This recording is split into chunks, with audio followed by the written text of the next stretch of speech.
The Railway Children by Edith Nesbit.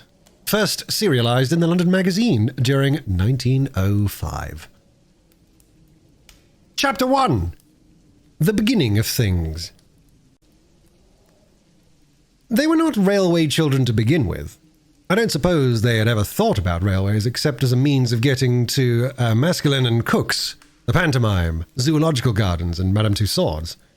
They were just ordinary suburban children, and they lived with their father and mother in an ordinary red brick-fronted villa, with coloured glass in the front door, a tiled passage that was called a hall, a bathroom with hot and cold water, electric bells, French windows, and a good deal of white paint, and every modern convenience, as the house agents say. There were 3 of them. Roberta was the eldest, of course. Mothers never have favourites, but if their mother had a favourite, it might have been Roberta. Next came Peter, who wished to be an engineer when he grew up. And the youngest was Phyllis, who meant extremely well. Mother did not spend all her time in paying dull calls to dull ladies and sitting dully at home waiting for dull ladies to pay calls to her. She was almost always there, ready to play with the children and read to them and help them to do their home lessons. Besides this, she used to write stories for them whilst they were at school and read them aloud after tea, and she always made up funny pieces of poetry for their birthdays and for other great occasions, such as the christening of the new kittens, or the refurnishing of the doll's house, or the time when they were getting over the mumps. These 3 lucky children always had everything they needed: pretty clothes, good fires, a lovely nursery with heaps of toys, and a Mother Goose wallpaper. They had a kind and merry nursemaid, and a dog who was called James, and who was their very own. They also had a father who was just perfect, never cross, never unjust, and always ready for a game. At least, if at any time he was not ready, he always had an excellent reason for it, and explained the reason to the children so interestingly and funnily that they felt sure he couldn't help himself. You'll think that they ought to have been very happy, and so they were, but they did not know how happy until the pretty life in the Red Villa was over and done with, and they had to live a very different life indeed. The dreadful change came quite suddenly. Peter had a birthday, his 10th. Among his other presents was a model engine, more perfect than you could have ever dreamed of. The other presents were full of charm, but the engine was fuller of charm than any of the others were. Its charm lasted in its full perfection for exactly 3 days. Then, owing either to Peter's inexperience or Phyllis's good intentions, which had been rather pressing, or to some other cause, the engine suddenly went off with a bang. James was so frightened that he went out and did not come back all day. All the Noah's Ark people who were in the tender were broken to bits, but nothing else was hurt except the poor little engine and the feelings of Peter. The others said he cried over it. But of course boys of 10 do not cry, however terrible the tragedies may be which darken their lot. He said that his eyes were red because he had a cold. This turned out to be true, though Peter did not know it when he said it.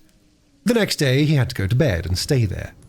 Mother began to be afraid that he might be sickening for measles, when suddenly he sat up in bed and said, "I hate gruel, I hate barley water, I hate bread and milk. I want to get up and have something real to eat." "What would you like?" Mother asked. A pigeon pie," said Peter eagerly. "A large pigeon pie, a very large one." So Mother asked the cook to make a large pigeon pie. The pie was made, and when the pie was made, it was cooked, and when it was cooked, Peter ate some of it. After this, his cold was better. Mother made a piece of poetry to amuse him whilst the pie was being made. It began by saying what an unfortunate but worthy boy Peter was. Then it went on, "He had an engine that he loved with all his heart and soul, and if he had a wish on earth, it was to keep it whole. One day, my friends, prepare your minds, I'm coming to the worst. Quite suddenly a screw went mad, and then the boiler burst." With gloomy face he picked it up and took it to his mother, though even he could not suppose that she could make another.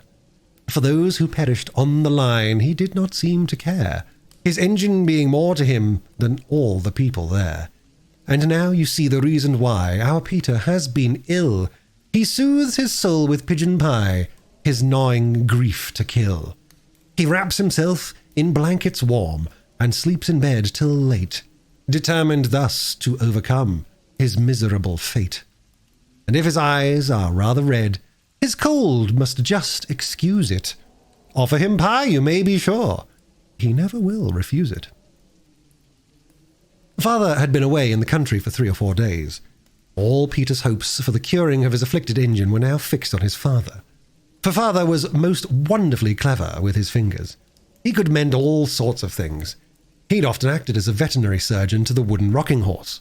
Once he'd saved its life when all human aid was despaired of. And the poor creature was given up for lost. And even the carpenter said he couldn't see his way to do anything. And it was father who mended the doll's cradle when no one else could.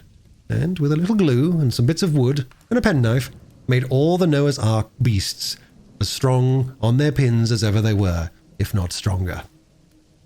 Peter, with heroic unselfishness, did not say anything about his engine till after father had had his dinner and his after-dinner cigar. The unselfishness was mother's idea, but it was Peter who carried it out, and needed a good deal of patience too. At last, mother said to father, "Now, dear, if you're quite rested and quite comfy, we want to tell you about the great railway accident and ask for your advice." "All right," said father. "Fire away." So then Peter told the sad tale and fetched what was left of the engine. Said father, when he had looked over the engine very carefully. The children held their breaths. "Is there no hope?" said Peter, in a low, unsteady voice. "Hope? Rather, tons of it," said father cheerfully. "But it'll want something besides hope. A bit of brazing, say, or some solder, and a new valve. I think we'd better keep it for a rainy day, in other words. I'll give up Saturday afternoon to it, and you shall all help me." "Can girls help to mend engines?" Peter asked doubtfully. "Of course they can. Girls are just as clever as boys, and don't you forget it. How would you like to be an engine driver, Phil?" "My face would be always dirty, wouldn't it?" said Phyllis in unenthusiastic tones. "And I expect I should break something." "I should just love it," said Roberta. "Do you think I could when I'm grown up, Daddy? Or even a stoker?" "You mean a fireman?" said Daddy, pulling and twisting at the engine. "Well, if you still wish it when you're a grown-up, we'll see about making you a firewoman. I remember when I was a boy." Just then there was a knock at the front door. "Who on earth?" said father. "An Englishman's house is his castle, of course, but I do wish they built semi-detached villas with moats and drawbridges." Ruth, she was the parlour maid and had red hair, came in and said that 2 gentlemen wanted to see the master. "I've shown them into the library, sir," said she. "I expect it's the subscription to the vicar's testimonial," said mother, "or else it's the choir holiday fund. Get rid of them quickly, dear. It does break up an evening so, and it's nearly the children's bedtime." But father did not seem to be able to get rid of the gentleman all that quickly. "I wish we had a moat and a drawbridge," said Roberta. "Then, when we didn't want people, we could just pull up the drawbridge, and no one else could get in. I expect father will have forgotten about when he was a boy if they stay much longer." Mother tried to make the time pass by telling them a new fairy story about a princess with green eyes, but it was difficult because they could hear the voices of father and the gentleman in the library, and father's voice sounded louder and different to the voice he generally used to people who came about testimonials and holiday funds. Then the library bell rang, and everyone heaved a breath of relief. "They're going now," said Phyllis. "He's rung to have them shown out." But instead of showing anybody out, Ruth showed herself in, and she looked queer. The children thought. "Please, she said. "The master wants you to just step into the study. He looks like the dead, Mum. I think he's had bad news. You'd best prepare yourself for the worst, Mum. Perhaps it's a death in the family, or a bank busted, or—" "That'll do, Ruth," said Mother gently. "You can go." Then Mother went into the library. There was more talking. Then the bell rang again, and Ruth fetched a cab. The children heard boots go out and down the steps. The cab drove away, and the front door shut. Then Mother came in. Her dear face was just as white as her lace collar, and her eyes looked very big and shining. Her mouth looked just like a line of pale red. Her lips were thin and not their proper shape at all. It's bedtime, she said. Ruth will put you to bed. But you promised we'd sit up late tonight because Father's come home, said Phyllis. Father's been called away on business, said Mother. Come, darlings, go at once. They kissed her and went. Roberta lingered to give Mother an extra hug and to whisper, It wasn't bad news, Mummy, was it? Is anyone dead, or... Nobody's dead, no, said Mother, and she almost seemed to push Roberta away. I can't tell you anything tonight, my pet. Go, dear. Go now. So Roberta went. Ruth brushed the girls' hair and helped them to undress. Mother almost always did this herself. When she turned down the gas and left them, she found Peter still dressed, waiting on the stairs. I say, Ruth, what's up? He asked. Don't ask me no questions and I won't tell you no lies, the red-headed Ruth replied. You'll know soon enough. Late that night, Mother came up and kissed all three children as they lay asleep. But Roberta was the only one whom the kiss woke, and she lay mousy still and said nothing. If Mother doesn't want us to know she's been crying, she said to herself as she heard through the dark the catching of her mother's breath, we won't know it, that's all. When they came down to breakfast the next morning, Mother had already gone out. To London, Ruth said, and left them to their breakfast. There's something awful the matter, said Peter, breaking his egg. Ruth told me last night we should know soon enough. Did you ask her? Said Roberta with scorn. Yes, I did, said Peter angrily. If you could go to bed without caring whether Mother was worried or not, I couldn't. So there. I don't think we ought to ask the servants things Mother doesn't tell us, said Roberta. That's right, Miss Goody-Goody, said Peter. Preach away. I'm not Goody, said Phyllis, but I think Bobby's right this time. Oh, of course she always is, in her own opinion, said Peter. Oh, don't, cried Roberta, putting down her egg spoon. Don't let's be horrid to each other. I'm sure some dire calamity is happening. Don't let's make it worse. Who began, I should like to know, said Peter. Roberta made an effort and answered, I did, I suppose, but... Well then, said Peter triumphantly. But before he went to school, he thumped his sister between the shoulders and told her to cheer up. The children came home at 1 o'clock dinner, but Mother was not there, and she was not there at tea time. It was nearly 7 before she came in, looking so ill and tired that the children felt they could not ask her any questions. She sank into an armchair. Phyllis took the long pins out of her hat, while Roberta took off her gloves, and Peter unfastened her walking shoes and fetched her soft, velvety slippers for her.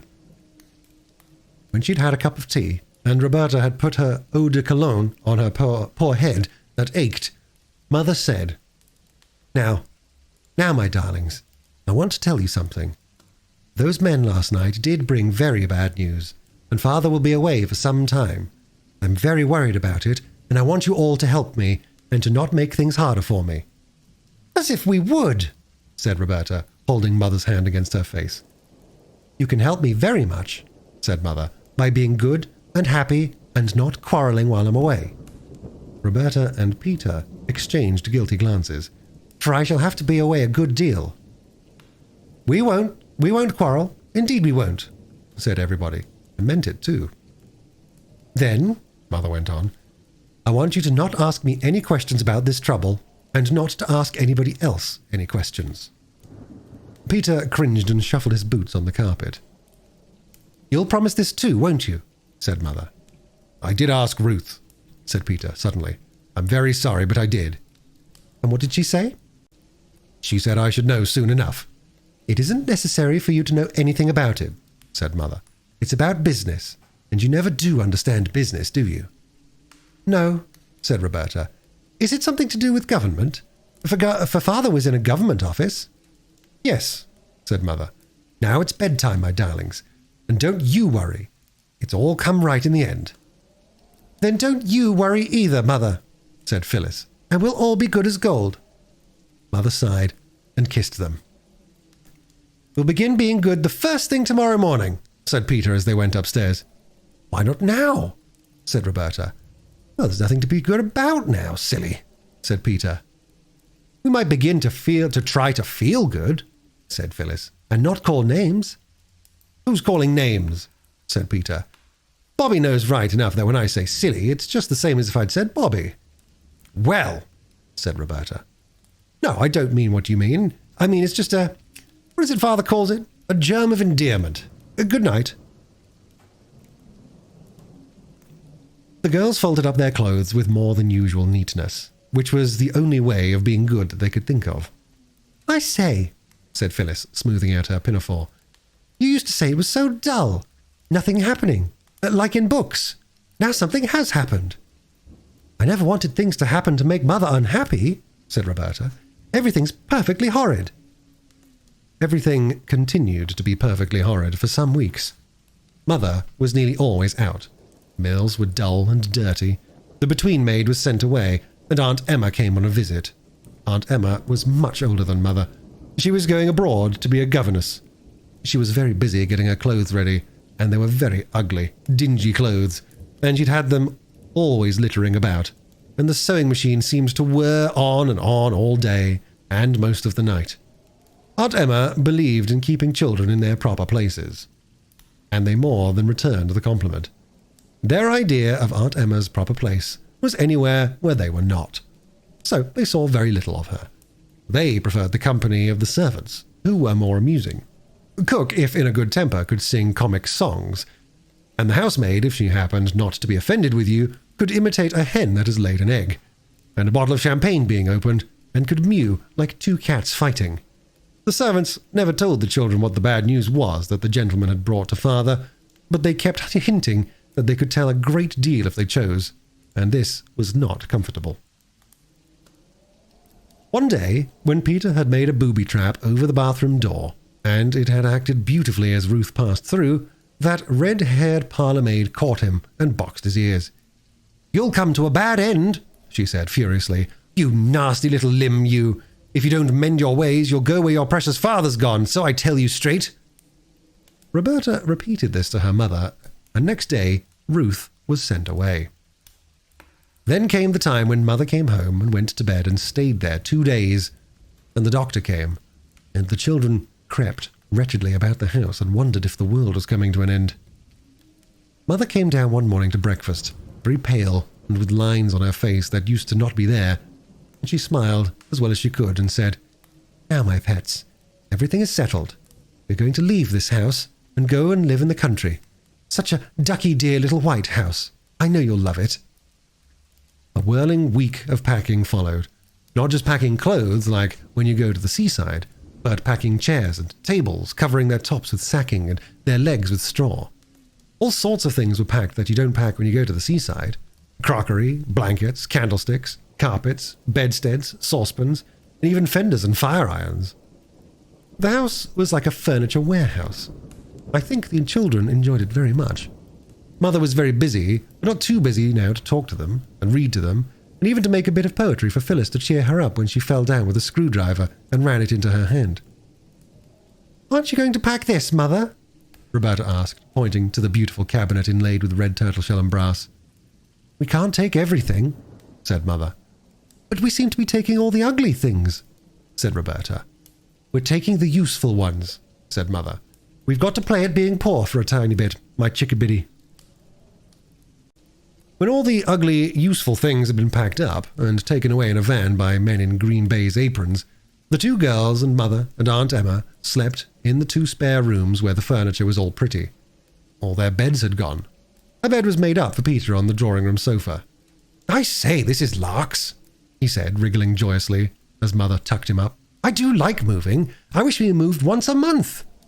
Mother laughed. "I don't," she said. "Good night, Peterkin." As she turned away, Roberta saw her face. She never forgot it. "Oh, Mother," she whispered all for herself as she got into bed. "How brave you are. How I love you. Fancy being brave enough to laugh when you're feeling like that." Next day, boxes were filled, and boxes, and more boxes. And then, late in the afternoon, a cab came to take them to the station. Aunt Emma saw them off. They felt that they were seeing her off, and they were glad of it. "Oh, but those poor little foreign children that she's going to governess," whispered Phyllis. "I wouldn't want to be them for anything."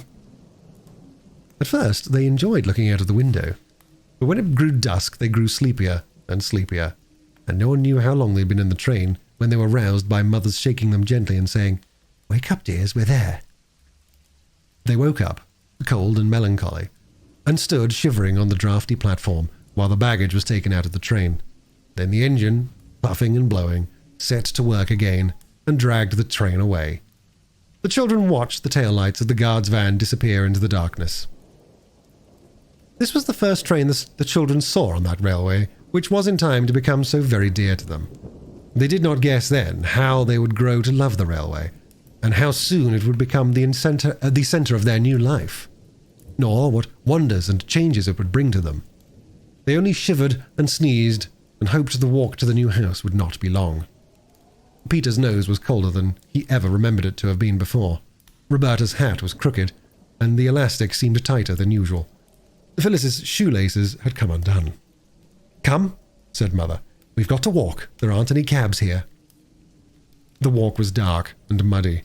The children stumbled a little on the rough road, and once Phyllis absently fell into a puddle and was picked up damp and unhappy. There were no gas lamps on the road, and the road was uphill. The cart went at a foot's pace, and they followed the gritty crunch of its wheels. As their eyes got used to the darkness, they could see the mound of boxes swaying dimly in front of them. A long gate had to be opened for the cart to pass through, and after that the road seemed to go across fields, and now it went downhill. Presently, a great, dark, lumpish thing showed over to the right. "There's the house," said Mother. "I wonder why she's shut the shutters." "Who's she?" asked Roberta. "The woman I engaged to clean the place and put the furniture straight and get supper." There was a low wall and trees inside. "That's the garden," said Mother. "It looks more like a dripping pan full of black cabbages," said Peter. The cart went along by the garden wall and around to the back of the house, and here it clattered into a cobblestoned yard and stopped at the back door. There was no light in any of the windows. Everyone hammered at the door, but no one came. The man who drove the cart said he expected Mrs. Viney had gone home. "You see, your train was that late," said he. "But she's got the key," said Mother. "What are we to do?" "Oh, she'll have left that under the doorstep," said the cart man. "Folks do hereabouts." He took the lantern off his cart and stooped. "Aye, here it is, right enough," he said.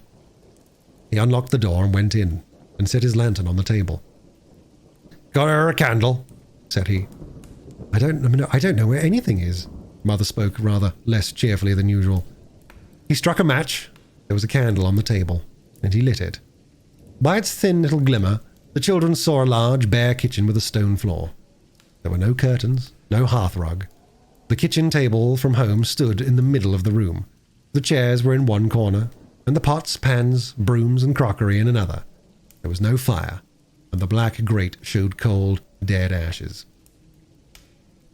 As the cart man turned to go out after he brought in the boxes, there was a rustling, scampering sound that seemed to come from inside the walls of the house. "Oh, what's that?" cried the girls. "It's only the rats," said the cart man, and he went away and shut the door, and the sudden draught of it blew out the candle. "Oh dear," said Phyllis. "I wish we hadn't come." And she knocked a chair over. "Only the rats," said Peter in the dark. Chapter 2. Peter's Coal Mine. "What fun," said Mother in the dark, feeling for the matches on the table. "How frightened the poor mice were. I don't believe they were rats at all." She struck a match and relighted the candle, and everyone looked at each other by its winky, blinky light. "Well," she said, "you've often wanted something to happen, and now it has. This is quite an adventure, isn't it? I told Mrs. Viney to get us some bread and butter and meat and things, and to have supper ready. I suppose she's laid it in the dining room. So let's go and see." The dining room opened out of the kitchen. It looked much darker than the kitchen when they went in with the one candle, because the kitchen was whitewashed, but the dining room was dark wood from floor to ceiling, and across the ceiling there were heavy black beams. There was a muddled maze of dusty furniture in the breakfast room furniture from the old house where they had lived all their lives. It seemed a very long time ago, and a very long way off. There was the table, certainly, and there were chairs, but there was no supper. "Let's look in the other rooms," said Mother, and they looked. And in each room was the same kind of blundering half-arrangement of furniture, and fire irons, and crockery, and all sorts of odd things on the floor. But there was nothing to eat. Even in the pantry there was only a rusty cake tin with a broken plate and whitening mixed in it. "What a horrid old woman," said Mother. "She's just walked off with the money and not got us anything to eat at all." "Then shan't we have any supper at all?" asked Phyllis, dismayed, stepping back onto a soap dish that cracked responsively. "Oh, yes," said Mother. "Only it'll mean unpacking one of those big cases we put in the cellar. Phil, do mind where you're walking. There's a dear. Peter, hold the light." The cellar door opened out of the kitchen. There were 5 wooden steps leading down. It wasn't a proper cellar at all, the children thought, because its ceiling went up as high as the kitchen's. A bacon rack hung under the ceiling. There was wood in it and coal. Also the big cases. Peter held the candle all on one side while Mother tried to open the great packing case. It was very securely nailed down. "Where's the hammer?" asked Peter. "That's just it," said Mother. "I'm afraid it's inside the box. But there's a coal shovel, and there's the kitchen poker." And with these, she tried to get the case open. "Let me do it," said Peter, thinking he could do it all better himself. Everyone thinks this when they see another person stirring a fire or opening a box or untying a knot in a bit of string. "You'll hurt your hands, Mummy," said Roberta. "Let me." "I wish Father was here," said Phyllis. "He'd get it open in 2 shakes. What are you kicking me for, Bobby?" "I wasn't," said Roberta. Just then, the first of the long nails in the packing case began to come out with a scrunch. Then a lathe was raised, and then another, till all 4 stood up with the long nails in them shining fiercely like iron teeth in the candlelight. "Hooray!" said Mother. "Here are some candles. The very first thing. You girls go and light them. You'll find some saucers and things. Just drop a little candle grease in the saucer and stick the candle upright in it." "How many shall we light?" As many as ever you like," said Mother gaily. "The great thing is to be cheerful. Nobody can be cheerful in the dark except owls and dormice." So the girls lighted candles. The head of the first match flew off and stuck to Phyllis's finger, but as Roberta said, it was only a little burn, and she might have had to be a Roman martyr and be burned whole if she had happened to live in the days when those things were fashionable. Then, when the dining room was lighted by 14 candles, Roberta fetched coal and wood and lighted a fire. "It's very cold for May," she said, feeling what a grown-up thing it was to say. The firelight and the candlelight made the dining room look very different. For now you could see the dark walls were of wood, carved here and there into little wreaths and loops. The girls hastily tidied the room, which meant putting the chairs against the wall and piling all the odds and ends into a corner, and partly hiding them with the big leather armchair that Father used to sit in after dinner. "Bravo!" cried Mother, coming in with a tray full of things. "This is something like. I'll just get a tablecloth and then—" The tablecloth was in a box with a proper lock that was opened with a key and not with a shovel. And when the cloth was spread on the table, a real feast was laid out on it. Everyone was very, very tired, but everyone cheered up at the sight of the funny and delightful supper. There were biscuits, the Marie and the plain kind, sardines, preserved ginger, cooking raisins, and candied peel and marmalade. "What a good thing Aunt Emma packed up all the odds and ends out of the store cupboard," said Mother. "Now, Phil, don't put the marmalade spoon in amongst the sardines." "No, I won't, Mother," said Phyllis, and put it down amongst the Marie biscuits. "Let's drink Aunt Emma's health," said Roberta suddenly. "What should we have done if she hadn't packed up these things? Here's to Aunt Emma." And the toast was drunk in ginger wine and water out of willow-patterned teacups, because the glasses couldn't be found. They all felt they'd been a little hard on Aunt Emma. She wasn't a nice, cuddly person like Mother, but after all, it was she who had thought of packing up the odds and ends of things to eat. It was Aunt Emma, too, who had aired all the sheets ready, and the men who had moved the furniture had put the bedsteads together, so the beds were soon made. "Good night, chickies," said Mother. "I'm sure there aren't any rats, but I'll leave my door open. and then if a mouse comes, you need only scream, and I'll come and tell it exactly what I think of it." Then she went to her own room. Roberta woke to hear the little travelling clock chime 2. It sounded like a church clock ever so far away, she thought, and she heard, too, Mother still moving about in her room. Next morning, Roberta woke Phyllis by pulling her hair gently, but quite enough for her purpose. "What's the matter?"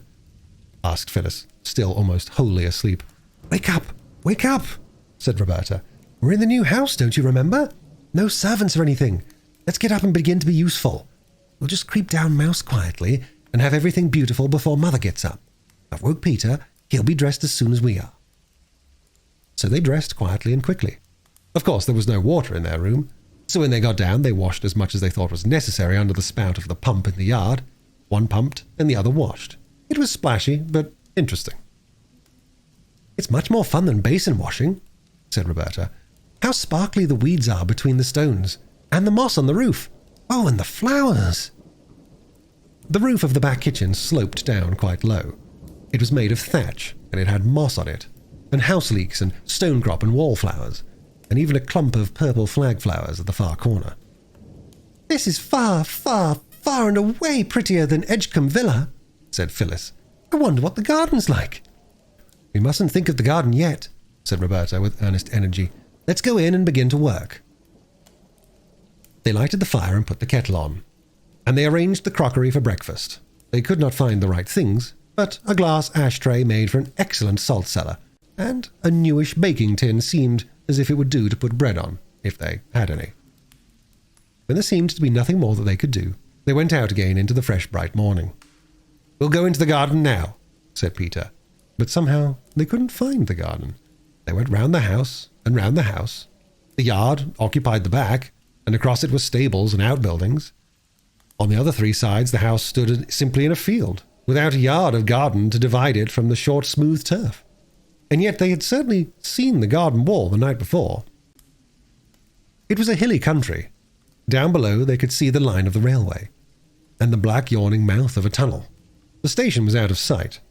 There was a great bridge with tall arches running across one end of the valley. "Never mind the garden," said Peter. "Let's go down and look at the railway. There might be trains passing." "We can see them from here," said Roberta slowly. "Let's sit down a bit." So they all sat down on a great grey flagstone that had pushed itself up out of the grass. It was one of the many that lay about on the hillside. And when Mother came out to look for them at 8 o'clock, she found them deeply asleep in a contented, sun-warmed bunch. They had made an excellent fire, and had set the kettle on it at about 5:30, so that by 8 the fire had been out for some time, the water had all boiled away, and the bottom was burned out of the kettle. Also, they had not thought of washing the crockery before they set the table. "But it doesn't matter, the cups and saucers, I mean," said Mother, "because I've found another room. I'd quite forgotten there was one, and it's magic, and I've boiled the water for tea in a saucepan." The forgotten room opened out of the kitchen. In the agitation and half-darkness the night before, its door had been mistaken for a cupboard's. It was a little square room, and on its table, all nicely set out, was a joint of cold roast beef with bread, butter, cheese, and a pie. "Pie for breakfast!" cried Peter. "How perfectly ripping!" "It isn't pigeon pie," said Mother. "It's only apple." "Well, this is the supper we ought to have had last night, and there was a note from Mrs. Viney. Her son-in-law has broken his arm, and she had to go home early. She's coming this morning at 10.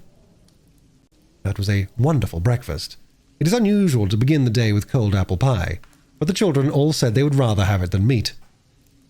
"You see, it's more like dinner than breakfast to us," said Peter, passing his plate for more, "because we were up so early." The day passed in helping Mother to unpack and arrange things. 6 small legs quite ached with running about, while their owners carried clothes and crockery and all sorts of things to their proper places. It was not till quite late in the afternoon that Mother said, "There, that'll do for today. I'll lie down for an hour, so as to be fresh as a lark by supper time." Then they all looked at each other. Each of the 3 expressive countenances expressed in the same thought. That thought was double, and consisted, like the bits of information in the Child's Guide to Knowledge, of a question and an answer. Question: where shall we go? Answer: to the railway. So To the railway they went, and as soon as they started for the railway, they saw where the garden had hidden itself. It was right behind the stables, and it had a high wall all round. "Oh, never mind the garden now," cried Peter. "Mother told me this morning where it was. It'll keep till tomorrow. Let's get to the railway." The way to the railway was all downhill over smooth, short turf, with here and there furze bushes and grey and yellow rocks sticking out like candied peel from the top of a cake. The way ended in a steep run and a wooden fence, and there was the railway with the shining metals and the telegraph wires and posts and signals. They all climbed onto the top of the fence, and then suddenly there was a rumbling sound that made them look along the line to the right, where the dark mouth of a tunnel opened itself in the face of a rocky cliff. Next moment, a train had rushed out of the tunnel with a shriek and a snort and had slid noisily past them. They felt the rush of its passing, and the pebbles on the line jumped and rattled under it as they went by. "Oh," said Roberta, drawing a long breath. "It was like a great dragon tearing by. Did you feel it fan us with its hot wings?"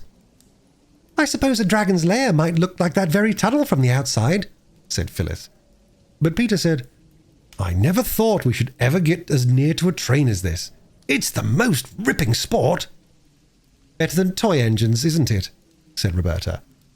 I'm tired of calling Roberta by her name. I don't see why I should. No one else did. Everyone else called her Bobby, and I don't see why I shouldn't.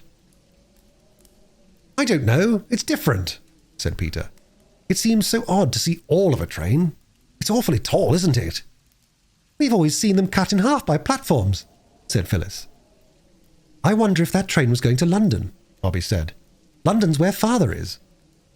"Let's go to the station and find out," said Peter. So they went. They walked along the edge of the line and heard the telegraph wires humming over their heads. When you are in the train, it seems such a little way between post and post, and one after another the posts seem to catch up the wires almost more quickly than you can count them. But when you have to walk, the posts seem far and few between. But the children got to the station at last. Never before had any of them been at a station, except for the purpose of catching trains, or perhaps waiting for them, and always with grown-ups in attendance, grown-ups who were not themselves interested in stations, except as places from which they wished to get away. Never before had they passed close enough to a signal box to be able to notice the wires, and to hear the mysterious ping-ping, followed by the strong, firm clicking of machinery. The very sleepers on which the rails lay were a delightful path to travel by, just far enough apart to serve as the stepping stones in a game of foaming torrents hastily organized by Bobby. Then, to arrive at the platform, not through the booking office, but in a freebooting sort of way by the sloping end of the platform, this in itself was joy. Joy, too, it was to peep into the porter's room, where the lamps are, and the railway almanac on the wall, and one porter half asleep behind a paper.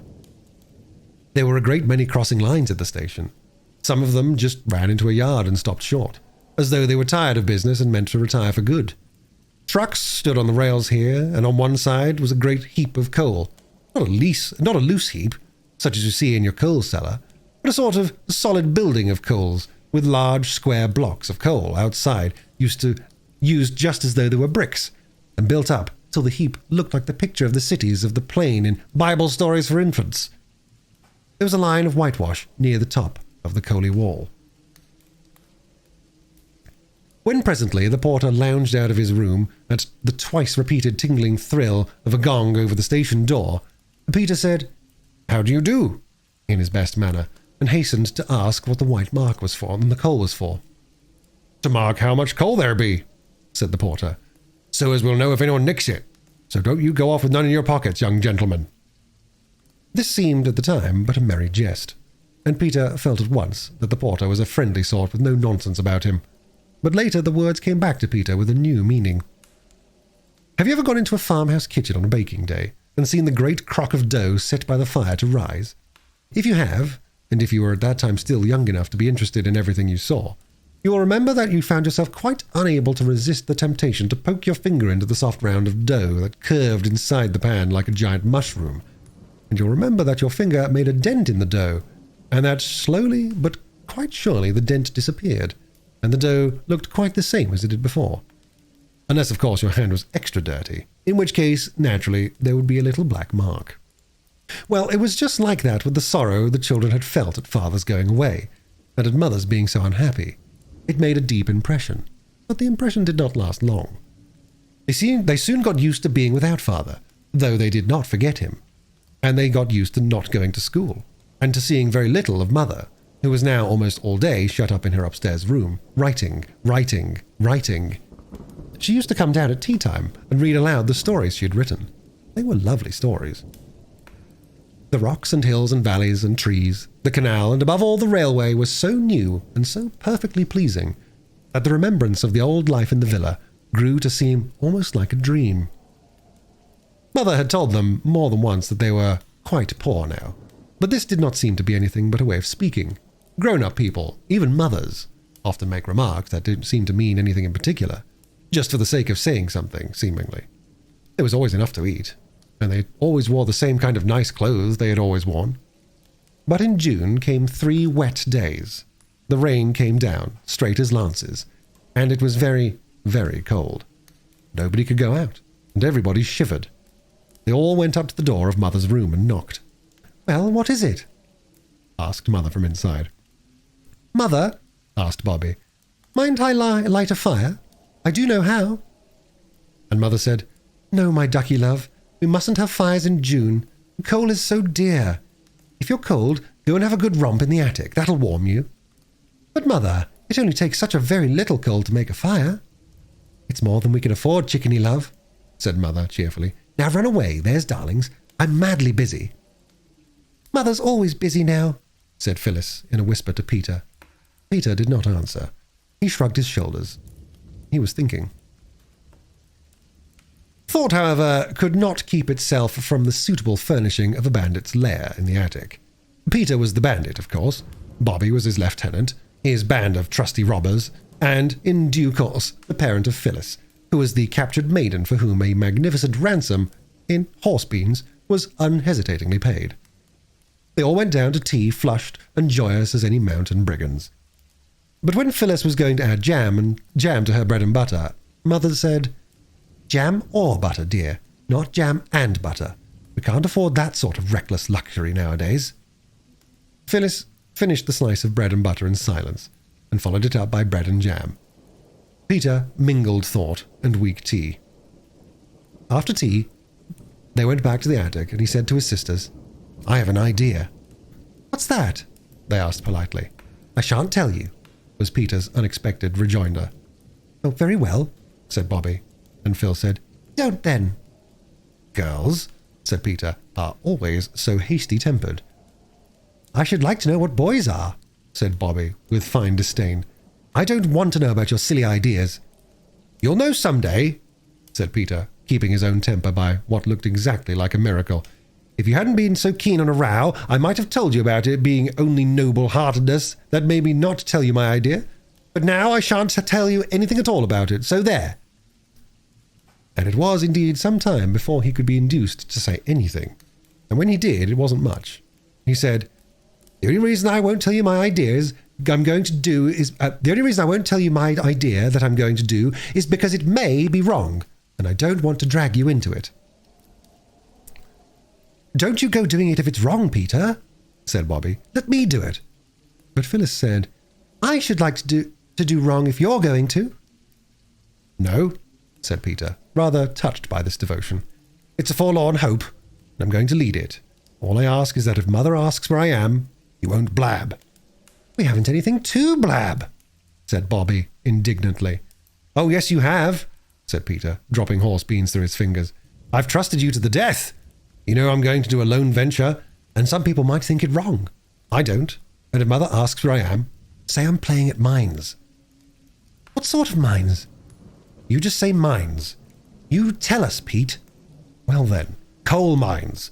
But don't you let the word pass on your lips on pain of torture." "You needn't threaten," said Bobby, "and I do think you might let us help." If I find a coal mine, you shall help cart the coal," Peter condescended to promise. "Keep your secret if you like," said Phyllis. "Keep it if you can," said Bobby. "I'll keep it right enough," said Peter. Between tea and supper there is an interval, even in the most greedily regulated families. At this time, Mother was usually writing, and Mrs. Viney had gone home. 2 nights after the dawning of Peter's idea, he beckoned the girls mysteriously at the twilight hour. "Come hither with me," he said, "and bring the Roman chariot." The Roman chariot was a very old perambulator that had spent years of retirement in the loft over the coach house. The children had oiled its works till it glided noiseless as a pneumatic bicycle, and answered to the helm as it probably had done in its best days. "Follow your dauntless leader," said Peter, and led the way down the hill towards the station. Just above the station, many rocks have pushed their heads out through the turf as they, like the children, were interested in the railway. In a little hollow between 3 rocks lay a heap of dried brambles and heather. Peter halted, turned over the brushwood with a well-scarred boot, and said, "Here's the first coal from the St. Peter's mine. We'll take it home in the chariot. Punctuality and dispatch. All orders carefully attended to. Any shaped lump cut to suit regular customers." The chariot was packed full of coal, and when it was packed, it had to be unpacked again because it was so heavy that it couldn't be got up the hill by the 3 children, not even when Peter harnessed himself to the handle with his braces and, firmly grasping his waistband in one hand, pulled while the girls pushed from behind. 3 journeys had to be made before the coal from Peter's mine was added to the heap of Mother's coal in the cellar. Afterwards, Peter went out alone, and came back very black and mysterious. "I've been to my coal mine," he said. "Tomorrow evening we'll bring back home the black diamonds in the chariot." It was a week later that Mrs. Viney remarked to Mother how well this last lot of coal was holding out. The children hugged themselves and each other in complicated wriggles of silent laughter as they listened on the stairs. They had all forgotten by now that there had ever been any doubt in Peter's mind as to whether coal mining was wrong. But there came a dreadful night when the station master put on a pair of old sand shoes that he had worn at the seaside in his summer holiday, and crept out very quietly to the yard where the Sodom and Gomorrah heap of coal was, with the whitewash lined around it. He crept out there, and he waited like a cat by a mouse-hole. On the top of the heap, something small and dark was scrabbling and rattling furtively among the coal. The station master concealed himself in the shadow of a brake van that had a little tin chimney and was labelled GN and SR 34576. Return at once to White Heather Sidings. And in this concealment he lurked until the small thing on top of the heap ceased to scrabble and rattle, came to the edge of the heap, cautiously let itself down, and lifted something after it. Then the arm of the station master was raised, and the hand of the station master fell to collar, and there was Peter, firmly held by the jacket, with an old carpenter's bag full of coal in his trembling clutch. "So I've caught you at last, have I, you young thief?" said the station master. "I'm not a thief," said Peter as firmly as he could. "I'm a coal miner." "Tell that to the Marines," said the station master. "It would be just as true whoever I told it to," said Peter. "You're right there," said the man who held him. "Stow your jaw, you young rip, and come along to the station." "Oh, no," cried in the darkness an agonized voice that was not Peter's. "Not the police station," said another voice from the darkness. "Not yet," said the station master. "The railway station first. Why, it's a regular gang. Any more of you?" "Only us," said Bobby and Phyllis, coming out of the shadow of another truck labelled Staveley Colliery and bearing on it the legend in white chalk, "Wanted in Number 1 Road." "What do you mean by spying on a fellow like this?" said Peter angrily.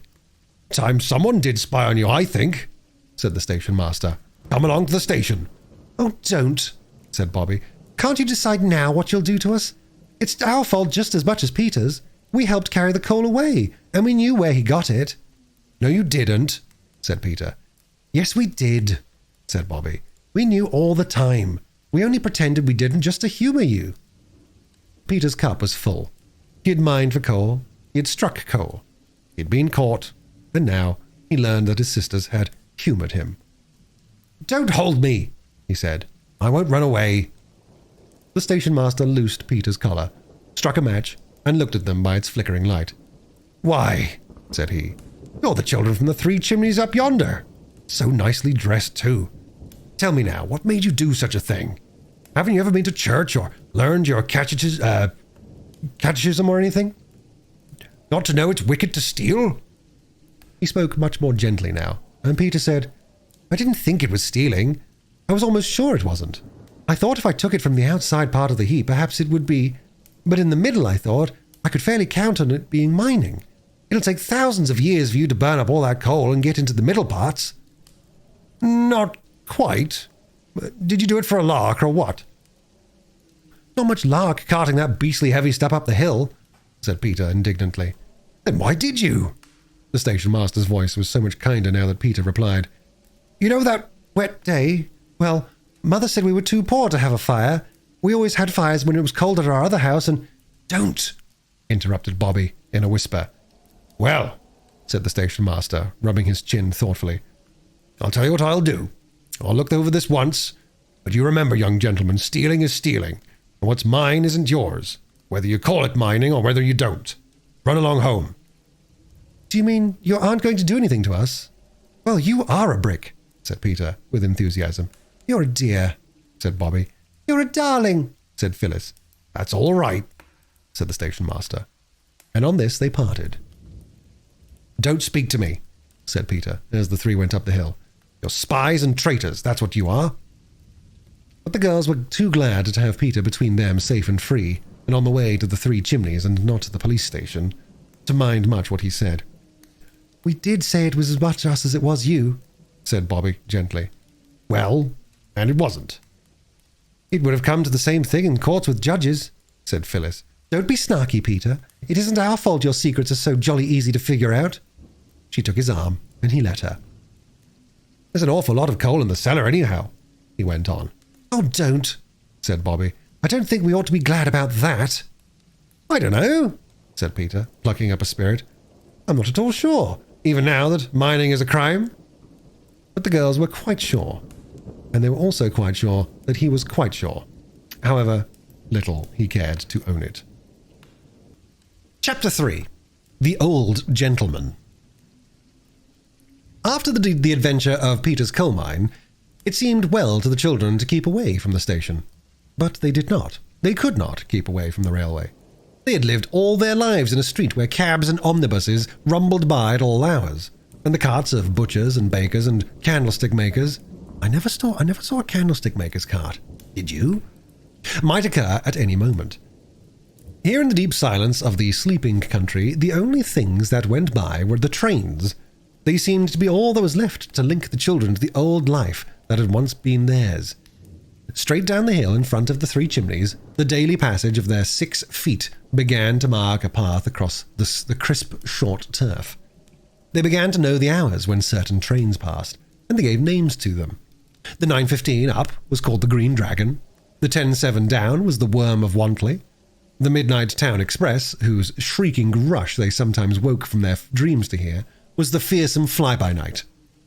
Peter got up once in chill starshine, and, peeping at it through his curtains, named it on the spot. It was by the Green Dragon that the old gentleman travelled. He was a very nice-looking old gentleman, and he looked as if he were nice too, which is not at all the same thing. He had a fresh-coloured, clean-shaven face and white hair, and he wore rather odd-shaped collars and a top hat that wasn't exactly the same kind as other people's. Of course, the children didn't see all this at all at first. In fact, the first thing they noticed about the old gentleman was his hand. It was one morning, as they sat on the fence waiting for the Green Dragon, which was 3¼ minutes late by Peter's Waterbury watch that he had been given on his last birthday. "The Green Dragon's going where Father is," said Phyllis. "If it were a really real dragon, we could stop it and ask it to take our love to Father." "Dragons don't carry people's love," said Peter. "They'd be above it." "Yes, they do. If you tame them thoroughly first, they fetch and carry like pet spaniels," said Phyllis, "and feed out of your hand. I wonder why Father never writes to us." "Mother says he's been too busy," said Bobby, "but he'll write soon, she says." "I say," Phyllis suggested, "let's all wave to the Green Dragon as it goes by. If it's a magic dragon, it'll understand and take our loves to Father.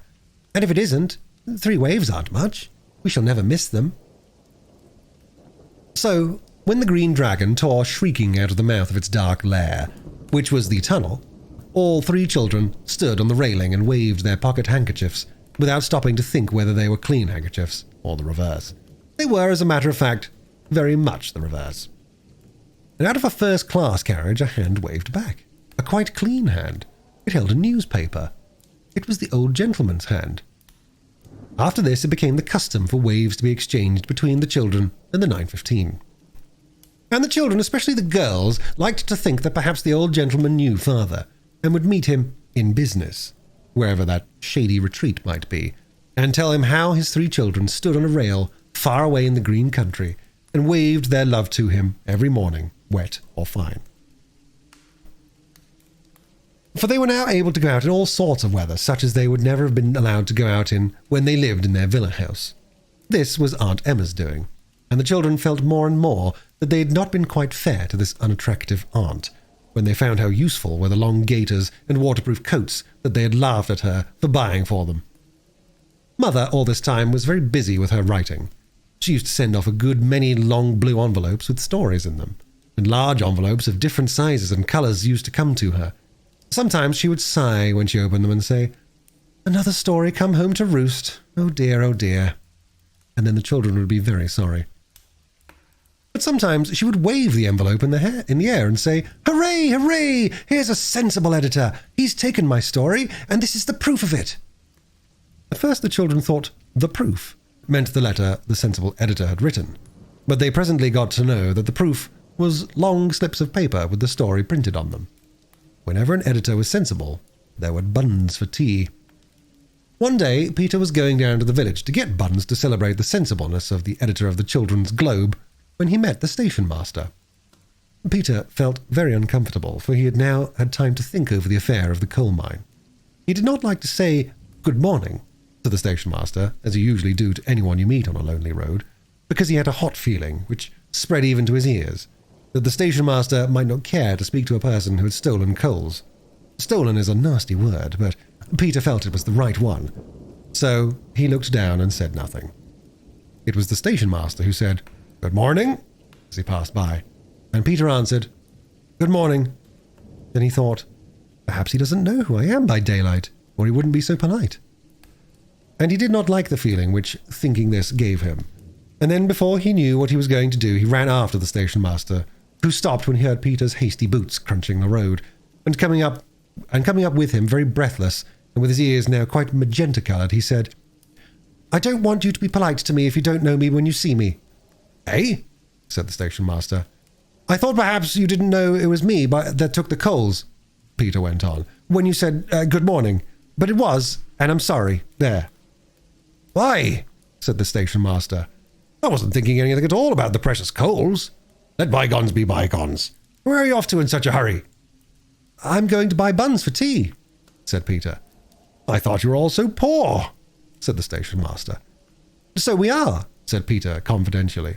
"But we always have 3 pennyworth of halfpennies for tea whenever Mother sells a story or a poem or anything." "Oh," said the station master. "So your mother writes stories, does she?" "The beautifulest you ever read," said Peter. "You ought to be very proud to have such a clever mother." "Yes," said Peter, "but she used to play with us more before she had to be so clever." "Well," said the station master, "I must be getting along. You give us a look in the station whenever you feel so inclined. As to the coals, it's a word that, well, oh no, we never mention it, eh?" "Thank you," said Peter. "I'm very glad it's all straightened out between us." And he went on, across the canal bridge to the village to get the buns, feeling more comfortable in his mind than he had felt since the hand of the station master had fastened on his collar that night among the coals. Next day, when they had sent the 3-fold wave of greeting to father by the Green Dragon, and the old gentleman had waved back as usual, Peter proudly led the way to the station. "But ought we?" said Bobby. "After the coals, she means," Phyllis explained. "I met the station master yesterday," said Peter in an offhand way, and he pretended not to hear what Phyllis had said. He express specially invited us to go down any time we liked." "After the coals?" repeated Phyllis. "Stop a minute, my bootlace is undone again." "It is always undone again," said Peter, "and the station master was more of a gentleman than you'll ever be, Phil, throwing coal at a chap's head like that." Phyllis did up her bootlace and went on in silence, but her shoulders shook, and presently a fat tear fell off her nose and splashed on the metal of the railway line. Bobby saw it. "Why, what's the matter, darling?" she said, stopping short and putting her arm round the heaving shoulders. "He called me ungentlemanly," sobbed Phyllis. "I didn't never call him unladylike, not even when he tied my Clorinda to the firewood bundle and burned her at the stake for a martyr." Peter had indeed perpetrated this outrage a year or two before. "Well, you began, you know," said Bobby, honestly, "about coals and all that. Don't you think you'd better both unsay everything since the wave, and let Honor be satisfied?" "I will if Peter will," said Phyllis, sniffling. "All right," said Peter. "Honor is satisfied. Here, use my hanky, Phil, for goodness sake. You've lost yours as usual. Wonder what you do with them." "You had my last one," said Phyllis indignantly, "to tie up the rabbit hutch door with. But you're very ungrateful. It's quite right what it says in the poetry book about sharper than a serpent it is to have a toothless child, but it means ungrateful when it says toothless. Miss Lowe told me so." "All right," said Peter impatiently. "I'm sorry, there. Now will you come on?" They reached the station and spent a joyous 2 hours with the porter. He was a worthy man and seemed never tired of answering the questions that began with "Why?" which many people in higher ranks of life seem often weary of. He told them many things that they had not known before, as, for instance, that the things that hook carriages together are called couplings, and that the pipes, like great serpents that hang over the couplings, are meant to stop the train with. "If you could get a hold of one of them when the train's going and pull them apart," said he, she'd stop dead off with a jerk." "Who's she?" said Phyllis. "The train, of course," said the porter. After that, the train was never again "it" to the children. "And you know the thing in the carriages where it says on it £5 fine for improper use? If you was to improperly use that, the train would stop." "And if you used it properly?" said Roberta. "It'd stop just the same, I suppose," said he. "But it isn't proper unless you're being murdered. There was an old lady once, someone kidded her on, it was a refreshment room bell, and she used it improper, not being in danger of her life, though hungry, and when the train stopped and the guard came along expecting to find someone weltering in their last moments, she says, 'Oh, please, mister, I'll take a glass of stout and a Bath bun,' she says, and the train was 7 minutes behind her time as it was." "What did the guard say to the old lady?" "I don't know," replied the porter, "but I lay she didn't forget it in a hurry, whatever it was." In such delightful conversation, the time went by all too quickly. The station master came out once or twice from that sacred inner temple behind the place where the hole is that they sell you tickets through, and was most jolly with them all. "Just as if the coal had never been discovered," Phyllis whispered to her sister.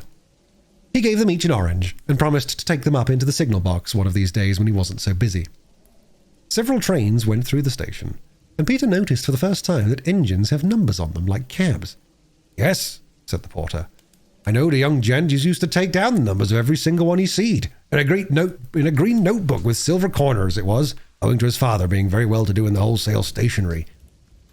And Peter felt that he could take down numbers too, even if he was not the son of a wholesale stationer, as he did not happen to have a green leather notebook with silver corners. The porter gave him a yellow envelope, and on it he noted 379, 663, and felt that this was the beginning of what would be a most interesting collection.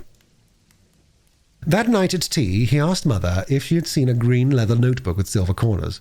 She had not. But when she heard what he wanted it for, she gave him a little black one. "It has a few pages torn out," said she, "but it'll hold quite a lot of numbers, and when it's full, I'll give you another. I'm so glad you like the railway, only please you mustn't walk on the line." "Not if we face the way the train's coming?" asked Peter, after a gloomy pause, in which glances of despair were exchanged. "No, really not," said Mother. Then Phyllis said, "Mother, didn't you ever walk on the railway lines when you were little?" Mother was an honest and honourable mother, so she had to say, "Yes." "Well then," said Phyllis, "but darlings, you don't know how fond I am of you. What should I do if you get hurt?" "Are you fonder of us than Granny was of you when you were little?" Phyllis asked. Bobby made signs for her to stop, but Phyllis never did see the signs, no matter how plain they might be. Mother did not answer for a minute. She got up to put more water in the teapot. "No one," she said at last, "ever loved anyone more than my mother loved me." Then she was quiet again. and Bobby kicked Phyllis hard under the table because Bobby understood a little bit the thoughts that were making Mother so quiet. The thoughts of the time when Mother was a little girl, and it was all the world to her mother. It seems so easy and natural to run to Mother when one is in trouble. Bobby understood a little how people do not leave off running to their mothers when they are in trouble, even when they are grown up. And she thought she knew a little what it must be to be sad and have no mother to run to anymore. So she kicked Phyllis, who said, "What are you kicking me like that for, Bob?" And then Mother laughed a little and sighed and said, "Very well then, only let me be sure you do know which way the trains come, and don't walk on the line near the tunnel or near corners." "Trains keep to the left like carriages," said Peter. "So if we keep to the right, we're bound to see them coming." "Very well," said Mother.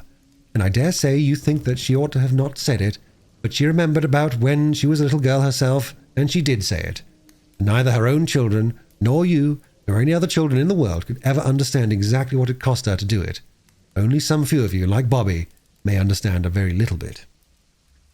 It was the very next day that Mother had to stay in bed because her head ached so. Her hands were burning hot, and she would not eat anything, and her throat was very sore. "If I was you, Mum," said Mrs. Viney, "I should take and send for the doctor. There's a lot of catchy complaints going about just now. My sister's eldest, she took a chill and went to her inside 2 years ago come Christmas, and she's never been the same girl since."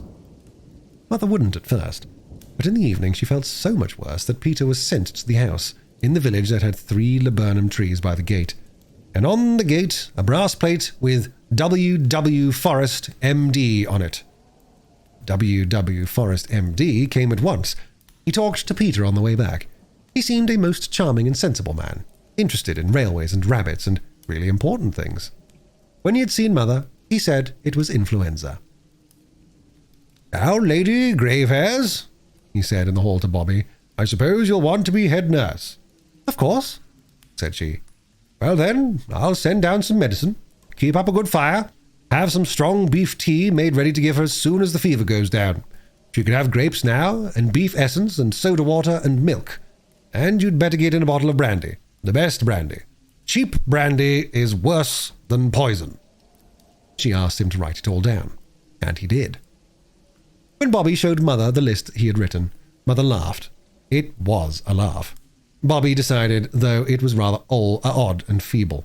"Nonsense," said Mother, laying in bed with eyes as bright as beads. "I can't afford all of that rubbish. Tell Mrs. Viney to boil 2 pounds of scrag end of the back of the neck for your dinners, and tomorrow, and I can have some of the hot broth. Yes, I should like some more water now, love. And will you get a basin and sponge my hands?" Roberta obeyed. When she had done everything she could to make Mother less uncomfortable, she went down to the others. Her cheeks were very red, her lips set tight, and her eyes almost as bright as Mother's. She told them what the doctor had said, and what Mother had said. "And now," said she, when she had told all, "there's no one but us to do anything, and we've got to do it. I've got the shilling for the mutton." "We could do without the beastly mutton," said Peter. "Bread and butter will support life. People have lived on less in desert islands many a time."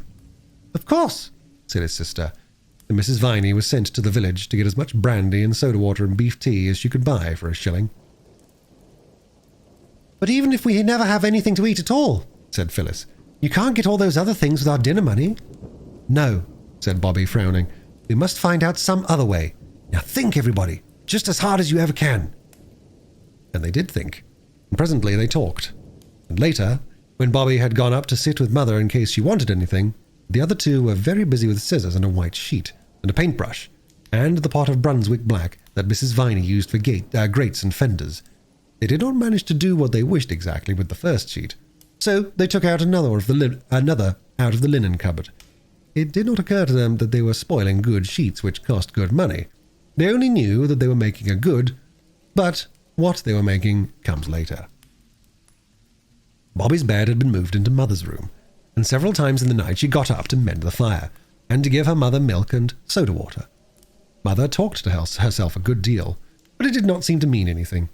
And once she woke up and suddenly called out, "Mama! Mama!" And Bobby knew she was calling for Granny, and that she had forgotten that it was no use calling, because Granny was dead. In the early morning, Bobby heard her name and jumped out of bed and ran to Mother's bedside. "Oh, yes, I think I was asleep," said Mother. "My poor little duck, how tired you'll be. I do hate to give you all this trouble." "Trouble?" said Bobby. "Oh, don't cry, sweet," Mother said. "I shall be all right in a day or two." Bobby said, "Yes," and tried to smile. When you're used to 10 hours of solid sleep, to get out 3 or 4 times in your sleep time makes you feel as though you've been up all night. Bobby felt quite stupid, and her eyes were sore and stiff, but she tidied the room and arranged everything neatly before the doctor came. This was at 8:30. "Everything going on all right, little nurse?" he said at the front door. "Did you get the brandy?" "I've got the brandy," said Bobby, "in a little flat bottle." "I didn't see the grapes or the beef tea, though," said he. "No," said Bobby firmly, "but you will tomorrow, and there's some beef stewing in the oven for beef tea." "Who told you to do that?" he asked. "I noticed what Mother did when Phil had mumps." "Right," said the doctor. "Now, you get your old woman to sit with your mother, and then you eat a good breakfast and go straight to bed and sleep until dinner time. We can't afford to have the head nurse ill." He really was quite a nice doctor. When the 9:15 came out of the tunnel that morning, the old gentleman in the first-class carriage put down his newspaper and got ready to wave his hand to the 3 children on the fence. But this morning they were not there. There were not 3. There was only 1. And that was Peter. Peter was not on the railings either, as usual. He was standing in front of them, in an attitude like that of a showman, showing off the animals in a menagerie, or of the kind clergyman when he points with a wand at the scenes from Palestine, when there is a magic lantern and he is explaining it. Peter was pointing too, and what he was pointing at was a large white sheet nailed against the fence. On the little sheet there were thick black letters more than a foot long. Some of them had run a little, because of Phyllis having put the Brunswick's black on too eagerly, but the words were quite easy to read. And this, what the old gentleman and several other people in the train read in the large black letters on the white sheet: "Look out at the station." A good many people did look out at the station, and were disappointed, for they saw nothing unusual. The old gentleman looked out too, and at first he saw nothing more unusual than the gravelled platform, and the sunshine, and the wallflowers, and forget-me-nots in the station borders. It was only just as the train was beginning to pull off and pull itself together to start again that he saw Phyllis. She was quite out of breath with running. "Oh," she said, "I thought I'd missed you. My bootlaces would keep coming down and I fell over them twice. Here, take it." She thrust a warm, dampish letter into his hand as the train moved. He leaned back in his little corner and opened the letter. This is what he read. "Dear Mr. We do not know your name. Mother is ill and the doctor says to give her the things at the end of the letter. But she says she can't afford it, and to get mutton for us, and she will have to have the broth. We do not know anybody here but you, because Father is away and we do not know the address. Father will pay you, or if he has lost all his money or anything, Peter will pay you when he is a man. We promise it on our honor. I owe you for all the things Mother wants. Signed, Peter. Will you give the parcel to the station master because of us not knowing what train you come down by? Say it is for Peter that was sorry about the coals, and he will know all right. Roberta, Phyllis, Peter." Then came the list of the things the doctor had ordered. The old gentleman read it through once, and his eyebrows went up. He read it twice and smiled a little. When he had read it thrice, he put it in his pocket and went on reading the Times. At about 6 that evening there was a knock at the back door. The 3 children rushed to open it, and there stood the friendly porter, who had told them so many interesting things about railways. He dumped down a big hamper on the kitchen flags. "Old gent," he said. "He asked me to fetch it up straight away." "Thank you very much," said Peter, and then as the porter lingered he added, "I'm most awfully sorry I haven't 2pence to give you like Father does, but—" "You drop it if you please," said the porter indignantly. "I wasn't thinking about no 2pences. I only wanted to say I was sorry your mamma wasn't so well, and to ask how she finds herself this evening, and I've fetched her along a bit of sweetbriar. Very sweet smell it is." "2pence indeed," said he, and produced a bunch of sweetbriar from his hat. "Just like a conjurer," as Phyllis remarked afterwards. "Thank you very much," said Peter, "and I beg your pardon about the 2pence. "No offence," said the porter, untruly, but politely, and went. Then the children undid the hamper. First there was straw, and then there were fine shavings, and then came all the things that they had asked for, and plenty of them, and then a good many things that they had not asked for. Among others, peaches and port wine and 2 chickens, a cardboard box of big red roses with long stalks, and a tall, thin green bottle of lavender water, and 3 smaller, fatter bottles of eau de cologne. There was a letter, too. "Dear Roberta and Phyllis and Peter," it said, "here are the things you want. Your mother will want to know where they came from. Tell her they were sent by a friend who heard she was ill. When she is well again, you must tell her all about it, of course.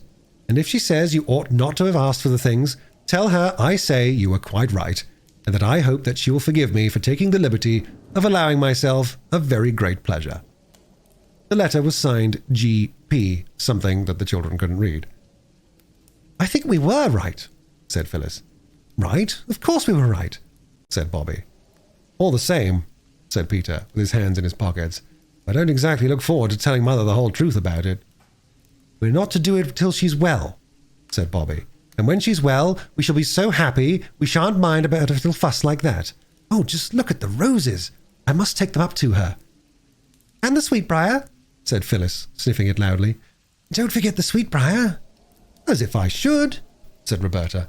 "Mother told me the other day there was a thick hedge of it at her mother's house when she was a little girl." Chapter 4. The Engine Burglar. What was left of the second sheet and the Brunswick black came in very nicely to make a banner bearing the legend, "She is nearly well, thank you." And this was displayed to the Green Dragon about a fortnight after the arrival of the wonderful hamper. The old gentleman saw it, and waved a cheerful response from the train. And when this had been done, the children saw that now was the time when they must tell Mother what they had done when she was ill. And it did not seem so nearly as easy as they thought it would be. But it had to be done, and it was done. Mother was extremely angry. She was seldom angry, and now she was angrier than they had ever known her. This was horrible, but it was much worse when she suddenly began to cry. Crying is catching, I believe, like measles and whooping cough. At any rate, everyone at once found itself taking part in a crying party. Mother stopped first. She dried her eyes, and then she said, "I'm so sorry I was so angry, darlings, because I knew you didn't understand." "We didn't mean to be naughty, Mummy," sobbed Bobby, and Peter and Phyllis sniffed. "Now listen," said Mother. "It is quite true that we're poor, but we have enough to live on. You mustn't go telling everyone about our affairs. It's not right. And you must never, never, never ask strangers to give you things. Now always remember that, won't you?" They all hugged her and rubbed their damp cheeks against hers and promised that they would. "And I'll write a letter to your old gentleman, and I shall tell him that I didn't approve. Oh, of course I shall thank him too for his kindness. It's you I don't approve of, my darlings, not the old gentleman. He was as kind as ever as he could be. And you can give the letter to the station master to give him, and we won't say any more about it." Afterwards, when the children were alone, Bobby said, "Isn't Mother splendid? You catch any other grown-up saying they were sorry they'd been angry." "Yes," said Peter, "she is splendid, but it's rather awful when she's angry." "She's like avenging and bright in the song," said Phyllis. "I should like to look at her if it wasn't so awful. She looks so beautiful when she's really downright furious." They took the letter down to the station master. "I thought you had said you hadn't any friends except in London," said he. "Well, we've made them since," said Peter. "But he doesn't live hereabouts." "No, we just know him on the railway." Then the station master retired to that sacred inner temple behind the little window where the tickets are sold, and the children went down to the porter's room and talked to the porter. They learned several interesting things from him, among others that his name was Perks, that he was married and had 3 children, that the lamps in front of the engines are called headlights, and the ones at the back tail lights. "And that just shows," whispered Phyllis, "that trains really are dragons in disguise, with proper heads and tails." It was on this day that the children first noticed that all engines are not alike. "Alike?" said the porter, whose name was Perks. "No, love you, no, miss. No more alike than what you and me are. That little one without a tender that went by was all on her own. That was a tank, that was. She's off to do some shunting to the other side of Maidbridge. That's right, might be you, miss. Then there's goods engines, great strong things with 3 wheels each side, joined with rods to strengthen 'em, as it might be me. Then there's mainline engines, as it might be this here young gentleman when he grows up and wins all the races at his school, so he will. The mainline engine, she's built for speed as well as power. That's one to the 915 up. The Green Dragon, said Phyllis. We calls her the Snail, miss, among ourselves, said the porter. She's oftener behind and nor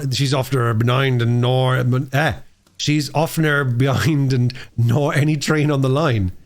But the engine's green, said Phyllis. Yes, miss, said Perks. So is a snail some seasons of the year. The children agreed as they went home to dinner that the porter was most delightful company. Next day, it was Roberta's birthday. In the afternoon, she was politely but firmly requested to get out of the way and keep there till tea time. You aren't to see what we're doing until it's done. It's a glorious surprise, said Phyllis. And Roberta went out into the garden all alone. She tried to be grateful, but felt she would much rather helped in whatever it was than to have to spend her birthday afternoon by herself, no matter how glorious the surprise might be. Now that she was alone, she had time to think. And one of the things she thought of most was what Mother had said in one of those feverish nights when her hands were so hot and her eyes so bright. The words were, "Oh, what a doctor's bill there'll be for this." She walked around and around the garden among the rose bushes that hadn't any roses yet, only buds, and the lilac bushes, and the syringas, and American currants, and the more she thought of the doctor's bill, the less she liked the thought of it. And presently she made up her mind. She went out through the side door of the garden and climbed up to the steep field to where the road runs along by the canal. She walked along until she came to the bridge that crosses the canal and leads to the village. And here she waited. It was very pleasant in the sunshine to lean one's elbows on the warm stone of the bridge and look down at the blue water of the canal. Bobby had never seen any other canal, except the Regent's Canal, and the water of that is not at all a pretty colour. And she had never, ever seen any river at all, except the Thames, which also would be all the better if its face was washed. Perhaps the children would have loved the canal as much as the railway, but for 2 things. One was that they had found the railway first, on that first wonderful morning when the house and the country and the moors and the rocks and the great hills were all new to them. They had not found the canal till some days later. The other reason was that everyone on the railway had been kind to them. The station master, the porter, and the old gentleman who waved. And the people on the canal were anything but kind. The people on the canal were, of course, the bargees, who steered the slow barges up and down, or walked beside the old horses that trampled up the mud of the towing path and strained at the long tow ropes.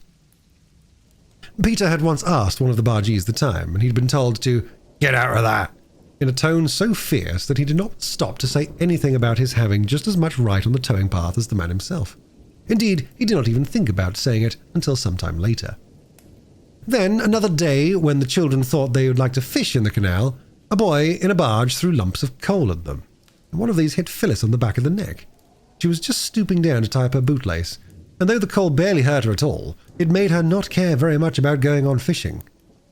On the bridge, however, Roberta felt quite safe, because she could look down upon the canal, and if any boy showed signs of meaning to throw coal, she could duck behind the parapet. Presently there was the sound of wheels, which was just what she expected. The wheels were of the wheels of the doctor's dog cart, and in the cart, of course, was the doctor. He pulled up and called out, "Hello, head nurse. Want a lift?" "I wanted to see you," said Bobby. "Your mother's not worse, I hope," said the doctor. "No, but we'll skip in then and we'll go for a drive." Roberta climbed in and the brown horse was made to turn around, which it did not like at all, for it was looking forward to its tea. Its oats. "This is jolly," said Bobby as the dog cart flew along the road by the canal. "We could throw a stone down any one of your 3 chimneys," said the doctor as they passed the house.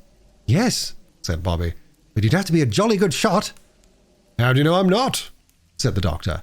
"Now then, what's the trouble?" Bobby fidgeted with the hook of the driving apron. "Come, out with it," said the doctor. "It's rather hard, you see," said Bobby, "to out with it because of what Mother said." "What did Mother say?" "She said I wasn't to go around telling everybody that we're poor. But you aren't everyone, are you?" "Not at all." said the doctor cheerfully. Well? Well, I know doctors are very extravagant, expensive, and Mrs. Viney told me that her doctoring only cost her 2p a week because she belonged to a club. Yes? You see, she told me what a good doctor you were, and I asked her how she could afford you, because she's much poorer than we are. I've been in her house and I know. And then she told me about the club, and I thought I'd ask you, and, I don't want Mother to be worried. Can't we be in the club too, the same as Mrs. Viney? The doctor was silent. He was rather poor himself, and he had been pleased at getting a new family to attend. So I think his feelings at that minute were rather mixed. You aren't cross with me, are you? Said Bobby in a very small voice. The doctor roused himself. Cross? How could I be? You're a very sensible little woman. Now look here, don't you worry. I'll make it all right with your mother, even if I have to make a special brand new club all for her. Look here, this is where the aqueduct begins. What's an what's its name? Asked Bobby. A water bridge, said the doctor. Look. The road rose to a bridge over the canal. To the left was a steep rocky cliff with trees and shrubs growing in the cracks of the rock, and the canal here left off running along the top of the hill and started to run on a bridge of its own. A great bridge with tall arches that went right across the valley. Bobby drew a long breath. It is grand, isn't it? She said. It's like pictures in the history of Rome. Right, said the doctor. That's just exactly what it is like. The Romans were dead nuts on aqueducts. It's a splendid piece of engineering. I thought engineering was making engines. Ah, there are different sorts of engineering. Making roads and bridges and tunnels is one kind, and making fortifications is another. Well, we must be turning back. And remember, you aren't to worry about doctor's bills or you'll be ill yourself, and then I'll send you on a bill as long as the aqueduct. When Bobby had parted from the doctor at the top of the field that ran down from the road to Three Chimneys, she could not feel that what he had done was wrong. She knew that Mother would perhaps think differently, but Bobby felt that for once she was the one who was right, and she scrambled down the rocky slope with a really happy feeling. Phyllis and Peter met her at the back door. They were unnaturally clean and neat, and Phyllis had her red bow in her hair.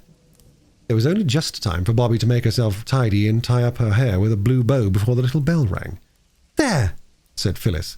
That's to show the surprise is ready. Now you wait till the bell rings again, and then you may come into the dining room. So Bobby waited. Tinkle, tinkle, said the little bell, and Bobby went into the dining room, feeling rather shy. Directly she opened the door and found herself, as it seemed, in a new world of light and flowers and singing. Mother and Peter and Phyllis were standing in a row at the end of the table. The shutters were shut, and there were 12 candles on the table, one for each of Roberta's years. The table was covered with a sort of pattern of flowers, and at Roberta's place was a thick wreath of forget-me-nots, and several most interesting little packages. And Mother and Phyllis and Peter were singing, to the first part of the tune of St. Patrick's Day. Roberta knew that Mother had written the words on purpose for her birthday. It was a little way of Mother's on birthdays. It had begun on Bobby's 4th birthday when Phyllis was a baby. Bobby remembered learning the verses to say to Father for a surprise. She wondered if Mother had remembered too. The 4-year-old verse had been, Daddy dear, I'm only 4, and I'd rather not be more. 4's the nicest age to be, 2 and 2 and 1 and 3. What I love is 2 and 2, Mother, Peter, Phil and you. What you love is 1 and 3, Mother, Peter, Phil and me. Give your little girl a kiss, because she learned and told you this. The song the others were singing now went like this. Our darling Roberta, no sorrow shall hurt her, if we can prevent it her whole life long. Her birthday's our fete day, we'll make it our great day, and give her our presents, and sing her our song. May pleasures attend her, and may the fates send her the happiest journey along her life's way. With skies bright above her, and dear ones to love her, dear Bob, many happy returns of the day. When they had finished singing, they cried, 3 cheers for our Bobby, and gave them very loudly. Bobby felt exactly as though she were going to cry. You know, that odd feeling in the bridge of your nose and the prickling in your eyelids. But before she had time to begin, they were all kissing and hugging her. Now, said Mother, look at your presents. They were very nice presents. There was a green and red needlebook that Phyllis had made herself in secret moments. There was a darling little silver brooch of Mother's shaped like a buttercup. which Bobby had known and loved for years, but which she had never thought would come to be her very own. There was also a pair of blue glass vases from Mrs. Viney.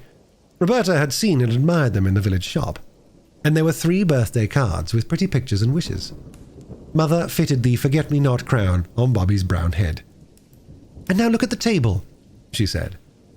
There was a cake on the table, covered with white sugar, with "Dear Bobby" on it in pink sweets, and there were buns and jam, but the nicest thing was that the big table was almost covered with flowers. Wallflowers were laid all round the tea tray. There was a ring of forget-me-nots round each plate. The cake had a wreath of white lilac around it, and in the middle was something that looked like a pattern all done with single blooms of lilac, a wallflower, or laburnum. "It's a map!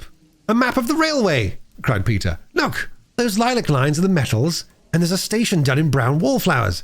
The laburnum is the train, and there are the signal boxes, and the road up to here, and those fat red daisies are the 3 of us waving to the old gentleman. That's him, the pansy in the laburnum train." "And there's 3 chimneys done in purple primroses," said Phyllis. "And that tiny little rosebud is Mother, looking out for us when we're late for tea. Peter invented it all, and we got all the flowers from the station. We thought you'd like it better." "That's my present," said Peter, suddenly dumping down his adored steam engine on the table in front of her. Its tender had been lined with fresh white paper and was full of sweets. "Oh, Peter," cried Bobby, quite overcome by this munificence. "Not your own little dear engine that you're so fond of." "Oh, no," said Peter very promptly. "Not the engine. Only the sweets." Bobby couldn't help her face changing a little. Not so much because she was disappointed at not getting the engine, as because she thought it so very noble of Peter, and now she felt she had been silly to think it. Also, she felt she must have seemed so greedy to expect the engine as well as the sweets. So her face changed. Peter saw it. He hesitated a minute, then his face changed too. And he said, "I mean, not all the engine. I'll let you go halves if you like." "You're a brick," cried Bobby. "It's a splendid present." She said no more aloud, but to herself she said, "That was awfully jolly decent of Peter, because I knew he didn't mean to. Well, the broken half shall be my half of the engine, and I'll get it mended and give it back to Peter for his birthday. Yes, Mother dear, I should like to cut the cake," she added, and tea began. It was a delightful birthday. After tea, Mother played games with them, any game they liked. And of course their first choice was Blindman's Buff, in the course of which Bobby's forget-me-not wreath twisted itself crookedly over one of her ears and stayed there. Then, when it was near bedtime and time to calm down, Mother had a lovely new story to read them. "You won't sit up late working, will you, Mother?" Bobby asked as they were saying goodnight. And Mother said no, she wouldn't. She would only just write to Father and then go to bed. But when Bobby crept down later to bring up her presents, for she felt she really could not be separated from them all night, Mother was not writing, but leaning her head on her arms and her arms on the table. I think it was rather good of Bobby to slip away quietly, saying over and over, "She doesn't want me to know she's unhappy, and I won't know. I won't know." But it made a sad end to the birthday.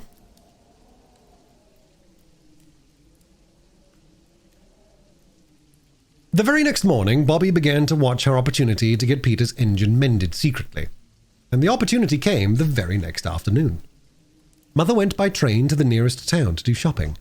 When she went there, she always went to the post office, perhaps to post her letters to Father, for she never gave them to the children or Mrs. Viney to post, and she never went to the village herself.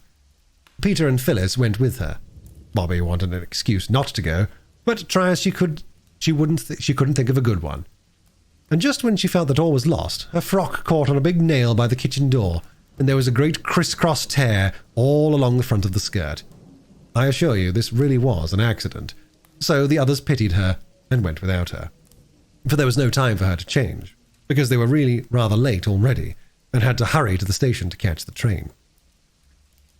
When they'd gone, Bobby put on her everyday frock and went on down to the railway.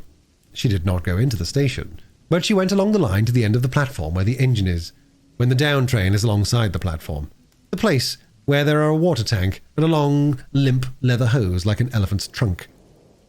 She hid behind a bush on the other side of the railway.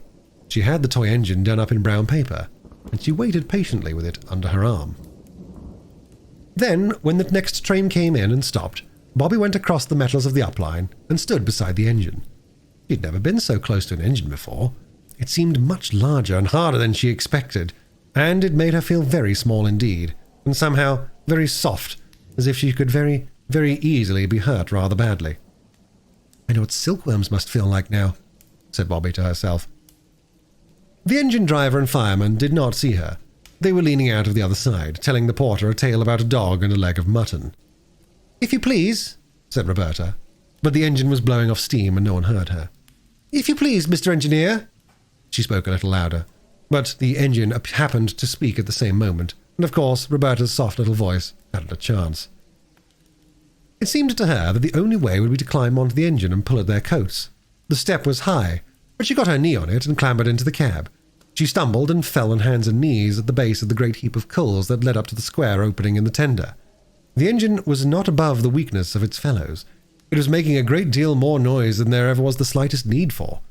And just as Roberta fell on the coals, the engine driver, who had turned without seeing her, started the engine. And when Bobby had picked herself up, the train was moving. Not fast, but much too fast for her to get off. All sorts of dreadful thoughts came to her, all together in one horrible flash. There were such things as express trains that went on, she supposed, for hundreds of miles without stopping. Suppose this should be one of them. How would she get home again? She had no money to pay for the return journey. And I've no business here. I'm an engine burglar, that's what I am, she thought. I shouldn't wonder if they should lock me up for this. And the train was going faster and faster. There was something in her throat that made it impossible for her to speak. She tried twice. The men had their backs to her. They were doing something to things that looked like taps. Suddenly, she put out her hand and caught hold of the nearest sleeve. The man turned with a start, and he and Roberta stood for a minute looking at each other in silence. Then the silence was broken by them both. The man said, "Here's a bloomin' go!" And Roberta burst into tears. The other man said he was blooming well blessed, or something like it, but though naturally surprised, they were not exactly unkind. "You're a naughty little girl, that's what you are," said the fireman, and the engine driver said, "Daring little piece, I call her." But they made her sit down on an iron seat in the cab and told her to stop crying and tell them what she meant by it. She did not stop, as soon as she could. One thing that helped her was the thought of Peter would give almost his ears to be in her place, on a real engine, really going. The children had often wondered whether any engine driver could be found noble enough to take them for a ride on an engine, and now there she was. She dried her eyes and sniffed earnestly. "Now then," said the fireman, "out with it. What do you mean by it, eh?" "Oh, please," sniffed Bobby. "Try again," said the engine driver encouragingly. Bobby tried again. "Please, Mr. Engineer," she said. "I did call out to you from the line, but you didn't hear me, and I just climbed up to touch you on the arm. Quite gently I meant to do it, and then I fell into the coals, and I'm so sorry if I frightened you. Oh, don't be cross, please don't." She sniffed again. "We ain't so much cross," said the fireman, "as interested like. It ain't every day a little girl tumbles into our coal bunker out of the sky, is it, Bill? What'd you do it for, eh?" "That's the point," agreed the engine driver. "What did you do it for?" Bobby found that she had not quite stopped crying. The engine driver patted her on the back and said, "Here, cheer up, mate. Ain't so bad as all that here, I'll be bound." "I wanted," said Bobby, much cheered to find herself addressed as mate. "I only wanted to ask you if you'd be so kind as to mend this." She picked up the brown paper parcel from among the coals and undid the string with hot, red fingers that trembled. Her feet and legs felt the scorch of the engine fire, but her shoulders felt the wind, the wild, chill rush of the air. The engine lurched and shook and rattled. As they shot under a bridge, the engine seemed to shout in her ears. The fireman shoveled on coals. Bobby unrolled the brown paper and disclosed the toy engine. "I thought," she said wistfully, "that perhaps you'd mend this for me, because you're an engineer, you know." The engine driver said he was blowed if he wasn't blessed. "I'm blessed if I ain't blowed," remarked the fireman. But the engine driver took the little engine and looked at it, and the fireman ceased for an instant to shove coal and looked too. "It's like your precious cheek," said the engine driver. "Whatever made you think we'd be bothered tinkering penny toys?" "I didn't mean it for precious cheek," said Bobby. "Only everybody that has anything to do with railways is so kind and good. I didn't think you'd mind." You don't really, do you? She added, for she had seen a not unkindly wink pass between the two. My trade's driving of an engine, not mending her, especially such a house size in engines as this here, said Bill. And how are we going to get back to you for your sorrowing friends and relations, and be all forgiven and forgotten? If you'll put me down next time you stop, said Bobby, firmly, though her heart beat fiercely against her arm as she clasped her hands, and lend me the money for a third-class ticket, I'll pay you back, honour bright. I'm not a confidence trick like in the newspapers. Really, I'm not. You're a little lady every inch, said Bill, relenting suddenly and completely. We'll see you gets home safe. And about this engine, Jim, ain't you got near a pal who can use a soldering iron? Seems to me that's all the little bounder wants doing to it. That's what Father said, Bobby explained eagerly. What's that for? She pointed to a little brass wheel that had turned as she spoke. That's the injector. What? Injector to fill up the boiler. Oh, said Bobby, mentally registering the fact to tell the others. That is interesting. This here's the automatic brake, Bill went on, flattered by her enthusiasm. You just move this here little handle. Do it one finger you can, and the train jolly well stops. That's what they call the power of science in the newspapers. He showed her two little dials, like clock faces, and told her how one showed how much steam was going, and the other showed if the brake was working properly. By the time she had seen him shut off steam with a big shining steel handle, Bobby knew more about the inside working of an engine than she had ever thought there was to know, and Jim had promised that his second cousin's wife's brother should solder the toy engine, or Jim would know the reason why. Besides all the knowledge she had gained, Bobby felt that she and Bill and Jim were now friends for life, and that they had wholly and forever forgiven her for stumbling uninvited among the sacred coals of their tender. At Stacklepool Junction, she parted from them with warm expressions of mutual regard.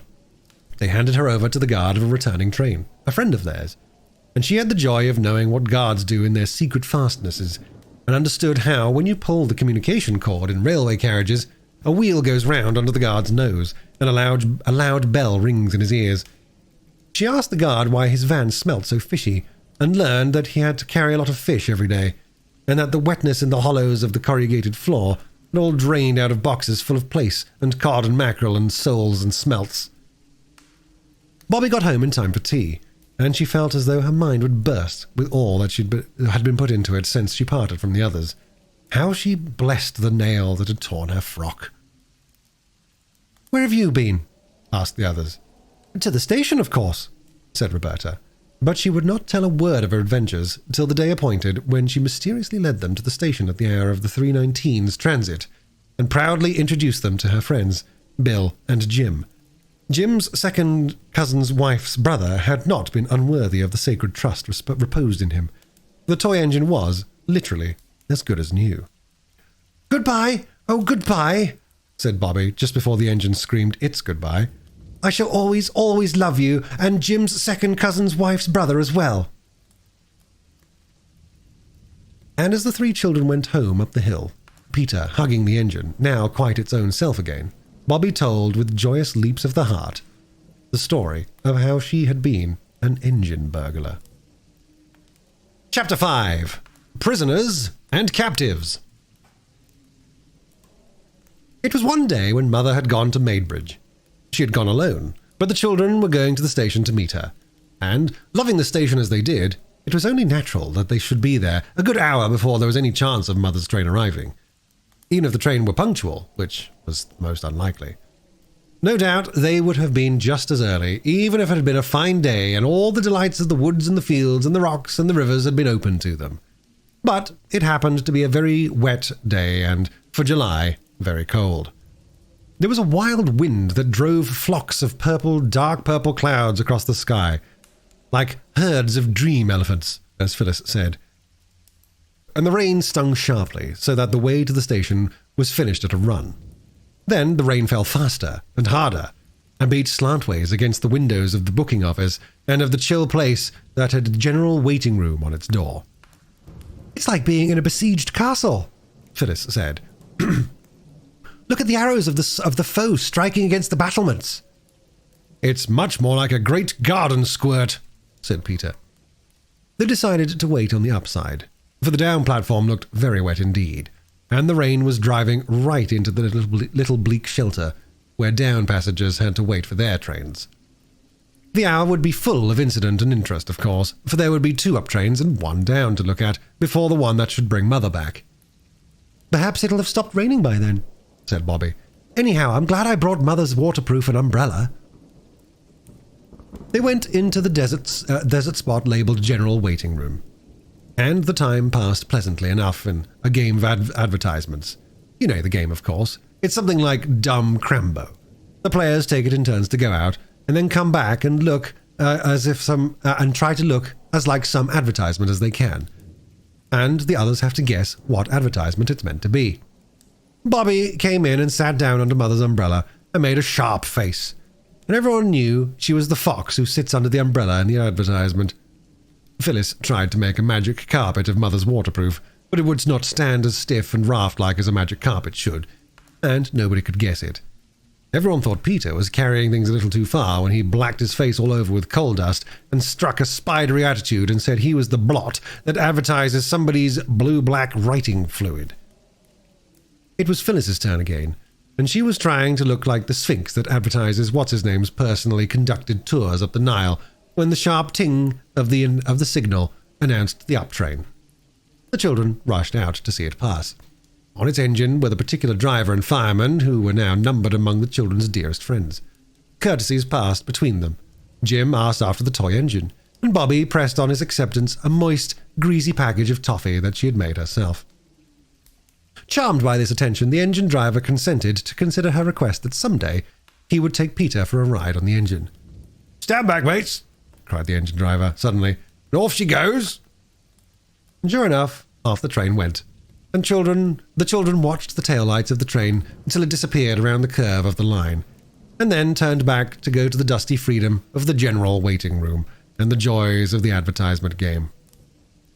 They expected to see just 1 or 2 people, the end of the procession of passengers who had given up their tickets and gone away. Instead, the platform around the door of the station had a dark blot around it, and the dark blot was a crowd of people. "Oh!" cried Peter, with a thrill of joyous excitement. "Something's happened! Come on!"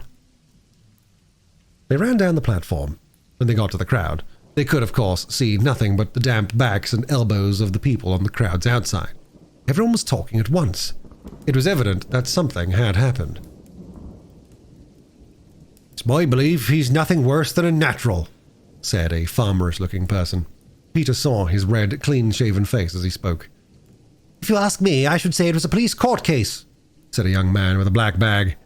"Not it, the infirmary more like." Then the voice of the station master was heard, firm and official. "Now then, move along there. I'll attend to this if you please." But the crowd did not move. And then came a voice that thrilled the children through and through, for it spoke in a foreign language. And, what is more, it was a language that they'd never heard. They'd heard French spoken, and German. Aunt Emma knew German, and used to sing a song about bedeuten and seiten and bind and sin. Nor was it Latin. Peter had been in Latin for 4 terms. It was some comfort, anyhow, to find that none of the crowd understood the foreign language any better than the children did. "What's he saying?" asked the farmer, heavily. "Sounds like French to me," said the station master, who had been to Boulogne for the day. "It isn't French," cried Peter. "What is it, then?" asked more than one voice. The crowd fell back a little to see who had spoken, and Peter pressed forward, so that when the crowd closed up again, he was at the front rank. "I don't know what it is," said Peter, "but it isn't French, I know that." Then he saw what it was that the crowd had for its centre. It was a man. The man, Peter did not doubt, who had spoken in that strange tongue. A man with long hair and wild eyes, with shabby clothes of a cut Peter had not seen before. A man whose hands and lips trembled, and who spoke again as his eyes fell on Peter. "No, it's not French," said Peter. "Try him with French if you know so much about it," said the farmer man. "Parlez-vous français?" began Peter boldly, and the next moment the crowd recoiled again, for the man with the wild eyes had been left leaning against the wall, and had sprung forward and caught Peter's hands, and begun to pour forth a flood of words which, though he could not understand a word of them, Peter knew the sound of. "There," said he, and turned, his hands still clasped in the hands of the strange shabby figure, to throw a glance of triumph at the crowd. "There, that's French." "What does he say?" "I don't know." Peter was obliged to own it. "Here," said the station master again. "You move on if you please. I'll deal with this case." A few of the more timid or less inquisitive travellers moved slowly and reluctantly away, and Phyllis and Bobby got near to Peter. All three had been taught French at school. How deeply they now wished that they had learned it. Peter shook his head at the stranger, but he also shook his hands as warmly and looked at him as kindly as he could. A person in the crowd, after some hesitation, said suddenly, "No comprenny," and then blushed deeply, backed out of the press, and went away. "Take him to your room," whispered Bobby to the station master. "Mother can talk French. She'll be here by the next train from Maidbridge." The station master took the arm of the stranger, suddenly but not unkindly. But the man wrenched his arm away and cowered back, coughing and trembling and trying to push the station master away. "Oh, don't," said Bobby. "Don't you see how frightened he is? He thinks you're going to shut him up. I know he does. Look at his eyes." "They're like a fox's eyes when the beast's in a trap," said the farmer. "Oh, let me try," Bobby went on. "I do really know 1 or 2 French words, if I could only think of them." Sometimes in moments of great need we can do wonderful things. Things that in ordinary life we could hardly even dream of doing. Bobby had never been anywhere near the top of her French class, but she must have learned something without knowing it, for now, looking at those wild hunted eyes, she actually remembered, and what is more, spoke some French words. She said, "Faut s'attendre. Ma mère parle français. Nous, what's the French for being kind?" Nobody knew. "Bon is good," said Phyllis. "Nous être bon pour vous." I do not know whether the man understood her words, but he understood the touch of the hand she thrust into his, and the kindness of the other hand that stroked his shabby sleeve. She pulled him gently towards the inmost sanctuary of the station master. The other children followed, and the station master shut the door in the face of the crowd, which stood a little while in the booking office, talking and looking at the fast-closed yellow door, and then by ones and twos went its way, grumbling. Inside the station master's room, Bobby still held the stranger's hands and stroked his sleeve. "Here we go," said the station master. "No ticket. Doesn't even know where he wants to go. I'm not sure now I ought to send for the police." "Oh, don't!" all the children pleaded at once, and suddenly Bobby got between the others and the stranger, for she had seen that he was crying. By a most unusual piece of good fortune, she had a handkerchief in her pocket. By a still more uncommon accident, the handkerchief was moderately clean. Standing in front of the stranger, she got out the handkerchief and passed it to him, so that the others did not see. "Wait till Mother comes," Phyllis was saying. "She does speak French beautifully. You would just love to hear her." "I'm sure he hasn't done anything like you're to be sent to prison for," said Peter. "Looks like without visible means to me," said the station master. "Well, I don't mind giving him the benefit of the doubt till your mama comes. I should like to know what nation's got the credit of him. That I should." Then Peter had an idea. He pulled an envelope out of his pocket and showed that it was half full of foreign stamps. "Look here," he said. "Let's show him these." Bobby looked and saw the stranger had dried his eyes with her handkerchief. So she said, "All right." They showed him an Italian stamp, and pointed from him to it and back again, and made signs of question with their eyebrows. He shook his head. Then they showed him a Norwegian stamp, the common blue kind it was, and again he signed no. Then they showed him a Spanish one, and at that he took the envelope from Peter's hand and searched among the stamps with a hand that trembled. The hand that he reached out at last, with a gesture as of one answering a question, contained a Russian stamp. "He's Russian!" cried Peter. "Or else he's like the man who was, in Kipling, you know." The train from Maidbridge was signalled. "I'll stay with him till you bring Mother in," said Bobby. "You're not afraid, missy?" "Oh, no," said Bobby, looking at the stranger, as she might have looked at a strange dog of doubtful temper. "You wouldn't hurt me, would you?" She smiled at him, and he smiled back. A queer, crooked smile, and then he coughed again, and the heavy rattling swish of an incoming train swept past, and the station master and Peter and Phyllis went out to meet it. Bobby was still holding the stranger's hand when they came back with Mother. The Russian rose and bowed very ceremoniously. Then Mother spoke in French, and he replied, haltingly at first, but presently in longer and longer sentences. The children, watching his face and Mother's, knew that he was telling her things that made her angry and pitying, and sorry and indignant all at once. "Well, Mum, what's it all about?" The station master could not restrain his curiosity any longer. "Oh," said Mother, "it's all right. He's Russian, and he's lost his ticket, and I'm afraid he's very ill. If you don't mind, I'll take him home with me now. He's really quite worn out. I'll run down and tell you about him all tomorrow." "I hope you don't mind. I hope you don't find you're taking home a frozen viper," said the station master doubtfully. "Oh, no," Mother said brightly, and she smiled. "I'm quite sure I'm not. Why, he's a great man in his own country. Writes books. Beautiful books. I've read some of them, but I'll tell you all about it tomorrow." She spoke again in French to the Russian, and everyone could see the surprise and pleasure and gratitude in his eyes. He got up and politely bowed to the station master and offered his arm most ceremoniously to Mother. She took it, but anybody could have seen she was helping him along, and not he her. "You girls run home and light a fire in the sitting room," Mother said, "and Peter had better go for the doctor." But it was Bobby who went for the doctor.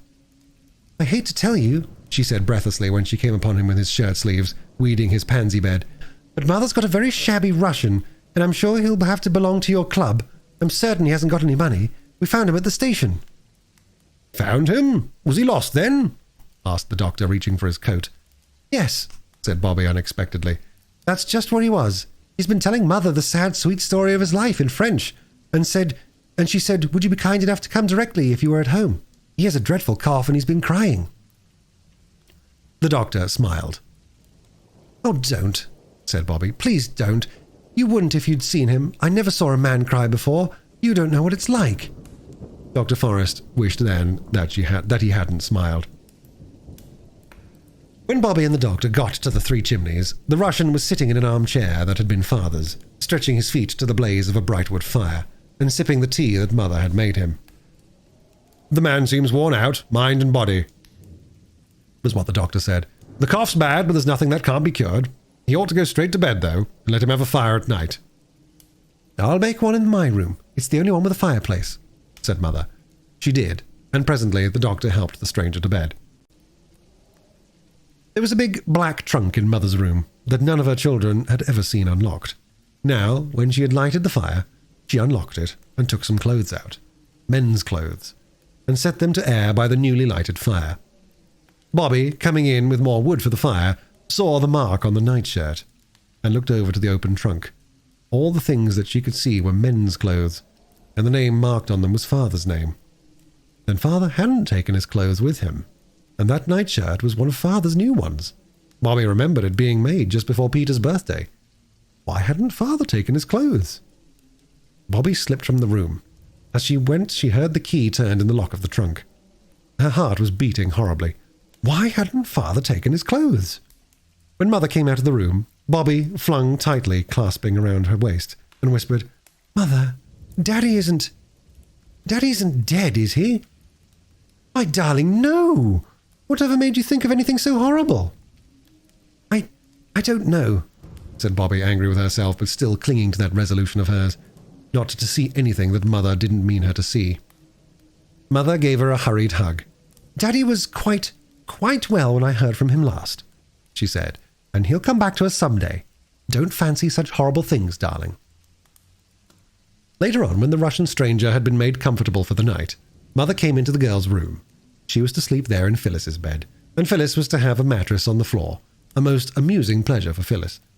Directly Mother came in, two white figures started up, and two eager voices called, "Now, Mother, tell us about the Russian gentleman."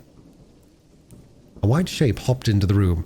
It was Peter, dragging his quilt behind him like the tail of a white peacock.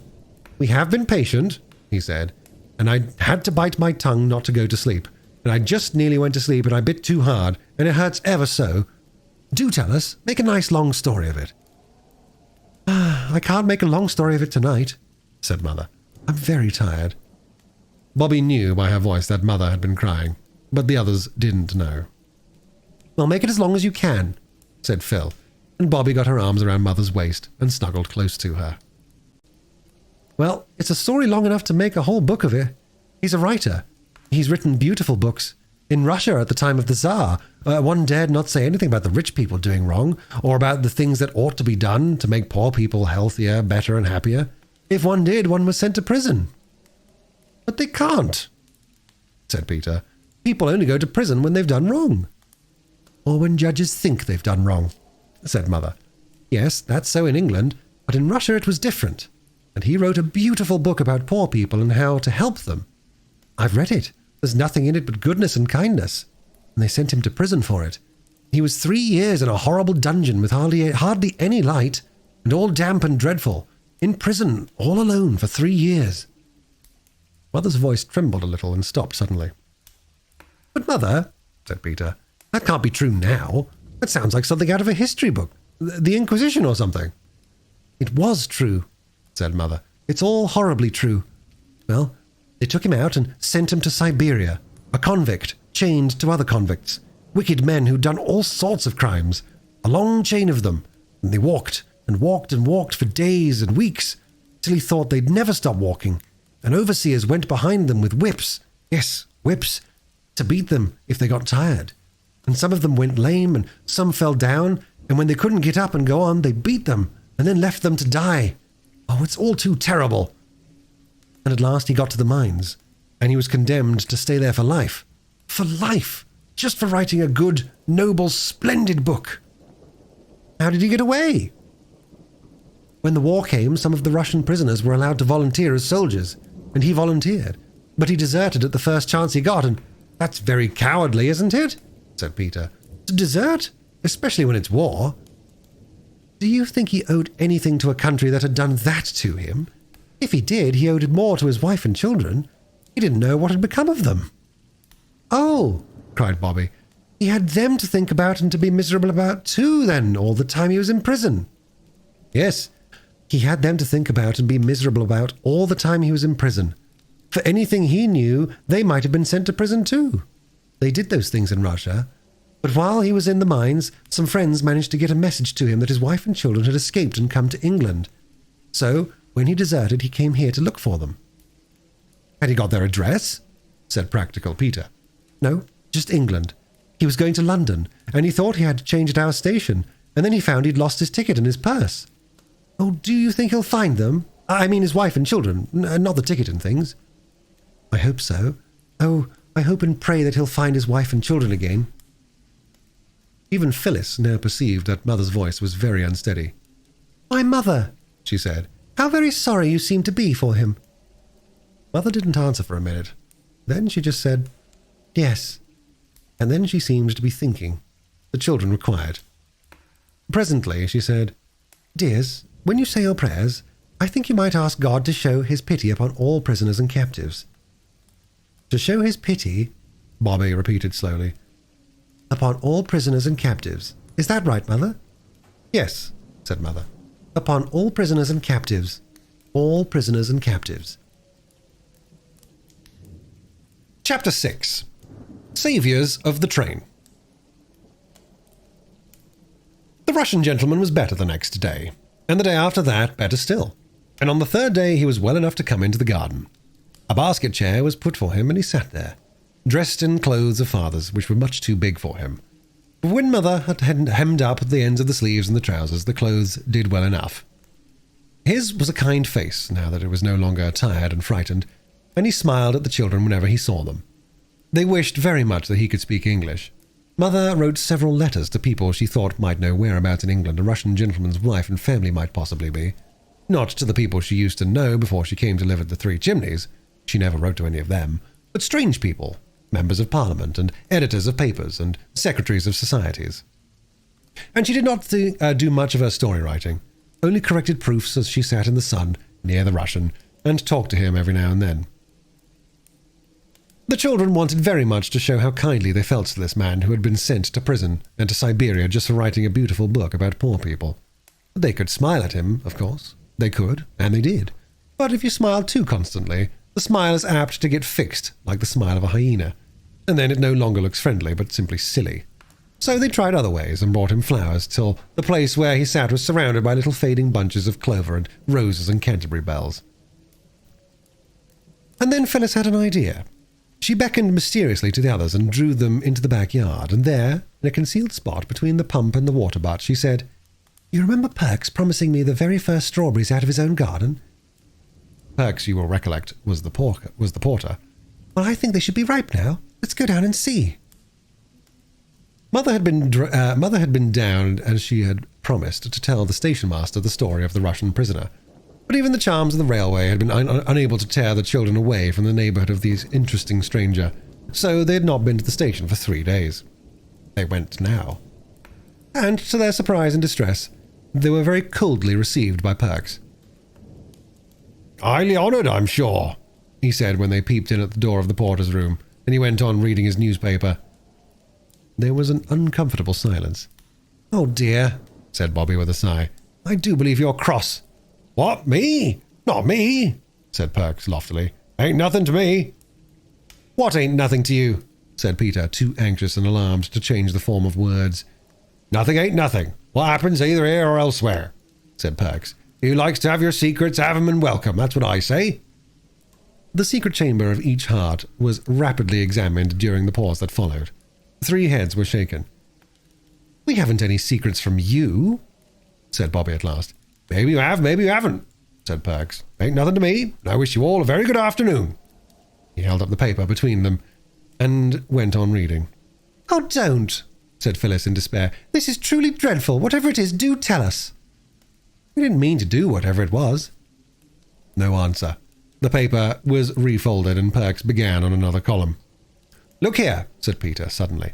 "It's not fair. Even people who do crimes aren't punished without being told what it's for, as once they were in Russia." "I don't know anything about Russia." "Oh, yes, you do. When Mother came down on purpose to tell you, Mr. Gills, all about our Russian." "Can't you fancy it?" said Perks indignantly.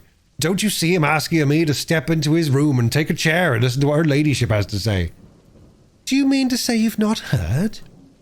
"Not so much as a breath. I did go so far as to put a question, and she shuts me up like a rat trap. 'Affairs of state, Perks,' says he. But I did think one of you would have nipped down to tell me. You're here sharp enough when you want to get anything out of old Perks." Phyllis flushed purple as she thought of the strawberries. "Information about locomotives or signals or the likes," said Perks. "We didn't know you didn't know. We thought Mother had told you. We wanted to tell you we thought it would be best...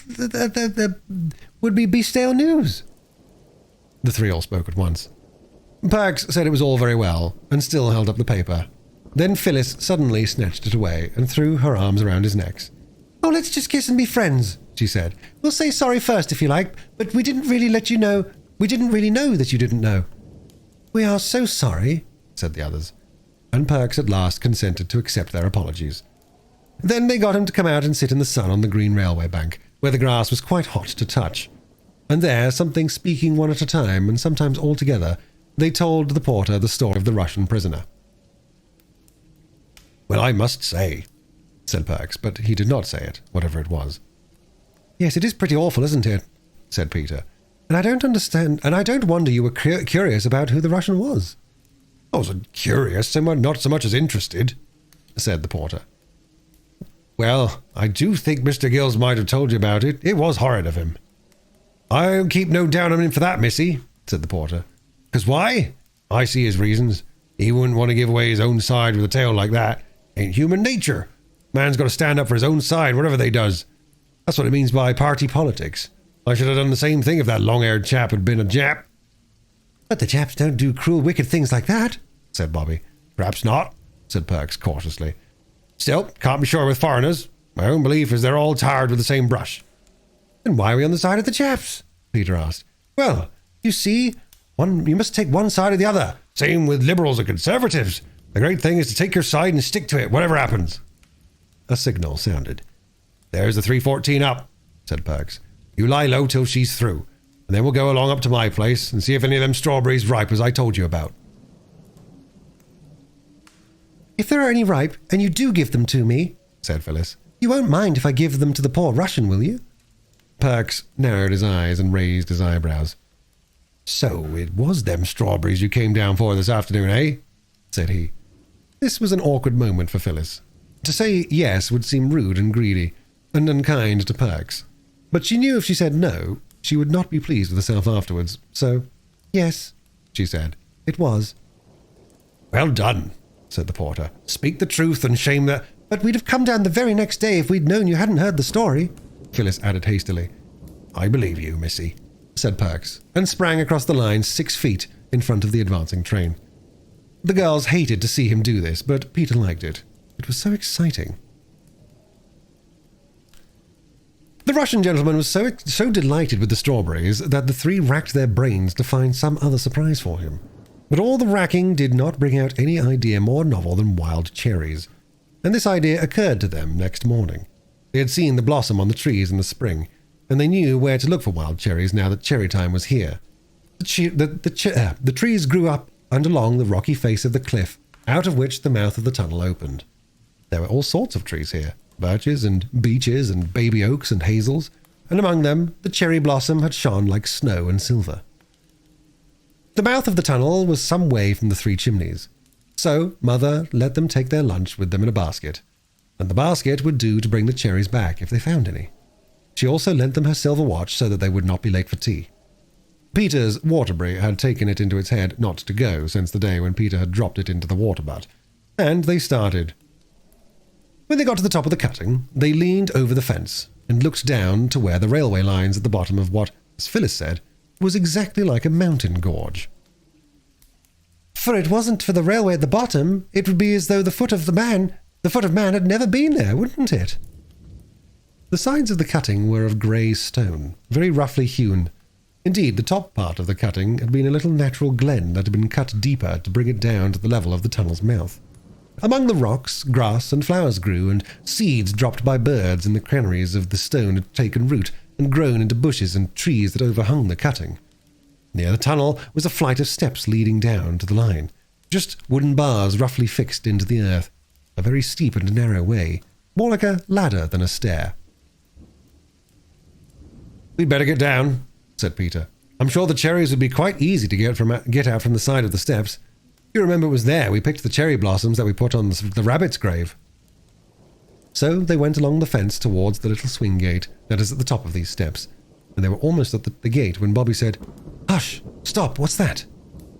That was a very odd noise indeed, a soft noise, but quite plainly to be heard through the sound of the wind and tree branches and the hum and whir of telegraph wires.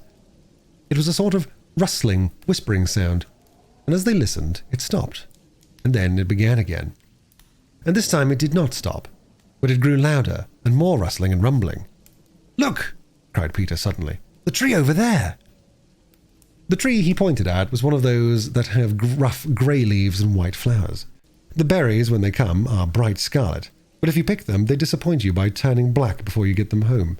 And as Peter pointed, the tree was moving, not just at the way trees ought to move when the wind blows through them, but all in one piece, as though it were a live creature and were walking down the side of the cutting. "It's moving!" cried Bobby. "Oh, look, and so are the others! It's like the woods in Macbeth!" "It's magic!" said Phyllis, breathlessly. "I always knew this railway was enchanted." It really did seem a little magic, for all the trees for about 20 yards at the opposite bank seemed to be slowly walking down towards the railway line, the tree with the grey leaves bringing up the rear like some old shepherd driving a flock of green sheep. "What is it? Oh, what is it?" said Phyllis. "It's much too much magic for me. I don't like it. Let's go home." But Bobby and Peter clung fast to the rail and watched breathlessly, and Phyllis made no movement towards going home by herself. The trees moved on and on. Some stones and a loose earth fell down and rattled on the railway metals far below. "It's all coming down," Peter tried to say, but found there was hardly any voice to say it with. And indeed, just as he spoke, the great rock, on the top of which the walking trees were, leaned slowly forward. The trees, ceasing to walk, stood still and shivered. Leaning with the rock, they seemed to hesitate a moment, and then rock and trees and grass and bushes, with a rushing sound, slipped right away from the face of the cutting, and fell upon the line with a blundering crash that could have been heard a half-mile off. A cloud of dust rose up. "Oh," said Peter in awestruck tones, "isn't it exactly like when coals come in? If there wasn't any roof to the cellar, you could see down." "Yes, look what a great mound it's made," said Bobby. "Yes," said Peter slowly. He was still leaning on the fence. Yes, he said again, still more slowly. Then he stood upright. The 11:29 down hasn't gone by yet. We must let them know at the station or there'll be a most frightful accident. Let's run, said Bobby, and began. But Peter cried, Come back! I looked at Mother's watch. He was very prompt and businesslike, and his face looked whiter than they'd ever seen it. No time, he said. It's 2 miles away and it's past 11. Couldn't we, suggested Phyllis breathlessly, couldn't we climb up a telegraph post and do something to the wires? We wouldn't know how, said Peter. They do it in war, said Phyllis. I know, I've heard of it. They only cut them, silly, said Peter. And that doesn't do any good. And we couldn't cut them even if we got up. And we couldn't get up. If we had anything red, we could get down on the line and wave it. But the train wouldn't see us until it got round the corner. And then it could see the mound just as well as us, said Phyllis. Better, because it's much bigger than us. If only we had something red, Peter repeated. We could go round the corner and wave to the train. We might wave anyway. They'd only think it was just us as usual. We've waved so often before. Anyway, let's get down. They got down the steep stairs. Bobby was pale and shivering. Peter's face looked thinner than usual. Phyllis was red-faced and damp with anxiety. Oh, how hot I am, she said. And I thought it was going to be cold. I wish we hadn't put on our... She stopped short and then ended in quite a different tone. Our flannel petticoats. Bobby turned at the bottom of the stairs. Oh, yes, she cried. They're red. Let's take them off. They did, and with the petticoats rolled up under their arms, ran along the railway, skirting the newly fallen mound of stones and rock and earth, and bent, crushed, twisted trees. They ran at their best pace. Peter led, but the girls were not far behind. They reached the corner that hid the mound from the straight line of the railway that ran half a mile without curve or corner. Now, said Peter, taking hold of the largest flannel petticoat. You're not... Phyllis faltered. You're not going to tear them? Shut up, said Peter with brief sternness. Oh, yes, said Bobby. Tear them into little bits if you like. Don't you see, Phil? If we can't stop the train, there'll be a real live accident with people killed. Oh, horrible. Here, Peter, you'll never tear it through the band. She took the red flannel petticoat from him and tore it an inch from the band. Then she tore the other in the same way. There, said Peter, tearing his in turn. He divided each petticoat into 3 pieces. Now, we've got 6 flags. He looked at the watch again, and we've got 7 minutes. We must have flagstaffs. The knives given to boys are, for some reason, seldom of the kind of steel that keeps sharp. The young saplings had to be broken off. 2 came up by the roots. The leaves were stripped from them. We must cut holes in the flags and run the sticks through the holes, said Peter. And the holes were cut. The knife was sharp enough to cut flannel with. 2 of the flags were set up in heaps of loose stones between the sleepers of the down line. Then Phyllis and Roberta each took a flag and stood ready to wave it as soon as the train came in sight. I shall have the other 2 myself, said Peter, because it was my idea to wave something red. They're our petticoats, though, Phyllis was beginning, but Bobby interrupted. Oh, what does it matter who waves what if we can save the train? Perhaps Peter had not rightly calculated the number of minutes it would take the 11:29 to get from the station to the place they were. Or perhaps the train was late. Anyway, it seemed a very long time that they waited. Phyllis grew impatient. I expect the watch is wrong and the train's gone by, said she. Peter relaxed the heroic attitude he had chosen to show off his 2 flags, and Bobby began to feel sick with suspense. It seemed to her that they'd been standing there for hours and hours, holding those silly little red flannel flags that no one would ever notice. The train wouldn't care. It would go rushing by them, tear the corner, and go crashing into that awful mound, and everyone would be killed. Her hands grew very cold, and trembled so that she could hardly hold the flag. And then came the distant rumble and hum of the metals, and a puff of white steam showed far away along the stretch of line. Stand firm, said Peter, and wave like mad. When it gets to that big furze bush, step back, but go on waving. Don't stand on the line, Bobby. The train came rattling along very, very fast. They don't see us. They won't see us. It's no good, cried Bobby. The 2 little flags on the line swayed as the nearing train shook and loosened the heaps of loose stones that held them up. One of them slowly leaned over and fell on the line. Bobby jumped forward and caught it up and waved it. Her hands did not tremble now. It seemed the train came on as fast as ever. It was very near now. "Keep off the line, you silly cuckoo," said Peter fiercely. "It's no good," Bobby said again. "Stand back," cried Peter suddenly, as he dragged Phyllis back by the arm. But Bobby cried, "Not yet! Not yet!" and waved her 2 flags right over the line. The front of the engine looked black and enormous. Its voice was loud and harsh. "Oh, stop, stop, stop!" cried Bobby. No one heard her.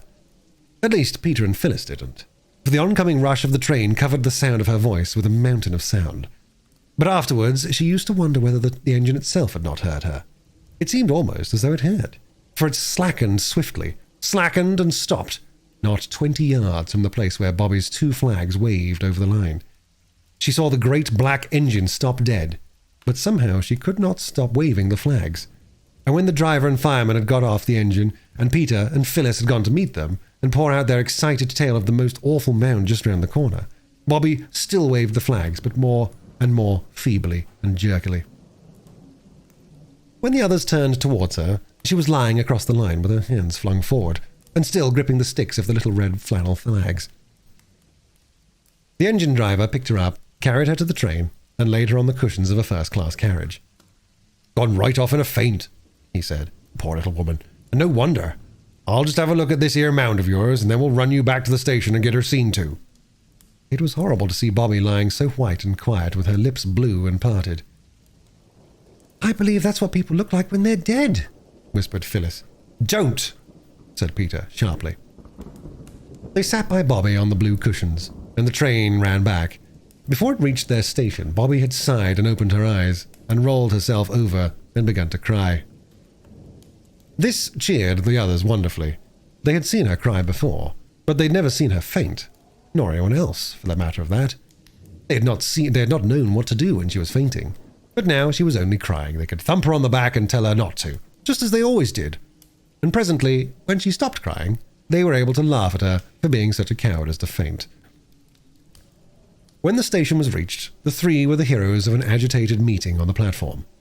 The praises they got for their prompt action, their common sense, their ingenuity, were enough to have turned anyone's head. Phyllis enjoyed herself thoroughly. She had never been a real heroine before, and the feeling was delicious. Peter's ears got very red, yet he too enjoyed himself. Only Bobby wished they all wouldn't. She wanted to get away. "You'll hear from the company about this, I expect," said the station master. Bobby wished she might never hear of it again. She pulled at Peter's jacket. "Oh, come away, I want to go home," she said. So they went. And as they went, the station master and porter and guards and driver and firemen and passengers sent up a cheer. "Oh, listen," cried Phyllis. "That's for us." "Yes," said Peter. "I say, I am glad I thought about something red and waving it." "How lucky we did put on our red flannel petticoats," said Phyllis. Bobby said nothing. She was thinking of the horrible mound and the trustful train rushing towards it. "And it was us that saved them," said Peter. "How dreadful if they'd all been killed," said Phyllis. "Wouldn't it, Bobby?" "We never got any cherries after all," said Bobby. The others thought her rather heartless. Chapter 7. For Valor. I hope you don't mind my telling you a good deal about Roberta. The fact is, I'm growing very fond of her. The more I observe her, the more I love her, and I notice all sorts of things about her that I like. For instance, she was quite oddly anxious to make other people happy, and that she could keep a secret, a tolerably rare accomplishment. Also, she had the power of silent sympathy. That sounds rather dull, I know, but it's not so dull as it sounds. It just means that a person is able to know that you are unhappy, and to love you extra on that account, without bothering you by telling you all the time how sorry she is for you. That was what Bobby was like. She knew that Mother was unhappy, and that Mother had not told her the reason. So she just loved Mother more and never said a single word that could let Mother know how earnestly her little girl wondered what Mother was unhappy about. This needs practice. It is not so easy as you might think. Whatever happened, and all sorts of nice, pleasant, ordinary things happened, such as picnics, games, and buns for tea, Bobby always had these thoughts at the back of her mind. Mother's unhappy. Why? I don't know. She doesn't want me to know. I won't try to find out. But she is unhappy. Why? I don't know. She doesn't... And so on, repeating and repeating like a tune that you don't know the stopping part of. The Russian gentleman still took up a good deal of everybody's thoughts. All the editors and secretaries of societies and members of Parliament had answered Mother's letters as politely as they knew how. But none of them could tell where the wife and children of Mr. I will apologize here and pronounce Mr. Russian person's name as Mr. Szezcpansky would be likely to be. Did I tell you that the Russian's very Russian name was that? Bobby had another quality which you will hear differently described by different people. Some of them call it interfering in other people's business, and some call it helping lame dogs over stiles, and some call it loving kindness. It just means trying to help people. She racked her brains to think of some way of helping the Russian gentleman to find his wife and children. He had learned a few words of English now. He could say good morning and good night and please and thank you and pretty when the children brought him flowers, and very good when they asked him how he had slept. The way he smiled when he said his English was, Bobby felt, just too sweet for anything. She used to think of his face because she fancied it would help her to some way of helping him. But it did not. Yet his being there cheered her because she saw that it made Mother happier. She likes to have someone to be good to, even besides us, said Bobby. And I know she hated to let him have Father's clothes, but I suppose it hurt nice, or she wouldn't have. For many and many a night after the day when she and Peter and Phyllis had saved the train from wreck, by waving their little red flannel flags, Bobby used to wake screaming and shivering, seeing again that horrible mound and the poor, dear, trustful engine rushing on towards it. Just thinking that it was doing its swift duty, that everything was clear and safe. And then a warm thrill of pleasure used to run through her, the remembrance of how she and Peter and Phyllis and the red flannel petticoats had really saved everybody. One morning, a letter came. It was addressed to Peter and Bobby and Phyllis. They opened it with enthusiastic curiosity, for they did not often get letters. The letter said, Dear Sir and Ladies, it is proposed to make a small presentation to you in commemoration of your prompt and courageous action in warning the train on the inst, and thus averting what must, humanly speaking, have been a terrible accident. The presentation will take place at the station at 3 o'clock on the 30th inst, if at this time and place will be convenient to you. Yours faithfully, Jabez Inglewood, Secretary, Great Northern and Southern Railway Company. There never had been a prouder moment in the lives of the three children. They rushed to Mother with the letter, and she also felt proud and said so, and this made the children happier than ever. But if the presentation is money, you must say, thank you, but we'd rather not take it, said Mother. I'll wash your Indian muslins at once, she said. You must look tidy on an occasion like this. Phil and I can wash them, said Bobby, if you'll iron them, Mother. Washing is rather fun. I wonder whether you've ever done it. This particular washing took place in the back kitchen, which had a stone floor and a very big stone sink under its window. Let's put the bath on the sink, said Phyllis. Then we can pretend we're out of doors washerwomen like Mother saw in France. But they were washing in the cold river, said Peter, his hands in his pockets. Not in hot water. This is a hot river, then, said Phyllis. Lend a hand with the bath, there's a dear. I should like to see a deer lending a hand, said Peter, but he lent his. Now to scrub and rub and scrub and scrub and rub, said Phyllis, hopping joyously about as Bobby carefully carried the heavy kettle from the kitchen fire. Oh, no, said Bobby, greatly shocked. You don't rub muslin. You put the boiled soap in the hot water and make it all frothy lathery, and then you shake the muslin and squeeze it ever so gently, and all the dirt comes out. It's only clumsy things like tablecloths and sheets that have to be rubbed. The lilac and the Gloire de Dijon roses outside the window swayed in the soft breeze. It's a nice drying day, that's one thing, said Bobby, feeling very grown up. Oh, I do wonder what wonderful feelings we shall have when we wear the Indian muslin dresses. Yes, so do I, said Phyllis, shaking and squeezing the muslin in quite a professional manner. "Now we squeeze out the soapy water. No, we mustn't twist them, and then rinse them. I'll hold them while you and Peter empty the bath and get clean water." "A presentation. That means presents," said Peter, as his sisters, having duly washed the pegs and wiped the line, hung the dresses to dry. "Whatever will it be?" "It might be anything," said Phyllis. "What I've always wanted is a baby elephant. But I suppose it wouldn't be that." "Suppose it was gold models of steam engines," said Bobby. "Or a big model of the scene of a prevented accident," suggested Peter, "with a little model train and dolls dressed like us and the engine driver and fireman and passengers." "Do you like," said Bobby, doubtfully, drying her hands on the rough towel that hung over the roller at the back of the scullery door, "do you like us being rewarded for saving a train?" "Yes, I do," said Peter, downrightly. "And don't you try to come it over on us that you don't like it too, because I know you do." "Yes," said Bobby doubtfully, "I know I do. But oughtn't we to be satisfied with just having done it and not ask for anything more?" "Who did ask for anything more, silly?" said her brother. "Victoria Cross soldiers didn't ask for it, but they're glad enough to get it all the same. Perhaps it'll be medals then. When I'm very old indeed, I shall show them to my grandchildren and say, 'We only did our duty,' and they'll be awfully proud of me." "You'll have to be married," warned Phyllis, "or you don't have any grandchildren." "I suppose I shall have to be married one day," said Peter, "but it'll be an awful bother having her around all the time. I'd like to marry a lady who had trances and only woke up once or twice a year." "Just to say you were like the light of her life and then go to sleep again. Yes, that wouldn't be so bad," said Bobby. "When I get married," said Phyllis, I shall want him to want me to be awake all the time so that I can hear him say how nice I am."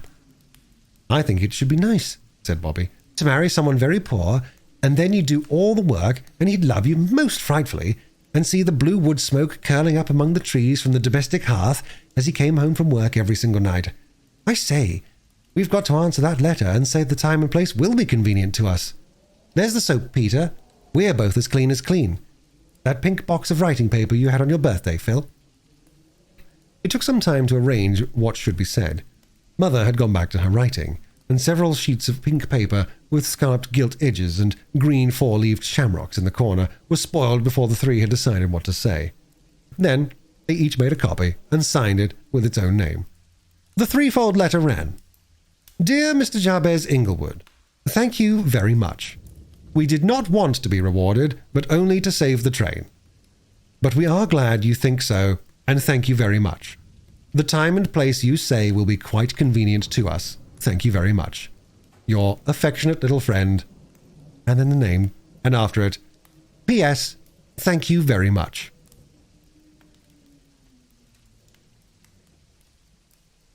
"Washing is much easier than ironing," said Bobby, taking the clean, dry dresses off the line. "I do love to see things come clean. Oh, I don't know how we shall wait until it's time to know what presentation they're going to present." When at last, it seemed a very long time after, it was the day, the three children went down to the station at the proper time, and everything that happened was so odd that it seemed like a dream. The station master came out to meet them, in his best clothes, as Peter noticed at once, and led them into the waiting room, where once they had played the advertisement game, it looked quite different now. A carpet had been put down, and there were pots of roses on the mantelpiece, and on the window ledges, green branches stuck up like holly and laurel are at Christmas, over the framed advertisement of Cook's Tours and the beauties of Devon and the Paris-Lyon Railway. There were quite a number of people there besides the porter, 2 or 3 ladies in smart dresses, and quite a crowd of gentlemen in high hats and frock coats, besides everybody who belonged to the station. They recognized several people who had been in the train on the red flannel petticoat day. Best of all, their own gentleman was there, and his coat and hat and collar seemed more than ever different from anyone else's. He shook hands with them, and then everybody sat down on chairs, and a gentleman in spectacles, they found out afterwards he was the district superintendent, began quite a long speech. Very clever indeed. I'm not going to write the speech down. First, because you would think it dull, and secondly, because it made all the children blush so, and get so hot about the ears that I am quite anxious to get away from this part of the subject. And thirdly, because the gentleman took so many words to say what he had to say, that I really haven't the time to write them all down. He said all sorts of nice things about the children's bravery and presence of mind, and when he had done, he'd sat down, and then everyone who was there clapped and said, "Hear, hear." And then the old gentleman got up and said some things too. It was like a prize giving. And then he called the children one by their names, and gave each of them a beautiful gold watch and chain. And inside the watches were engraved after the name of the watch's new owner. From the directors of the Northern and Southern Railway, in grateful recognition of the courageous and prompt action which averted an accident on 1905. The watches were the most beautiful you can possibly imagine, and each one had a blue leather case to live in when it was at home. "You must make a speech now and thank everyone for their kindness," whispered the station master in Peter's ear, and pushed him forward. "Begin, ladies and gentlemen," he added. Each of the children had already said "thank you" quite properly. "Oh dear," said Peter, but he did not resist the push. "Ladies and gentlemen," he said in a rather husky voice. Then there was a pause, and he heard his heart beating in his throat. "Ladies and gentlemen," he went on with a rush, "it's most awfully good of you, and we shall treasure the watches all our lives, but really we don't deserve it because what we did wasn't anything, really. At least, I mean, it was awfully exciting, and what I mean to say, thank you all very much." The people clapped Peter more than they had done the district superintendent, and then everybody shook hands with them, and as soon as politeness would let them, they got away and tore up the hill to Three Chimneys with their watches in their hands. It was a wonderful day, the kind of day that very seldom happens to anybody, and to most of us not at all. "I did want to talk to that old gentleman about something else," said Bobby, "but it was so public, like being in church." "What did you want to say?" asked Phyllis. "I'll tell you when I've thought about it more," said Bobby. So when she had thought a little more, she wrote a letter. "My dearest old gentleman," it said, "I want most awfully to ask you something. If you could get out of the train and go by the next, it would do. I do not want to give you to give me anything. Mother says we ought not to, and besides, we do not want any things, only to talk to you about a prisoner and a captive. Your loving little friend, Bobby." She got to the station master to give the letter to the old gentleman, and next day she asked Peter and Phyllis to come down to the station with her at the time when the train that brought the old gentleman from town would be passing through. She explained the idea to them, and they approved thoroughly. They'd all washed their hands and faces, and brushed their hair, and were looking as tidy as they knew how. But Phyllis, always unlucky, had upset a jug of lemonade down the front of her dress. There was no time to change, and the wind happening to blow from the coal yard, her frock was soon powdered with grey, which stuck to the sticky lemonade stains and made her look, as Peter said, like any gutter child. It was decided that she should keep behind the others as much as possible. "Perhaps the old gentleman won't notice," said Bobby. "The aged are often weak in the eyes." There was no sign of weakness, however, in the eyes or any other part of the old gentleman as he stepped from the train and looked up and down the platform. The three children, now that it came to the point, suddenly felt that rush of deep shyness which makes your ears red and hot, your hands warm and wet, and the tip of your nose pink and shiny. "Oh," said Phyllis, "my heart's thumping like a steam engine, right under my sash, too." "Nonsense," said Peter. "People's hearts aren't under their sashes." "I don't care, mine is," said Phyllis. "If you're going to talk like a poetry book," said Peter, "my heart's in my mouth." "My heart's in my boots, if you come to that," said Roberta. "But do come on, I think he'll think we're idiots." "You won't be far wrong," said Peter gloomily, and they went forward to meet the old gentleman. "Hello," he said, shaking his hands with them all in turn.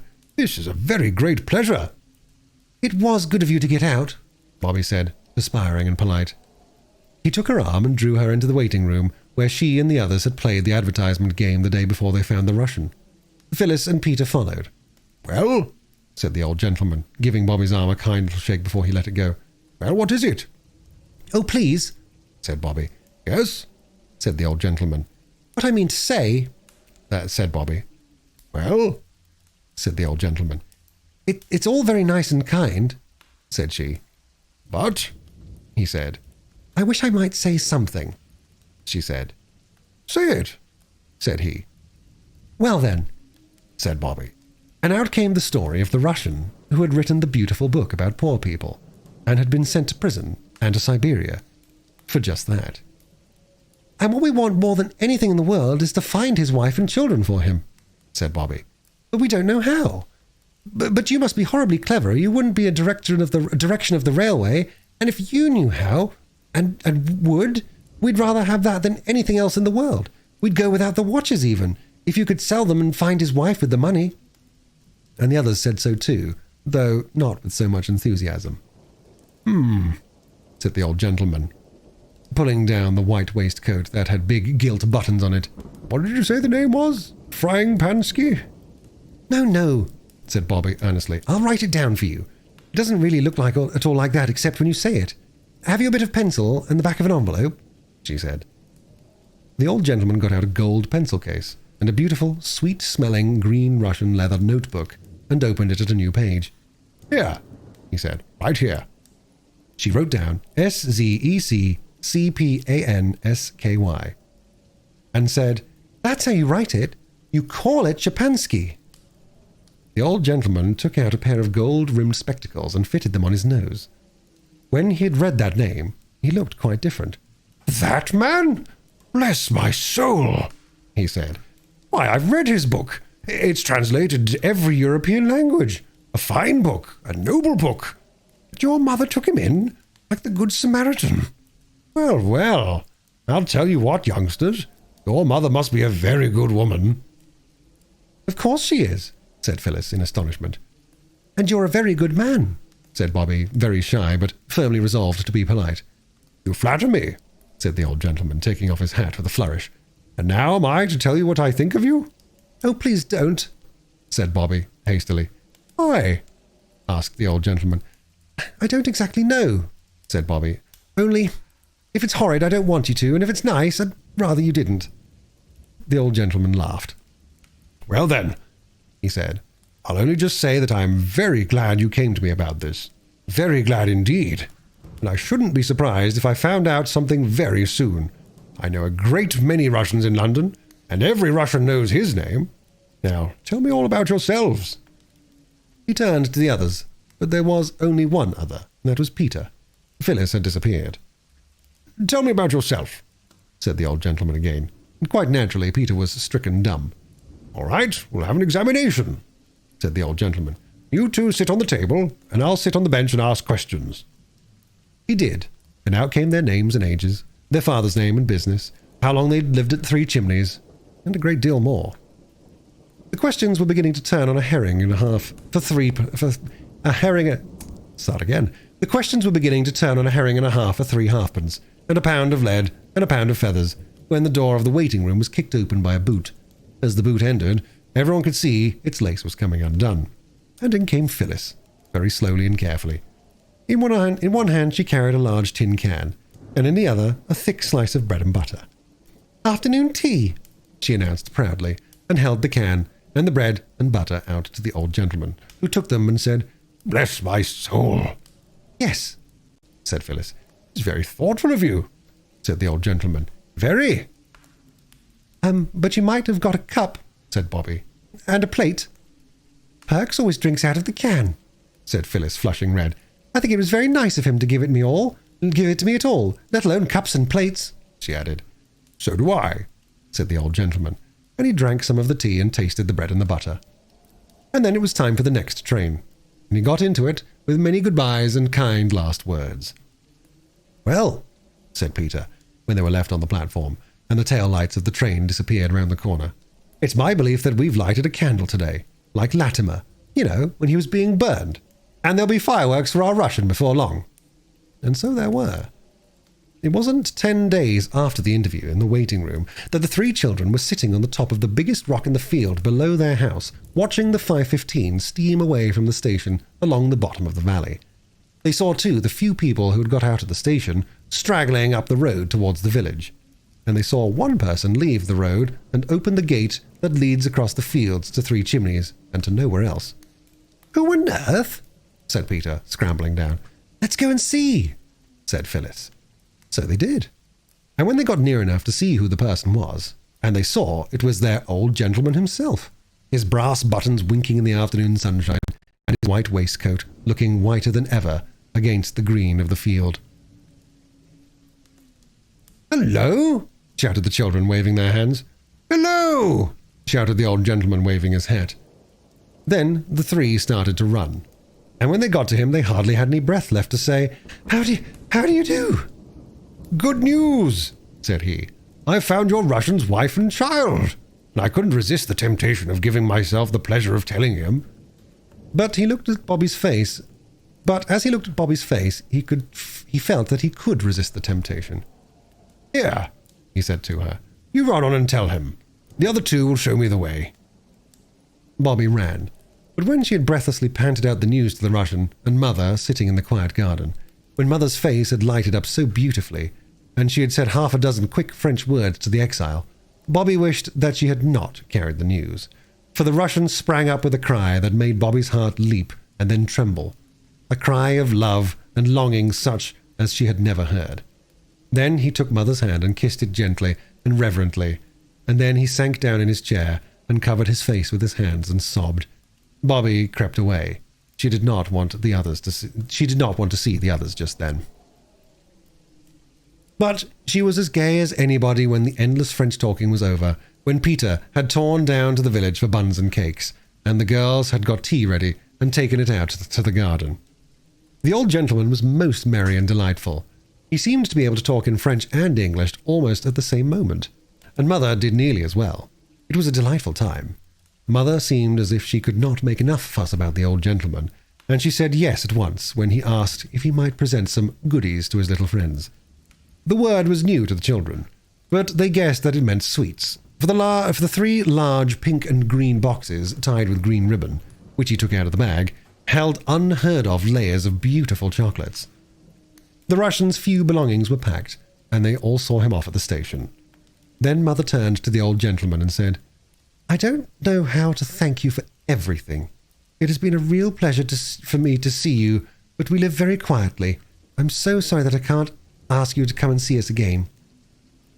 The children thought this very hard. When they had made a friend, and such a friend, they would dearly have liked to have seen him, would have dearly liked him to come and see them again. What the old gentleman thought they couldn't tell. He only said, "I consider myself very fortunate, madam, to have been received once at your house." "Ah," said Mother, "I know I must seem surly and ungrateful, but—" "You could never seem anything but a most charming and gracious lady," said the old gentleman, with another of his bows. And as they turned to go up the hill, Bobby saw her mother's face. "How tired you look, Mummy," she said. "Lean on me." "It's my place to give my mother my arm," said Peter. "I'm the head man of the family when Father's away." Mother took an arm of each. "How awfully nice," said Phyllis, skipping joyfully. "To think of the dear Russian embracing his long-lost wife. The baby must have grown a lot since he saw it." "Yes," said Mother. "I wonder whether Father will think I've grown," Phyllis went on, skipping still more gaily. "I have grown already, haven't I, Mother?" "Yes," said Mother. "Oh, yes." And Bobby and Peter felt her hands tighten on their arms. "Poor old Mummy, you are tired," said Peter. Bobby said, "Come on, Phil, I'll race you to the gate." And she started the race. Though she hated doing it, you know why Bobby did that. Mother only thought that Bobby was tired of walking slowly. Even mothers who love you better than anyone else ever will don't always understand. Chapter 8. The Amateur Fireman. "That's a likely little brooch you've got on, miss," said Perks, the porter. "I don't know as ever I see a thing more like a buttercup without it was a buttercup." "Yes," said Bobby, glad and flushed by this approval. "I always thought it was more like a buttercup, almost than even a real one. And I never thought it would come to be mine, my very own. And then Mother gave it to me for my birthday." "Oh, have you had a birthday?" said Perks, and he seemed quite surprised, as though a birthday were only a thing granted to a favoured few. "Yes," said Bobby. "When's your birthday, Mr. Perks?" The children were taking tea with Mr. Perks in the porter's room, among the lamps and the railway almanacs. They had brought their own cups and some jam turnovers. Mr. Perks made tea in a beer can as usual, and everyone felt very happy and confidential. "My birthday?" said Perks, tipping some more dark brown tea out of the can into Peter's cup. I give up keeping my birthday afore you was born. Oh, but you must have been born sometime, you know, said Phyllis thoughtfully. Even if it was 20 years ago, or 30, or 60, or 70. Not so long as that, missy, Perks grinned as he answered. If you really want to know, it was 32 years ago, come the 15th of this month. Then why don't you keep it? Asked Phyllis. Oh, I've got something else to keep besides birthdays, said Perks briefly. Oh, what? Asked Phyllis eagerly. Not secrets. Nope, said Perks. The kids and the missus. It was this talk that set the children thinking, and presently talking. Perks was, on the whole, the dearest friend they had made. Not so grand as the station master, but more approachable. Less powerful than the old gentleman, but more confidential. It seems horrid that nobody keeps his birthday, said Bobby. Couldn't we do something? Let's go up to the canal bridge and talk it over, said Peter. I got a new gut line from the postman this morning. He gave it me for a bunch of roses that I gave him for his sweetheart. She's ill. Then I do think you might have given her the roses for nothing, said Bobby indignantly. Yang, yang, said Peter disagreeably, and put his hands in his pockets. He did, of course, said Phyllis in haste. Directly we heard she was ill. We got the roses ready and waited by the gate. It was when you were making the brekker toast, and when he'd said thank you for the roses so many times, much more than he need have, he pulled out the line and gave it to Peter. It wasn't exchange, it was the grateful heart. Oh, I beg your pardon, Peter, said Bobby. I am so sorry. Don't mention it, said Peter grandly. I knew you would be. So then they all went up to the canal bridge. The idea was to fish from the bridge, but the line was not quite long enough. Never mind, said Bobby. Let's just stay here and look at things. Everything's so beautiful. It was. The sun was setting in red splendor over the grey and purple hills, and the canal lay smooth and shiny in the window. In the shadow. No ripple broke its surface. It was like a grey satin ribbon between the dusky green silk of the meadows that were on each side of its banks. It's all right, said Peter, but somehow I can always see how pretty things are much better when I've something to do. Let's get down to the towpath and fish from there. Phyllis and Bobby remembered how the boys on canal boats had thrown coal at them, and they said no. Oh, nonsense, said Peter. There aren't any boys here now. If there were, I'd fight them. Peter's sisters were kind enough not to remind him how he had not fought the boys when coal had last been thrown. Instead, they said, all right then, and cautiously climbed down the steep bank to the towing path. The line was carefully baited, and for half an hour they fished patiently, and in vain. Not a single nibble came to nourish hope in their hearts. All eyes were intent on the sluggish waters that earnestly pretended they had never harboured a single minnow, when a loud, rough shout made them start. Hi, said the shout in most disagreeable tones. Get out of that, can't you? An old white horse coming along the towing path was within half a dozen yards of them. They sprang to their feet and hastily climbed up the bank. We'll slip down again when they've gone by, said Bobby. But, alas, the barge, after the manner of barges, stopped under the bridge. She's going to anchor, said Peter. Just our luck.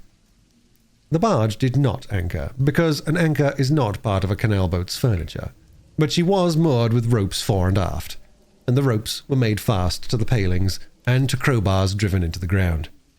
What are you staring at? Growled the bargee crossly.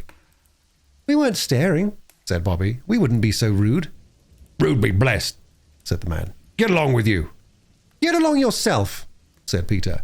He remembered what he had said about fighting boys, and besides he felt safe halfway up the bank. We've as much right to be here as anyone else. Oh, have you indeed? Said the man. We'll soon see about that. And he came across his deck and began to climb down the side of the barge. Oh no, Peter, come away, said Bobby and Phyllis, in agonized unison. Not me, said Peter, but you'd better.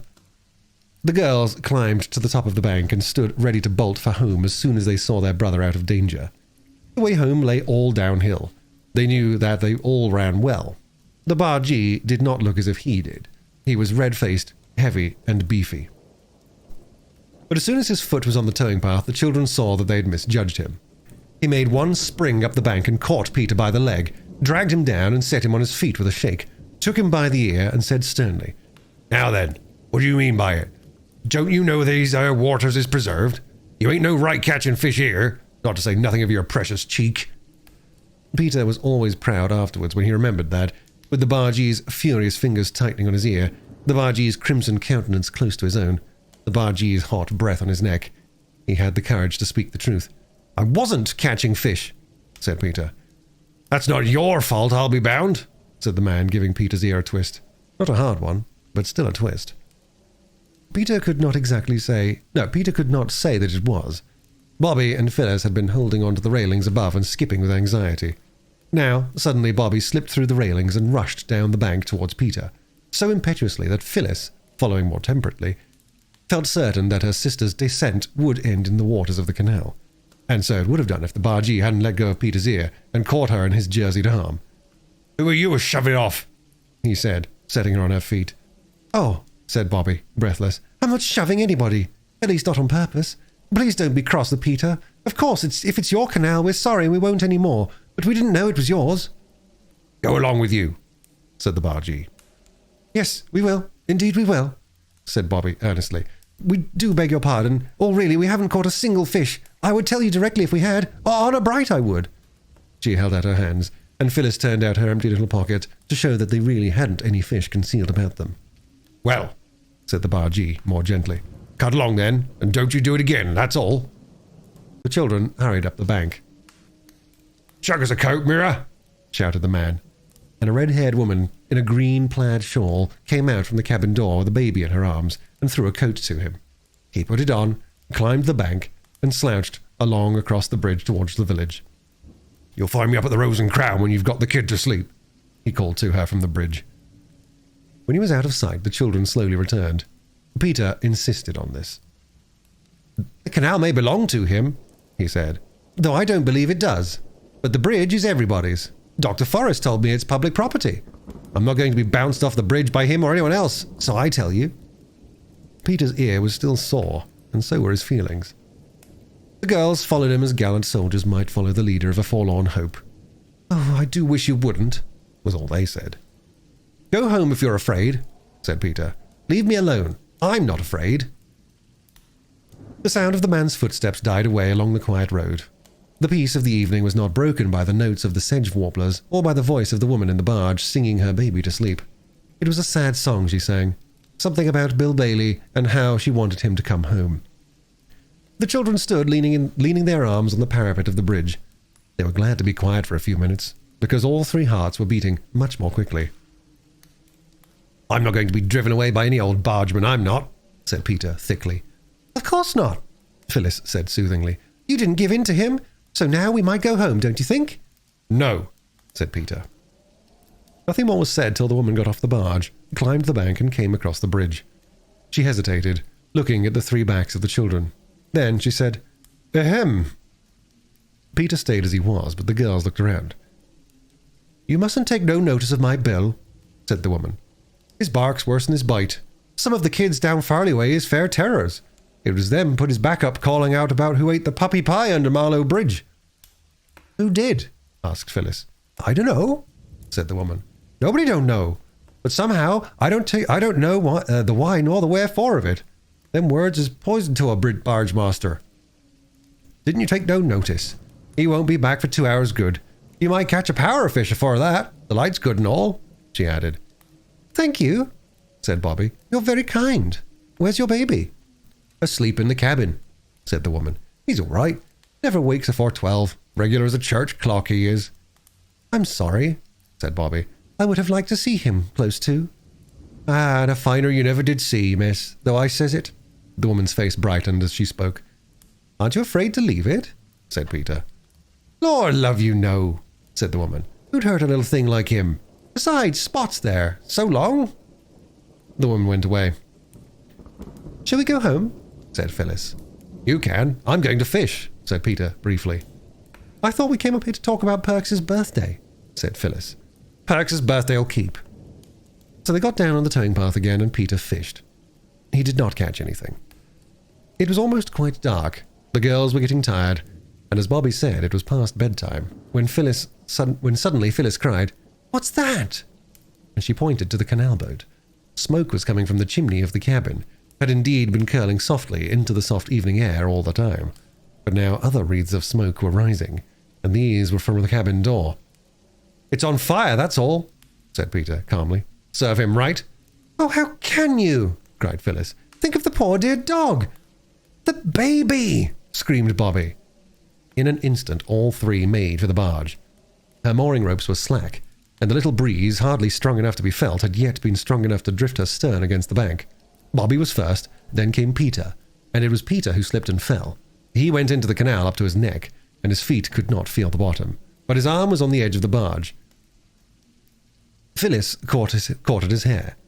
It hurt, but it helped to get him out. Next minute, he'd leaped onto the barge, Phyllis following. "Not you!" he shouted to Bobby. "Me, because I'm wet!"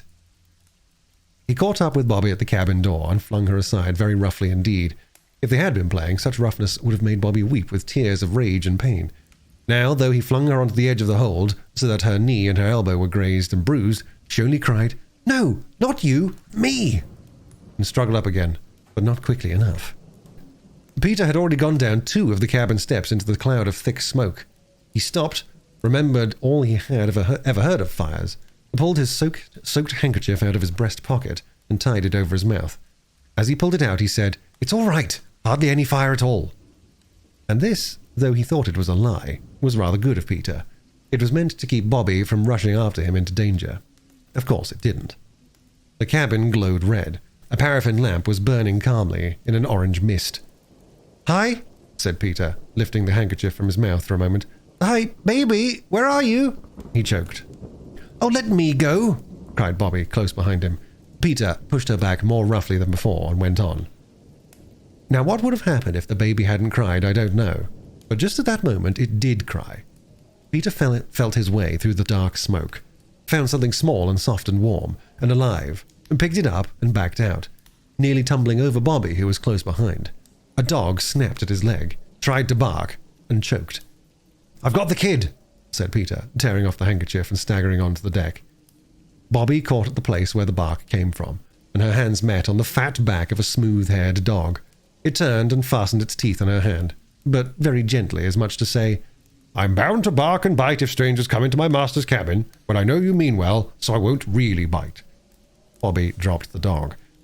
All right, old man, good dog," said she. "Here, give me the baby, Peter. You're so wet you'll give it cold." Peter was only too glad to hand over the strange little bundle that squirmed and whimpered in his arms. "Now," said Bobby quickly, "you run straight to the Rose and Crown and tell them. Phil and I will stay here with the precious. Hush then, a dear, a duck, a darling. Go now, Peter, run." "I can't run in all these things," said Peter firmly. "They're as heavy as lead. I'll walk." "Then I'll run," said Bobby. "Get on the bank, Phil, and I'll hand you the deer." The baby was carefully handed. Phyllis sat down on the bank and tried to hush the baby. Peter wrung the water from his sleeves and knickerbocker legs as well as he could, and it was Bobby who ran like the wind across the bridge and up the long, white, quiet twilight road towards the Rose and Crown. There is a nice old-fashioned room at the Rose and Crown, where bargees, their wives, sit of an evening drinking their supper beer and toasting their supper cheese at a glowing basketful of coals that sticks out of the room under a great hooded chimney, and is warmer and prettier and more comforting than any other fireplace I ever saw. There was a pleasant party of barge people around the fire. You might not have thought it pleasant, but they did, for they were all friends or acquaintances, and they liked the same sorts of things, and talked the same sort of talk. This is the real secret of pleasant society. The bargee Bill, whom the children had found so disagreeable, was considered excellent company by his mates. He was telling a tale of his own wrongs, always a thrilling subject. It was his barge he was speaking about. "And he sent down word paint her inside out, not naming no colour, you see? So I gets a lot of green paint, and I paints her stem to stern, and I tell you she looked A1. Then he comes along, and he says, 'What you paint her all in one colour for?' he says. And I says I, 'cause I thought she'd look first rate,' says I, and I think so still. And he says, 'Do ya? And you can pay for the bloomin' paint yourself,' says he. And I had to too." A murmur of sympathy ran around the room, breaking noisily in on it until in came Bobby. She burst open the swing door, crying breathlessly, "Bill, I want Bill the bargeman. There was a stupefied silence. Pots of beer were held in midair, paralyzed on their way to thirsty mouths. Oh, said Bobby, seeing the bargewoman and making for her. Your barge cabin's on fire. Go quickly. The woman started to her feet and put a big red hand to her waist on the left side, where your heart seems to be when you're frightened or miserable. Reginald Horace! She cried in a terrible voice. My Reginald Horace! All right, said Bobby. If you mean the baby, got him out safe. Dog too. She had no breath for more except, Go on, it's all right. Then she sank on the alehouse bench and tried to get that breath of relief after running, which people call the second wind, but she felt as though she would never breathe again. Bill the bargee rose slowly and heavily, but his wife was 100 yards up the road before he had quite understood what was the matter. Phyllis, shivering by the canal side, had hardly heard the quick approaching feet before the woman had flung herself on the railing, rolled down the bank and snatched the baby from her. Don't, said Phyllis reproachfully. I just got him to sleep. Bill came up later, talking in a language with which the children were wholly unfamiliar. He leaped onto the barge and dipped up pails of water. Peter helped him, and they put out the fire. Phyllis, the bargewoman, and the baby, and presently Bobby too, cuddled together in a heap on the bank. Lord help me, if it was me left anything as could catch a light, said the woman again and again. But it wasn't she. It was Bill the bargeman, who had knocked his pipe out, and the red ash had fallen on the hearth rug and smouldered there, and at last broken into flame. Though a stern man, he was just. He did not blame his wife for what was clearly his own fault, as many bargemen, and other men too, would have done. Mother was half wild with anxiety when at last the 3 children turned up at 3 Chimneys, all very wet by now, for Peter seemed to have come off on the others. But when she disentangled the truth of what had happened from their mixed and incoherent narrative, she owned that they had done quite right, and could possibly not have done otherwise. Nor did she put any obstacles in the way of their accepting the cordial invitation with which the bargeman had parted from them. You be here at 7 tomorrow, he had said, and I'll take you the entire trip to Farley and back, so I will, and not a penny to pay. 19 locks. They did not know what locks were, but they were at the bridge at 7, with bread and cheese and half a soda cake, and quite a quarter of a leg of mutton in a basket. It was a glorious day. The old white horse strained at the ropes, the barge glided smoothly and steadily through the still water. The sky was blue overhead. Mr. Bill was as nice as anyone could possibly be. No one would have thought that he could be the same man who had held Peter by the ear. As for Mrs. Bill, she had always been quite nice, as Bobby said, and so had the baby, and even Spot, who might have bitten them quite badly if he'd liked. It was simply ripping, Mother, said Peter, when they reached home, very happy, very tired, and very dirty. Right over that glorious aqueduct, and locks. You don't know what they're like. You sink into the ground, and then, when you feel you're never going to stop going down, 2 great black gates open slowly. Slowly you go out, and then you are on the canal just like you were before. I know, said Mother. There are locks on the Thames. Father and I used to go down the river at Marlow before we were married. And the dear darling ducky baby, said Bobby. It let me nurse it for ages and ages, and it was so good. Mother, I wish we had a baby to play with. And everyone was so nice to us, said Phyllis. Everybody we met, and they say we may fish whenever we like, and Bill is going to show us the way next time he's in these parts. Says we don't know, really. He says you didn't know, said Peter. But Mother, he said he'd tell us all the bargees up and down the canal that we were the real right sort, and they were to treat us like good pals as they were. So then I said, Phyllis interrupted, we'd always each wear a red ribbon when we went fishing by the canal, so they'd know it was us, and we were the real right sort and be nice to us. So you've made another lot of friends, said Mother. First the railway, and then the canal. Oh yes, said Bobby. I think everyone in the world is friends if you can only get them to see you don't want to be unfriends. Perhaps you're right, said Mother, and she sighed. Come, chicks, it's bedtime. Yes, said Phyllis. Oh dear, and we went up there to talk about what we'd do for Perks's birthday, and we haven't talked a single thing about it. No more we have, said Bobby, but Peter saved Reginald Horace's life. I think that's about good enough for one evening. Bobby would have saved him if I hadn't knocked her down. Twice I did, said Peter loyally. So would I, said Phyllis, if I'd known what to do. Yes, said Mother, you've saved a little child's life. I do think that's enough for one evening. Oh, my darlings, thank God you're all safe. Chapter 9. The Pride of Perks.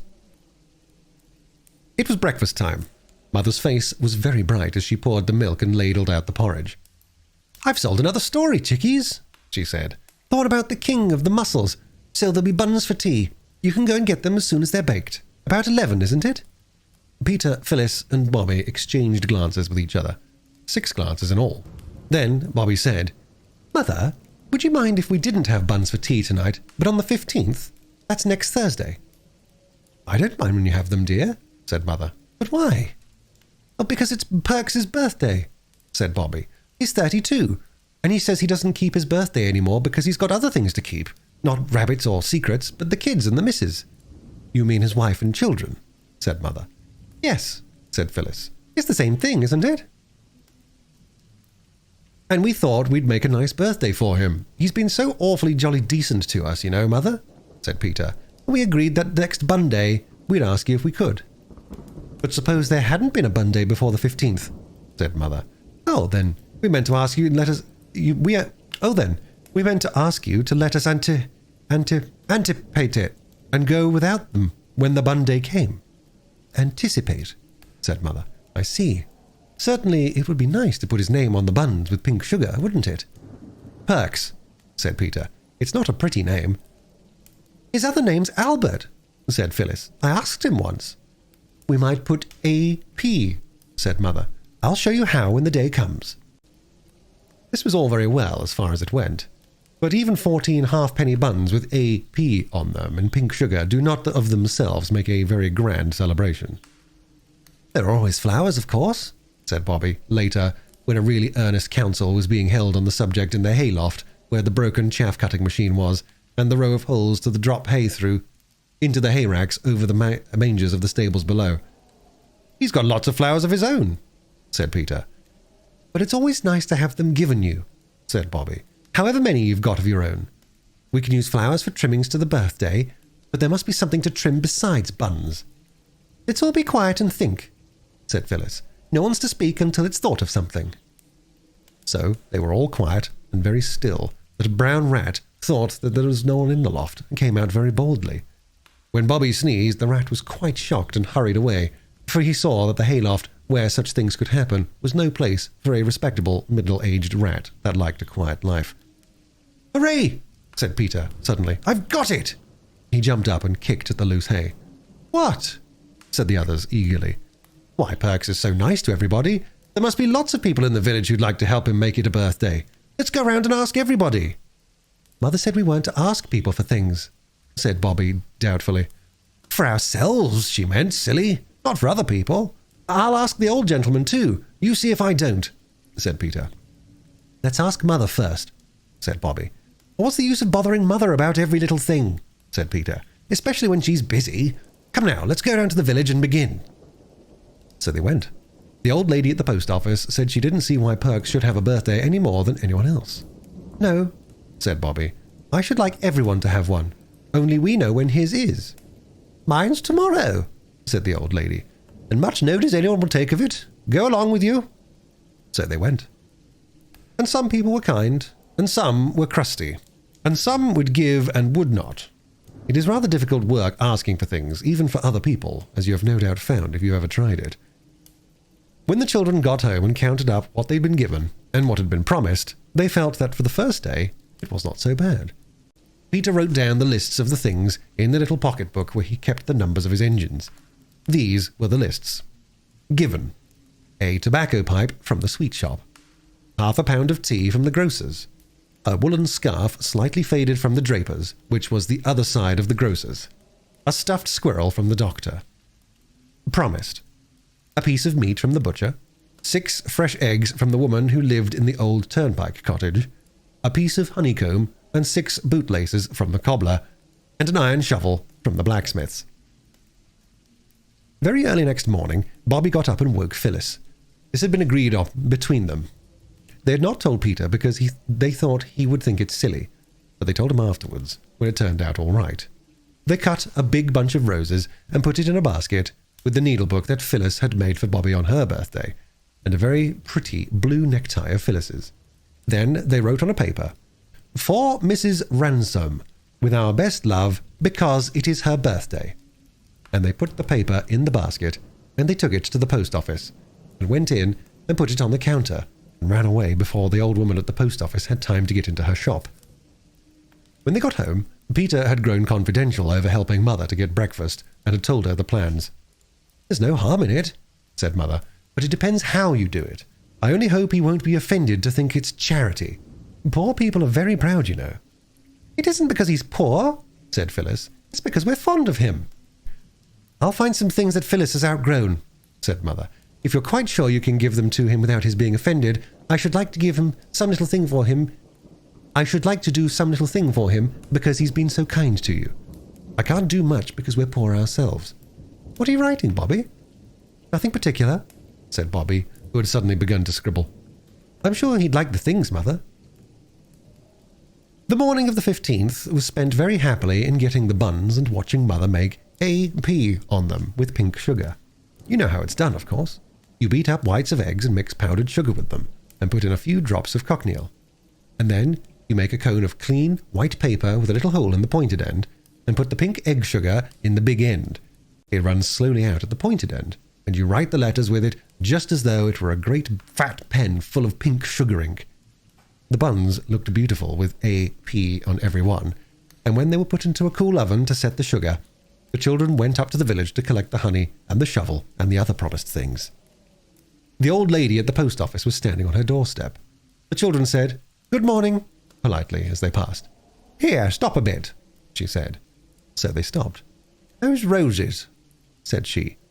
"Did you like them?" said Phyllis. "They were as fresh as fresh. I made the needle book, but it was Bobby's present." She skipped joyously as she spoke. "Here's your basket," said the post office woman. She went in and brought out the basket. It was full of fat, red gooseberries. "I dare say Perks's children would like them," said she. "You are an old dear," said Phyllis, throwing her arms around the old lady's fat waist. "Perks will be pleased." "You won't be half so pleased as I was with your needlebook and the tie and the pretty flowers and all," said the old lady, patting Phyllis's shoulder. "You're good little souls, that you are. Look here, I've got a pram round the back in the wood lodge. It was got for my Emmy's first. I didn't live but 6 months, and she never had but that one. I'd like Mrs. Perks to have it. It'd be a help to her with that great big boy of hers. Will you take it along?" "Oh," said the children together. When Mrs. Ransom had got out the perambulator and taken off the careful papers that covered it and dusted it all over, she said, "Well, there it is.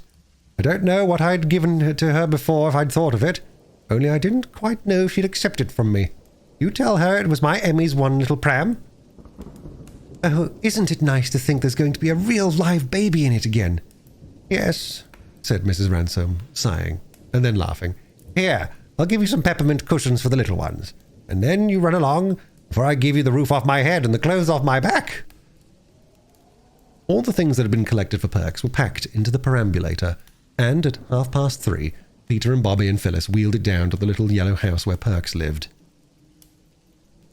The house was very tidy. On the window ledge was a jug of wild flowers, big daisies and red sorrel and feathery, flowery grasses. There was a sound of splashing from the wash-house, and a partly washed boy put his head round the door. "Mother's a-changing of herself," he said. "Down in a minute," a voice sounded from the narrow, freshly scrubbed stairs. The children waited. Next moment, the stairs creaked, and Mrs. Perks came down, buttoning her bodice. Her hair was brushed very smooth and tight, and her face shone with soap and water. "I'm a bit late changing, miss," she said to Bobby, owing to me having had an extra clean up to the day, along of Perks happening to name it being his birthday. I don't know what put it in his head to think of such a thing. We keeps the children's birthdays, of course, but him and me, we're too old for such a like, as a general rule." "We knew it was his birthday," said Peter, "and we've got some presents for him outside in the perambulator." As the presents were being unpacked, Mrs. Perks gasped. When they were all unpacked, she surprised and terrified and horrified the children by sitting suddenly down in a wooden chair and bursting into tears. "Oh, don't!" said everybody. "Oh, please don't!" And Peter added, perhaps a little impatiently, "What on earth is the matter? You mean to say you don't like it?" Mrs. Perks only sobbed. The Perks children, now as shiny-faced as anyone could wish, stood at the washhouse door and scowled at the intruders. There was a silence, an awkward silence. "Don't you like it?" said Peter again while his sisters patted Mrs. Perks on the back. She stopped crying as suddenly as she began. There, you don't mind me. I'm all right," she said. "Like it? Why, it's a birthday such as Perks never had. Not even when he was a boy and stayed with his uncle, who was a corn chandler on his own account. He failed afterwards. Like it? Oh." And then she went on and said all sorts of things that I won't write down, because I'm sure that Peter and Bobby and Phyllis would not like me to. Their ears got hotter and hotter, and their faces redder and redder at the kind things Mrs. Perks said. They felt they had done nothing to deserve all this praise. At last Peter said, "Look here, we're glad you're pleased, but if you go on saying things like that, we must go home. And we did want to stay and see if Mr. Perks is pleased too, but we can't stand this." "I won't say another single word," said Mrs. Perks with a beaming face.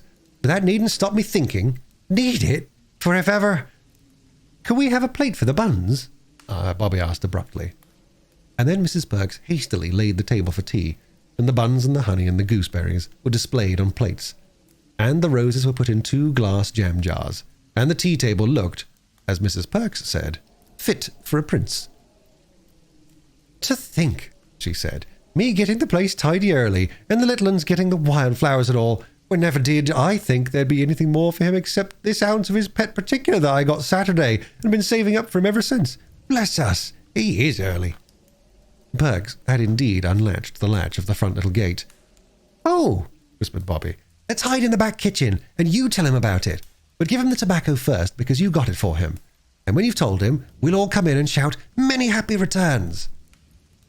It was a very nice plan, but it did not quite come off. To begin with, there was only just time for Peter and Bobby and Phyllis to rush into the wash-house, pushing the young and open-mouthed Perks children in front of them. There was not time to shut the door, so that, without all meaning it, they had to listen to what went on in the kitchen. The wash-house was a tight fit for the Perks children and the Three Chimneys children, as well as the wash-house's proper furniture, including the mangle and the copper. "Hello, old woman," they heard Perks's voice say. "Here's a pretty set out." It's your birthday tea, Bert," said Mrs. Perks. "And here's an ounce of your extra particular. I got it on Saturday along with your happening to remember it was your birthday today." "Good old girl," said Mr. Perks, and there was a sound of a kiss.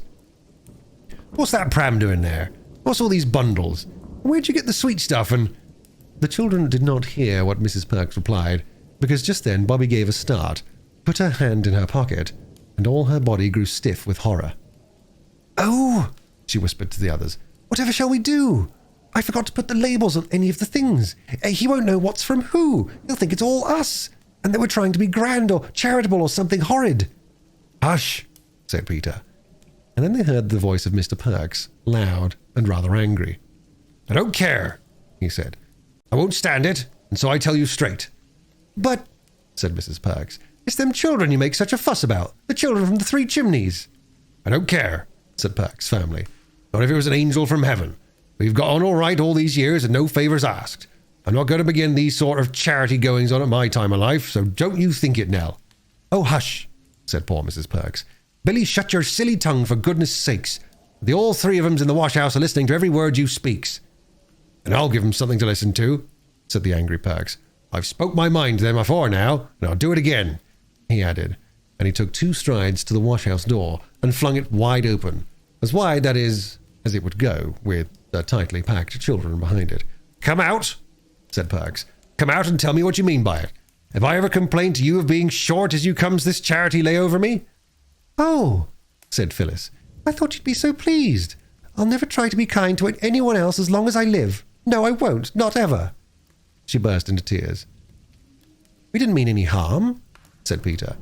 "It ain't what you've done so much as what you does," said Perks. "Oh, don't," cried Bobby, trying hard to be braver than Phyllis, and to find more words than Peter had done for explaining in, "We thought you'd love it. We always have things on our birthdays." "Oh, yes," said Perks. "Your own relations, that's different."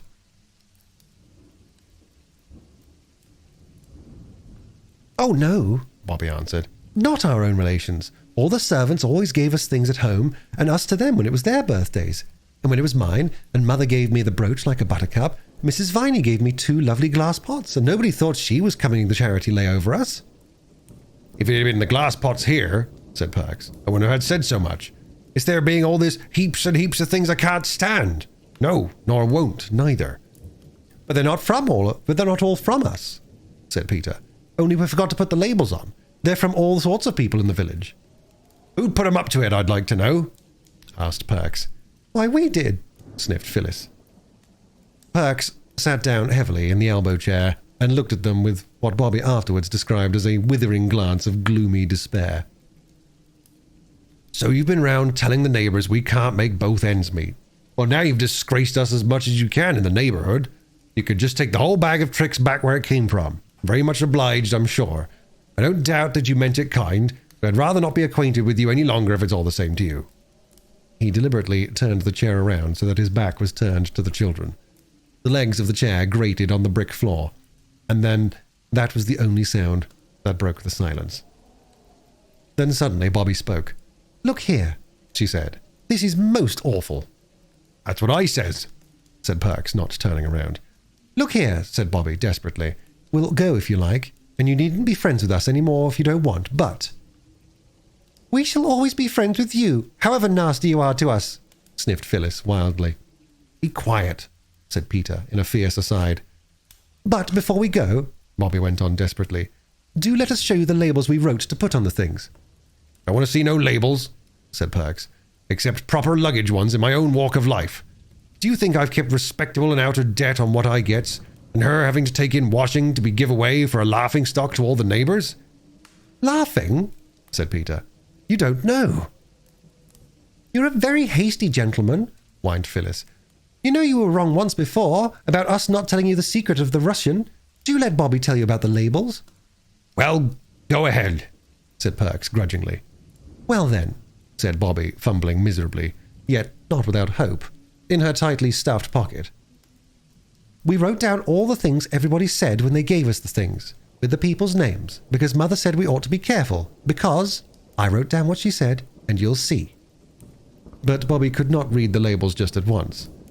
She had to swallow once or twice before she could begin. Mrs. Perks had been crying steadily ever since her husband had opened the washhouse door.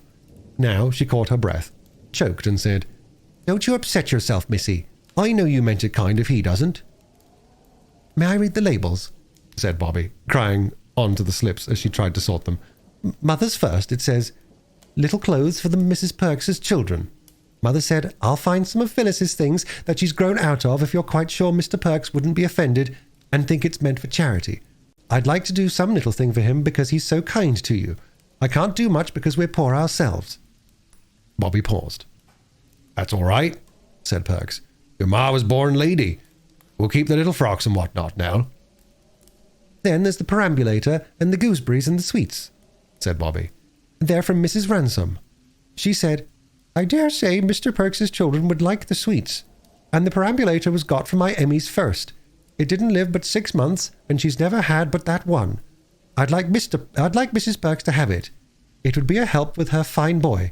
I'd have given it before if I'd been sure she'd accept it of me. She told me to tell you," Bobby added, "that it was her first Emmy's little one's pram." "I can't send that pram back, Bert," said Mrs. Perks firmly, "and I won't. So don't you ask me."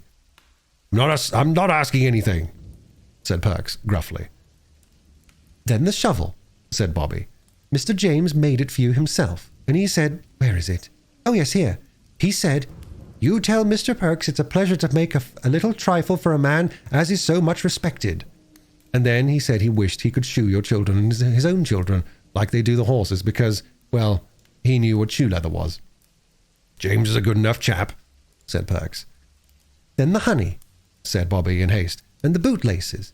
He said that he respected a man that paid his way, and the butcher said the same.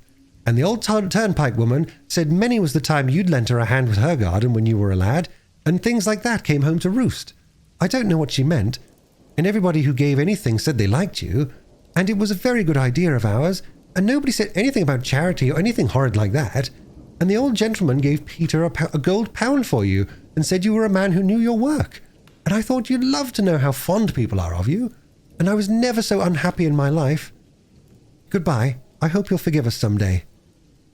She could say no more, and she turned to go. "Stop," said Perks, still with his back to them. "I take back every word I've said contrary to what you'd wish. Now set on the kettle." "We'll take the things away if you're unhappy with them," said Peter. "But I think everybody would be most awfully disappointed, as well as us." "I'm not unhappy about them," said Perks.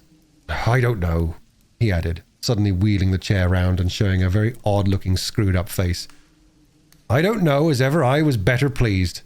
Not so much with the presents, though they're an A1 collection, but the kind respect of our neighbours. That's worth having, eh, Nell?" "I think it's all worth having," said Mrs. Perks.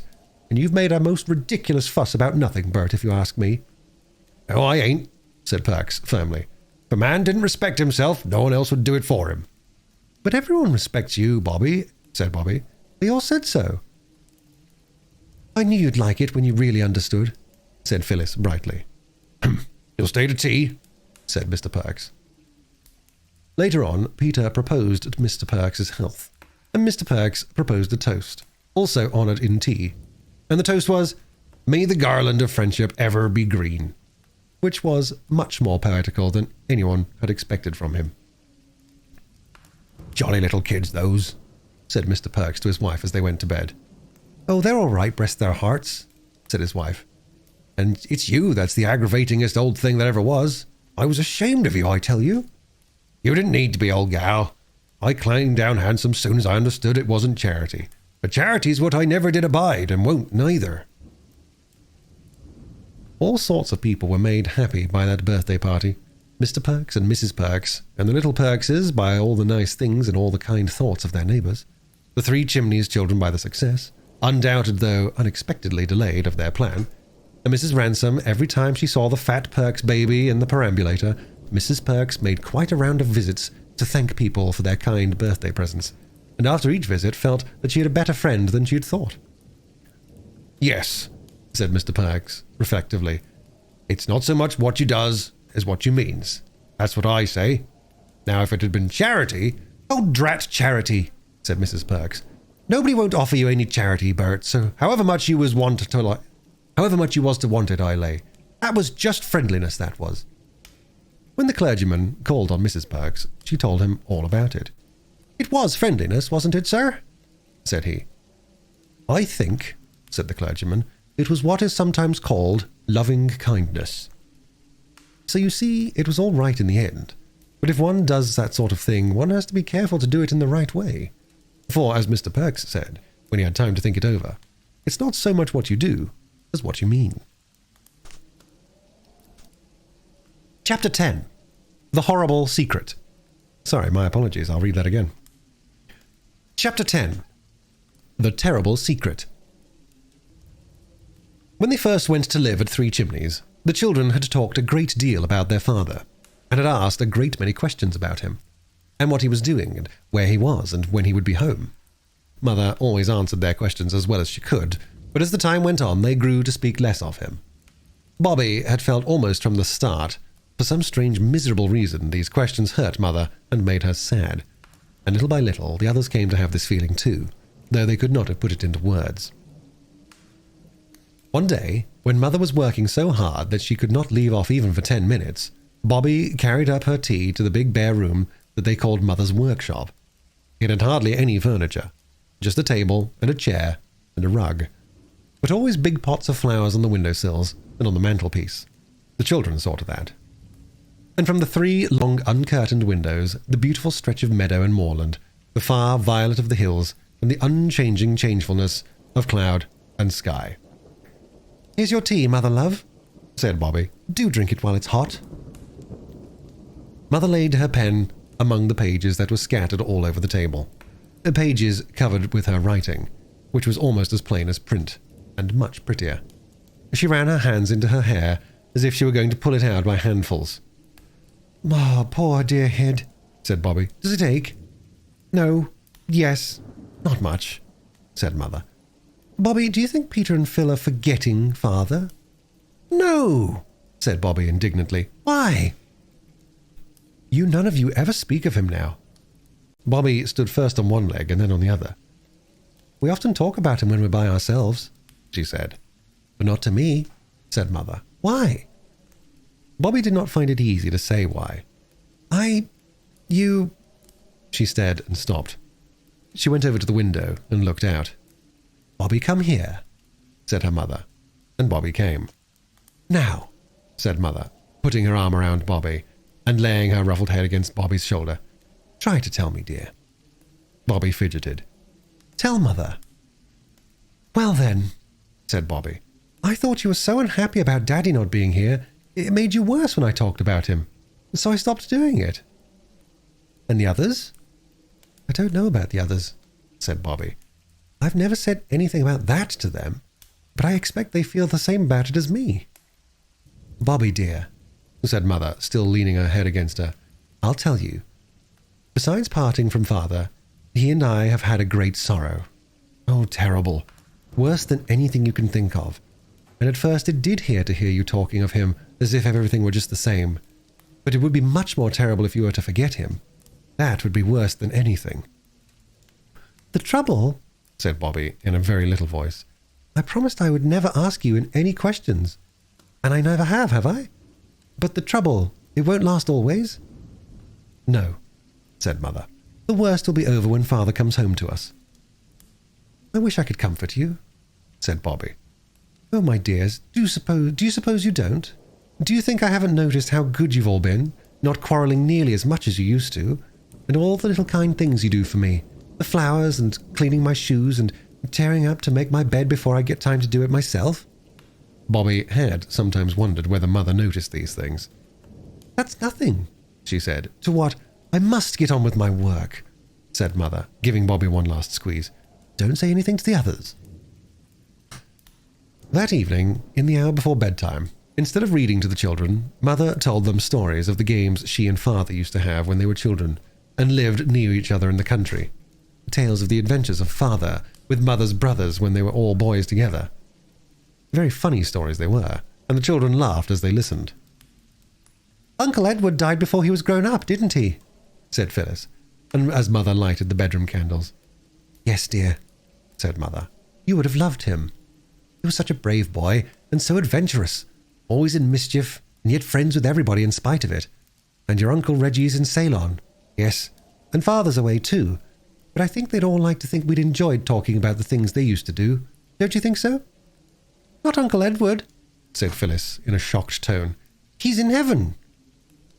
You don't suppose he's forgotten us and all the old times because God has taken him any more than I forget him? Oh no, he remembers.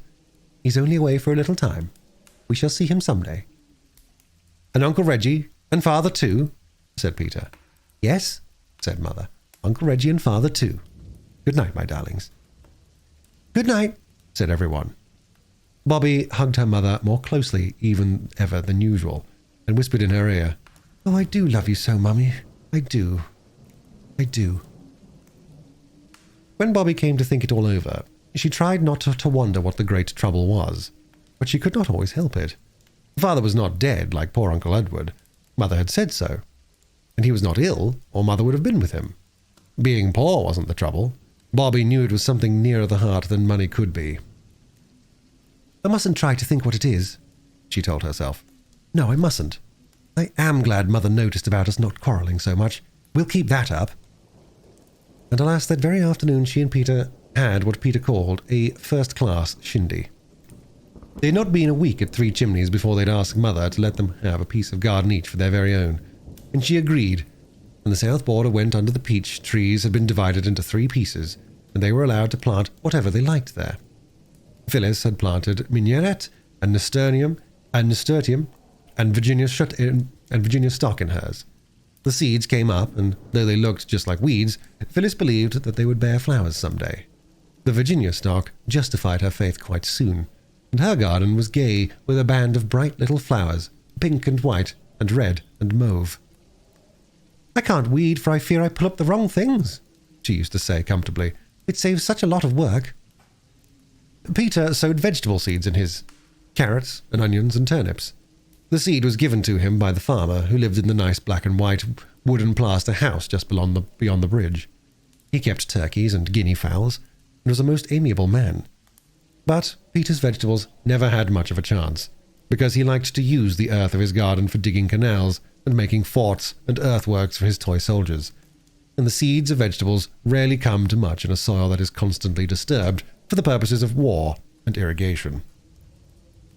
Bobby planted rose bushes in her garden, but all the little new leaves of the rose bushes shriveled and withered, perhaps because she moved them from the other part of the garden in May, which is not at all the right time of year for moving roses. But she would not own that they were dead, and hoped on hoped until the day when Perks came to see him up the garden and told her quite plainly that all her roses were dead as doornails. "Only good for bonfires, miss," he said. "You just dig 'em up and burn 'em, and I'll give you some nice fresh roots out of my garden. Pansies and stocks and sweet willies and forget-me-nots. I'll bring 'em along tomorrow if you get the ground ready." So next day she set to work, and that happened to be the day when Mother had praised her and the others about not quarrelling. She moved the rose bushes and carried them to the other end of the garden, where the rubbish heap that was meant to make a bonfire of when Guy Fawkes Day came. Meanwhile, Peter had decided to flatten out all of his forts and earthworks with a view to making a model of the railway tunnel, cutting, embankment, canal, aqueduct, bridges and all. So when Bobby came back from her last thorny journey with the dead rose bushes, he'd got the rake and was using it busily. "I was using the rake," said Bobby. "Well, I'm using it now," said Peter. "But I had it first," said Bobby. "Then it's my turn now," said Peter. And that was how the quarrel began. "You're always being disagreeable about nothing," said Peter after some heated argument. "I had the rake first," said Bobby, flushed and defiant, holding onto its handle. "Don't... I tell you, I had said this morning I meant to have it. Didn't I, Phil?" Phyllis said she didn't want to be mixed up in their rows, and instantly, of course, she was. "If you remember, you ought to say."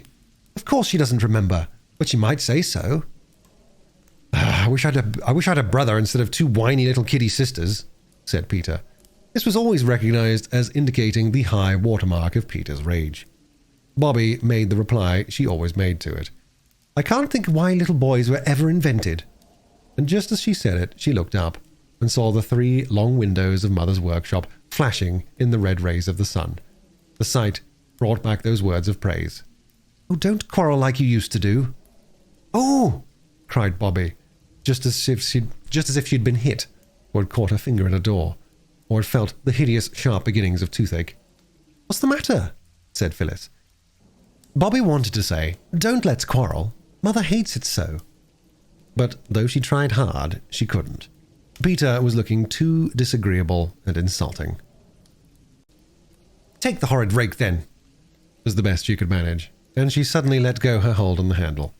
Peter had been holding onto it too firmly and pullingly, and now that the pull the other way was suddenly stopped, he staggered and fell over backward, the teeth of the rake between his feet.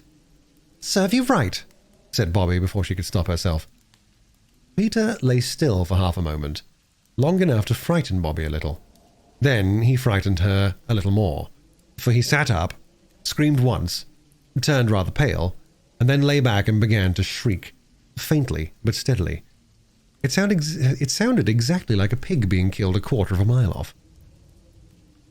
Mother put her head out of the window, and it wasn't half a minute after that she was in the garden, kneeling by the side of Peter, who never for an instant ceased to squeal. "What's happened, Bobby?" Mother asked. "It was the rake," said Phyllis. "Peter was pulling at it, so was Bobby, and she let go and he went over." "Stop that noise, Peter," said Mother. "Come, stop at once." Peter used up what breath he had left in a last squeal and stopped. "Now," said Mother, "are you hurt?" "If he was really hurt, he wouldn't make such a fuss," said Bobby, still trembling with fury. "He's not a coward." "I think my foot's broken, that's all," said Peter, huffily, and sat up. Then he turned quite white. Mother put his arm around him. "He is hurt," she said. "He's fainted. Here, Bobby, sit down and take his head in your lap." Then Mother undid Peter's boots. As she took the right one off, something dripped from his foot onto the ground. It was red blood. And when the stocking came off, there were 3 red wounds in Peter's foot and ankle, where the teeth of the rake had bitten him, and his foot was covered with red smears. "Run for water, a basin full," said Mother, and Phyllis ran. She upset most of the water out of the basin in her haste, and had to fetch more in a jug. Peter did not open his eyes again till Mother had tied her handkerchief around his foot. and she and Bobby had carried him in and laid him on the brown wooden settle in the dining room. By this time, Phyllis was halfway to the doctor's. Mother sat by Peter and bathed his foot and talked to him, and Bobby went out and got tea ready and put on the kettle. "It's all I can do," she told herself.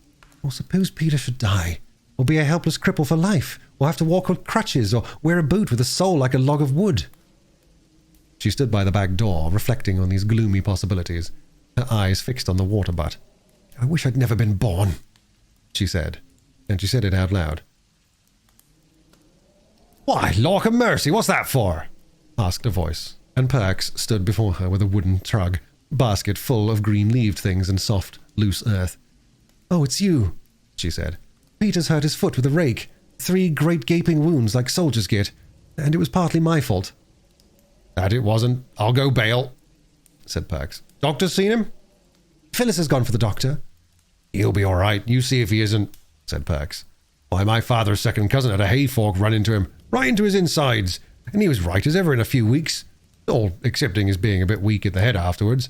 And they did say it was along of his getting a touch of sun in the hayfield, not the fork at all. I remember him well. A kind-hearted chap, but soft, as you might say." Bobby tried to let herself be cheered by this heartening reminiscence. "Well," said Perks, "you won't want to be bothered with gardening just this minute, I dare say. You show me where your garden is, and I'll pop the bits of stuff in for you. And I'll hang about, if I may be so free, to see the doctor as he comes out and hears what he has to say. You cheer up, missy. I lay a pound he ain't hurt, not to speak of." But he was. The doctor came and looked at the foot and bandaged it beautifully, and said that Peter must not put it to the ground for at least a week. "He won't be lame or have to wear crutches or a lump on his foot, will he?" whispered Bobby breathlessly at the door. "My odd, no," said Dr. Forrest. "He'll be as nimble as ever on his pins in a fortnight. Don't you worry, little Mother Goose." It was when Mother had gone to the gate with the doctor to take his last instructions, and Phyllis was filling the kettle for tea, that Peter and Bobby found themselves alone. "He says you won't be lame or anything," said Bobby. "Oh, of course I shan't, silly," said Peter, very much relieved all the same. "Oh, Peter, I am so sorry," said Bobby after a pause. "That's all right," said Peter gruffly. "It was all my fault," said Bobby. "Rot," said Peter. "If we hadn't quarrelled, it wouldn't have happened. I knew it was wrong to quarrel. I wanted to say so, but somehow I couldn't." "Don't drivel," said Peter. "I shouldn't have stopped if you had said it. Not likely. And besides, us rowing hasn't got anything to do with it. I might have caught my foot in the hoe, or taken off my fingers in the chaff-cutting machine, or blown my nose off with fireworks. It would have been hurt just the same whether we'd been rowing or not." "But I knew it was wrong to quarrel," said Bobby in tears. "And now you're hurt, and—" "Now look here," said Peter firmly. "You just dry up. If you're not careful, you'll turn into a beastly little Sunday school prig, so I tell you." "I don't mean to be a prig, but it's so hard not to be when you're trying really hard to be good." The gentle reader may perhaps have suffered from this difficulty. "Not it," said Peter. "It's a jolly good thing it wasn't you who was hurt. I'm glad it was me. There.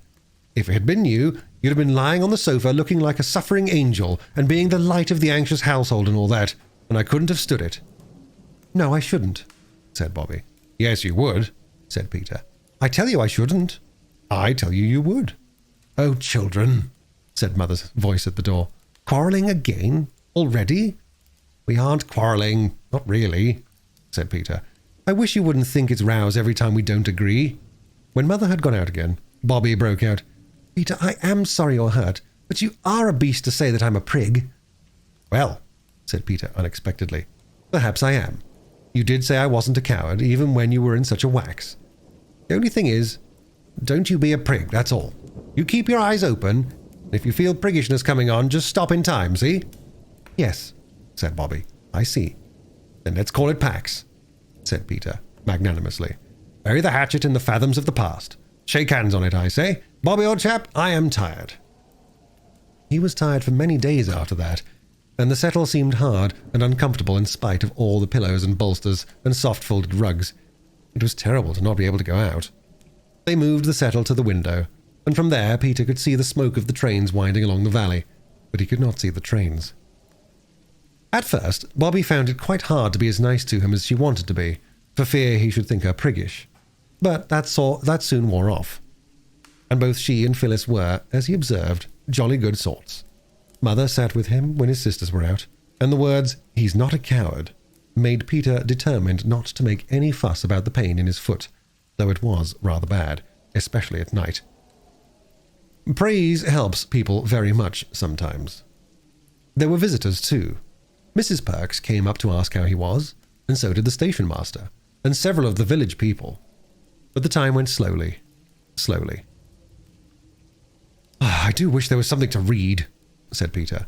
"I've read all our books 50 times over." "I'll go to the doctor's," said Phyllis. "He's sure to have some." "Only about how to be ill, and about people's nasty insides, I expect," said Peter. "Perks has a whole heap of magazines that come out of trains when people are tired of them," said Bobby. "I'll run down and ask him." So the girls went their two ways. Bobby found Perks busy cleaning lamps. "And how's the young gent?" said he. "Better, thanks," said Bobby. "But he's most frightfully bored. I came to ask if you had any magazines you could lend him." "There now," said Perks, regretfully, rubbing his ear with a black and oily lump of cotton waste. "Why didn't I think of that now? I was trying to think of something that'd amuse him only this morning. I couldn't think of anything better than a guinea pig. And a young chap I know is going to fetch that over for him for his tea time." "How lovely! A real live guinea. He'll be pleased, but he'd like the magazines as well." "That's just it," said Perks. "I've sent the pick of 'em to Snigson's boy. Him what's just getting over the pneumonia. But I've lots of illustrated papers left." He turned to the pile of papers in the corner and took up a heap 6 inches thick. "There," he said. "I'll just slip a bit of paper round 'em." He pulled an old newspaper from the pile and spread it on the table, and made a neat parcel of it. "There," said he. "There's lots of pictures, and if he likes to mess 'em about with his paint box or coloured chalks or whatnot, why, let him. I don't want 'em." "You're a dear," said Bobby, took the parcel, and started. The papers were heavy, and when she had to wait at the level crossing while a train went by, she rested the parcel on top of the gate. And idly, she looked at the printing on the paper that the parcel was wrapped in. Suddenly, she clutched the parcel tighter and bent her head over it. It seemed like some horrible dream. She read on. The bottom of the column was torn off. She could read no further. She never remembered how she got home, but she went on tiptoe to her room and locked the door. Then she undid the parcel and read that printed column again, sitting on the edge of her bed, her hands and feet icy cold and her face burning. When she had read all there was, she drew a long, uneven breath. "So now I know," she said. What she had read was headed, "End of the trial. Verdict. Sentence." The name of the man who'd been tried was the name of her father. The verdict was, "Guilty," and the sentence was, 5 years penal servitude. "Oh, Daddy," she whispered, crushing the paper hard. "It's not true. I don't believe it. You never did it. Never, never, never." There was a hammering at the door. "What is it?" said Bobby. "It's me," said the voice of Phyllis. "Tea's ready, and the boys brought Peter a guinea pig. Come along down." And Bobby had to. Chapter 11. The Hound in the Red Jersey. Bobby knew the secret now. A sheet of old newspaper wrapped around a parcel, just a little chance like that, had given the secret to her. And she had to go down to tea and pretend that there was nothing the matter. The pretense was bravely made, but it wasn't very successful. For when she came in, everyone looked up from tea and saw her pink-lidded eyes and her pale face with red tear blotches on it. "My darling," cried Mother, jumping up from the tea tray. "Whatever is the matter?" "My head aches rather," said Bobby, and indeed it did. "Has anything gone wrong?" Mother asked. "I'm all right, really," said Bobby, and she telegraphed to Mother from her swollen eyes this brief imploring message, "Not before the others." Tea was not a cheerful meal. Peter was so distressed by the obvious fact that something horrid had happened to Bobby that he limited his speech to repeating, "More bread and butter, please," at startlingly short intervals. Phyllis stroked her sister's hand under the table to express sympathy, and knocked her cup over as she did it. Fetching a cloth and wiping up the spilt milk helped Bobby a little, but she thought that tea would never end. Yet, at last it did end, as all things do at last, and when Mother took out the tray, Bobby followed her. "She's gone to own up," said Phyllis to Peter. "I wonder what she's done." "Broken something, I suppose," said Peter. "But she needn't be so silly over it. Mother never rows for accidents. Listen, they're going upstairs. She's taking Mother up to show her. The water jug with stalks on it, I expect it is." Bobby in the kitchen had caught hold of Mother's hand as she set down the tea things. "What is it?" Mother asked. But Bobby only said, "Come upstairs. Come up where nobody can hear us." When she got Mother alone in her room, she locked the door and then stood quite still, and quite without words. All through tea, she'd been thinking of what to say. She had decided that "I know all," or "all is known to me," or "the terrible secret is secret no longer," would be the proper thing. But now that she and her mother and that awful sheet of newspaper were alone in the room together, she found that she could say nothing. Suddenly she went to Mother and put her arms around her and began to cry again. And still she could find no words, only, "Oh, Mummy! Oh, Mummy! Oh, Mummy!" over and over again. Mother held her very close and waited. Suddenly, Bobby broke away from her and went to the bed. From under her mattress, she pulled out the paper she had hidden there and held it out, pointing to her father's name with a finger that shook. "Oh, Bobby," Mother cried, when one quick little look had shown her what it was. "You don't believe it? You don't believe Daddy did it?" "No!" Bobby almost shouted. She had stopped crying. "That's all right," said Mother. "It's not true. And they've shut him up in prison, but he's done nothing wrong. He's good and noble and honorable, and he belongs to us. We have to think of that and be proud of him, and wait." Again, Bobby clung to her mother, and again only one word came to her.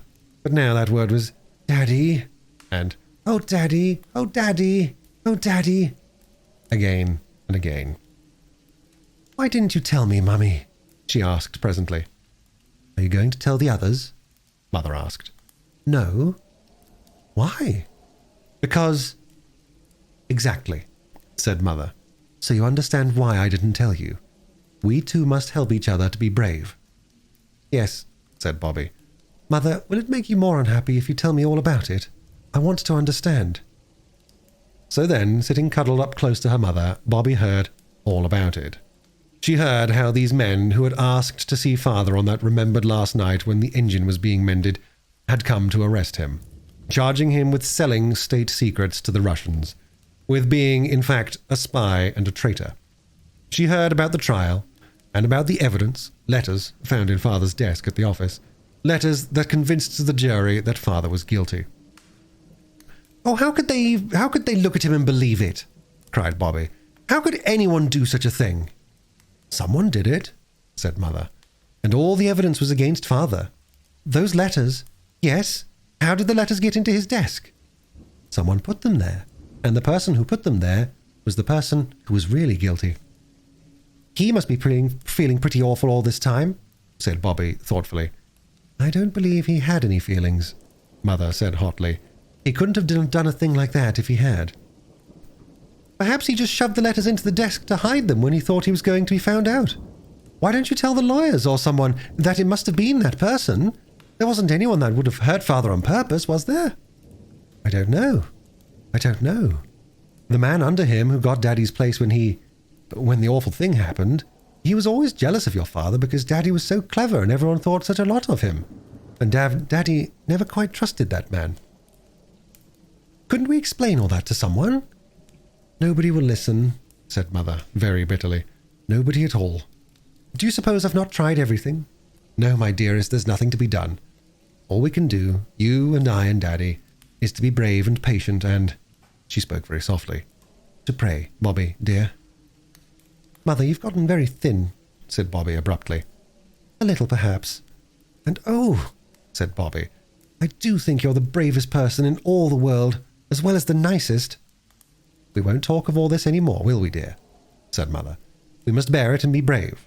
And darling, try not to think of it. Try to be cheerful, and to amuse yourself and the others. It's much easier for me if you can be a little happy about it and enjoy things.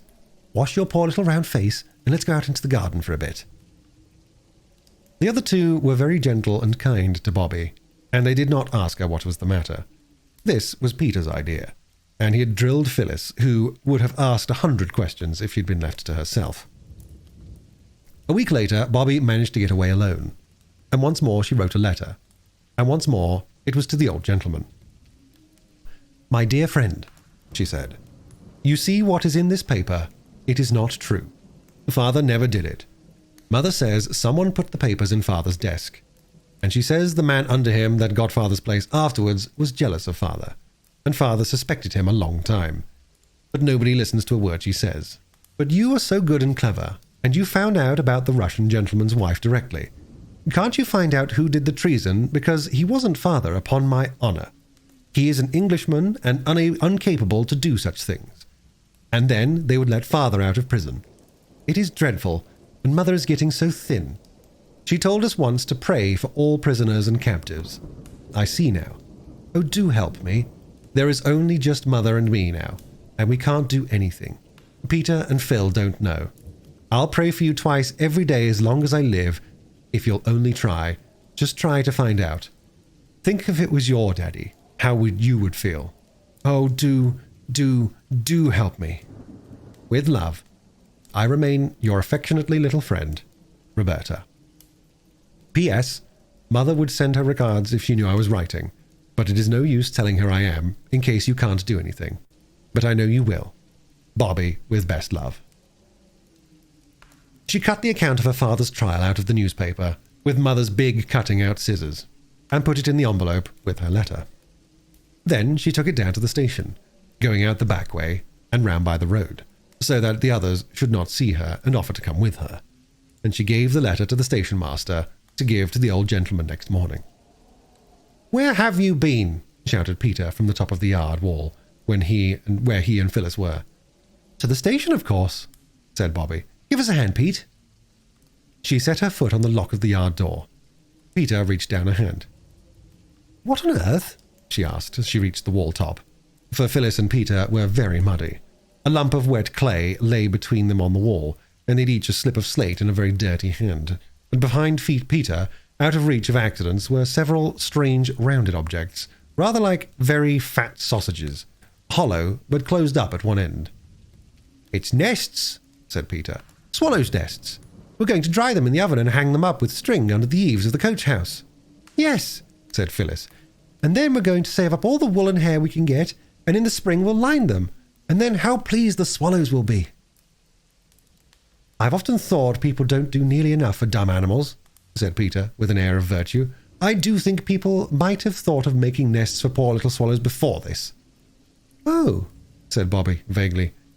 "If everybody thought of everything, there'd be nothing left for anyone else to think about." "Look at the nests, aren't they pretty?"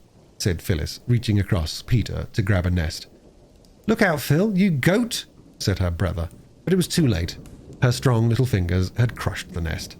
"There now," said Peter. "Never mind," said Bobby.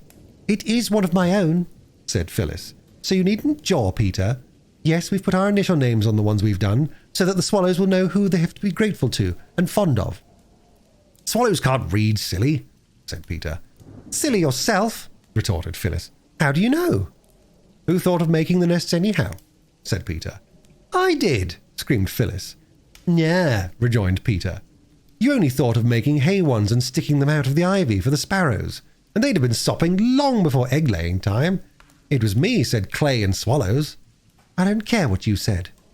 "Look," said Bobby, "I've made the nest all right again. Give me the bit of stick to mark your initial name on it." "But how can you? Your letter and Peter's are the same. P for Peter and P for Phyllis." "I put F for Phyllis," said the child of that name. "That's how it sounds. The swallows wouldn't spell Phyllis with a P, I'm certain sure." "They can't spell at all," Peter was still insisting. "Then how do you see them always on Christmas cards and Valentines with letters around their necks? How would they know where to go if they couldn't read?" "That's only in pictures. You never saw one really with letters round its neck." "Well, I have a pigeon then. At least Daddy told me they did. Only it was under their wings and not round their necks. But it comes to the same thing, and—" "I say," interrupted Bobby, "there's to be a paper chase tomorrow." "Who?" Peter asked. "Grammar school. Perks thinks the hare will go along by the line at first. We might go along the cutting. You can see a long way from there." The paper chase was found to be a more amusing subject of conversation than the reading powers of swallows. Bobby had hoped it might be. And next morning, Mother let them take their lunch and go out for the day to see the paper chase. "If we go to the cutting," said Peter, "we shall see the workmen, even if we miss the paper chase." Of course, it had taken some time to get the line clear from the rocks and earth and trees that had fallen in on it when the great landslip happened. That was the occasion, you'll remember, when the 3 children saved the train from being wrecked by waving 6 little red flannel petticoat flags. It is always so interesting to watch people working, especially when they work with such interesting things as spades and picks and shovels and planks and barrows. When they have cindery red fires in iron pots with round holes in them, and red lamps hanging near the works at night. Of course, the children were never out at night. But once, at dusk, when Peter had gotten out of his bedroom skylight on the roof, he had seen the red lamp shining far away at the edge of the cutting. The children had often been down to watch the work, and this day the interest of picks and spades and barrows being wheeled along planks completely put the paper chase out of their heads, so that they quite jumped when a voice just behind them panted, "Let me pass, please." It was the Hare, a big-boned, loose-limbed boy with dark hair lying flat on a very damp forehead. The bag of torn paper under his arm was fastened across one shoulder by a strap. The children stood back. The Hare ran along the line, and the workmen leaned on their picks to watch him. He ran on steadily and disappeared into the mouth of the tunnel. "That's against the bylaws," said the foreman. "Why worry?" said the oldest workman.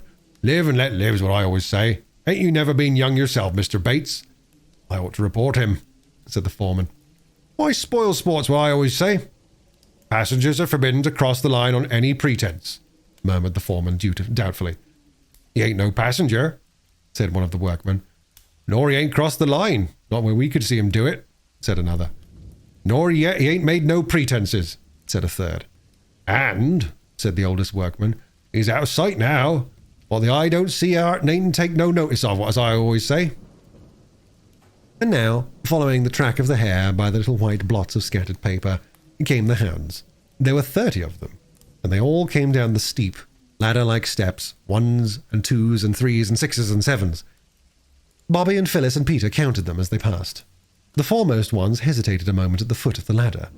Then their eyes caught the gleam of scattered whiteness along the line, and they turned towards the tunnel, and by 1s and 2s and 3s and 6s and 7s, disappeared in the dark mouth of it. The last one, in a red jersey, seemed to be extinguished by the darkness like a candle that is blown out. "They don't know what they're in for," said the foreman. "Ain't so easy running in the dark, and the tunnel takes 2 or 3 turns." "They'll take a long time to get through, you think?" Peter asked. "An hour or more, I shouldn't wonder." "Then let's cut across the top and see them come out of the other end," said Peter. "We shall get there long before they do." The counsel seemed good, and they went. They climbed the steep steps from which they had picked the wild cherry blossom for the grave of the little wild rabbit, and reaching the top of the cutting, set their faces towards the hill through which the tunnel was cut. It was stiff work. "It's like Alps," said Bobby breathlessly. "Or Andes," said Peter. "It's like Himmy what's-its-names," gasped Phyllis. "Mount Everlasting. Do let's stop." "Stick to it," panted Peter. "You'll get your second wind in a minute." Phyllis consented to stick to it, and on they went, running when the turf was smooth and the slope easy, climbing over stones, helping themselves up rocks by the branches of trees, creeping through narrow openings between tree trunks and rocks, and so on and up, until at last they stood on the very top of the hill where they so often wished to be. "Halt!" cried Peter, and threw himself flat on the grass. For at the very top of the hill was a smooth, turfed tableland, dotted with mossy rocks and little mountain ash trees. The girls also threw themselves down flat. "Plenty of time," Peter panted. "The rest's all downhill." When they were rested enough to sit up and look around them, Bobby cried, "Oh, look!" "What at?" said Phyllis. "The view," said Bobby. "I hate views," said Phyllis. "Don't you, Peter?" "Let's get on," said Peter. But this isn't like a view they could take you to in carriages when you're at the seaside, all sea and sand and bare hills. It's like the coloured counties in one of Mother's poetry books. "It's not so dusty," said Peter. "Look at the aqueduct straddling slap across the valley like a giant centipede." And then the towns sticking their church spires up and out of the trees like pens out of an inkstand. I think it's more like, there could he see the banners of 12 fair cities shine. I love it, said Bobby. It's worth the climb. The paper chase is worth the climb, said Phyllis. If we don't lose it. Let's get on. It's all downhill now. I said that 10 minutes ago, said Peter. Well, I've said it now, said Phyllis. Come on. Loads of time, said Peter. And there was. For when they got down to the level with the top of the tunnel's mouth, they were a couple of 100 yards out of their reckoning and had to creep along the face of the hill. There was no sign of the hare or the hounds. They've gone long ago, of course, said Phyllis as they leaned on the brick parapet above the tunnel. I don't think so, said Bobby. But even if they had, it's ripping here, and we shall see the trains come out of the tunnel like dragons out of lairs. We've never seen that from the top side before. No more we have, said Phyllis, partially appeased. It was really a most exciting place to be in. The top of the tunnel seemed ever so much farther from the line than they expected, and it was like being on a bridge, but a bridge overgrown with bushes and creepers and grass and wildflowers. I know the paper chase has gone long ago, said Phyllis every 2 minutes, and she hardly knew whether she was pleased or disappointed when Peter, leaning over the parapet, suddenly cried, Look out! Here he comes! They all leaned over the sun-warmed brick wall in time to see the hare, going very slowly, come out from the shadow of the tunnel. There now, said Peter. What did I tell you? Now for the hounds. Very soon came the hounds, by 1s and 2s and 3s and 6s and 7s, and they also were going slowly and seemed very tired. 2 or 3 who lagged far behind came out long after the others. There, said Bobby. That's all. Now what shall we do? Go along into the Tulgey Wood over there and have lunch, said Phyllis. We can see them for miles from up there. Not yet, said Peter. That's not the last. There's the one in the red jersey to come yet. Let's see the last of them come out. But though they waited, and waited, and waited, the boy in the red jersey did not appear. Oh, let's have lunch, said Phyllis. I've got a pain in my foot, in my front for being so hungry. You must have missed seeing the red-jerseyed one when he came out with the others. But Bobby and Peter agreed that he had not come out with the others. Let's get down into the tunnel mouth, said Peter. Then perhaps we shall see him coming along from the inside. I expect he felt spun-chuck and rested in one of the manholes. You stay up here and watch, Bob, and when I signal from below, you come down. We might miss seeing him on the way down with all these trees. So, the others climbed down, and Bobby waited until they signaled to her from the line below. And then she too scrambled down the roundabout slippery path, among roots and moss, until she stepped out between 2 dogwood trees and joined the others on the line. And still there was no sign of the hound with the red jersey. Oh, do let's have something to eat, wailed Phyllis. I shall die if you don't, and then you'll be sorry. Oh, give her the sandwiches for goodness sake and stop her silly mouth, said Peter, not quite unkindly. Look here, he said, turning to Bobby. Perhaps we'd better have one each too. We may need all our strength. Not more than one, though. There's no time. What? Asked Bobby, her mouth already full, for she was just as hungry as Phyllis. Don't you see, replied Peter impressively, that red-jerseyed hound has had an accident. That's what it is. Perhaps even as we speak he's lying with his head on the metals, an unresisting prey to any passing express. Oh, do try not to talk like a book, cried Bobby, bolting what was left of her sandwich. Come on, Phil, keep close to me, and if a train comes, stand flat against the tunnel wall and hold your petticoats close to you. Give me one more sandwich, pleaded Phyllis, and I will. I'm going first, said Peter. It was my idea. He went. Of course, you know what going into a tunnel is like. The engine gives a scream, and then suddenly the noise of the running, rattling train changes and grows different and much louder. Grown-up people pull the windows up and hold them by the strap.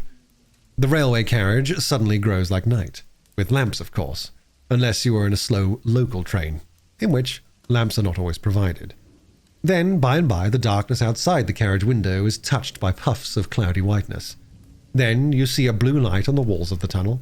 Then the sound of the moving train changes once more, and you're out in the good open air again, and grown-ups let the straps go. The windows, all dim with the yellow breath of the tunnel, rattle down into their places, and you see once more the dip and catch of the telegraph wires beside the line. and the straight-cut hawthorn hedges with the tiny baby trees growing up out of them every 30 yards. All this, of course, is what a tunnel means when you're in a train. But everything is quite different when you walk into a tunnel on your own feet and tread on shifting, sliding stones and gravel on a path that curves downwards from the shining metals to the wall. Then you see slimy, oozy trickles of water running down the inside of the tunnel, and you notice that the bricks are not red or brown, as they are at the tunnel's mouth, but dull, sticky, sickly green.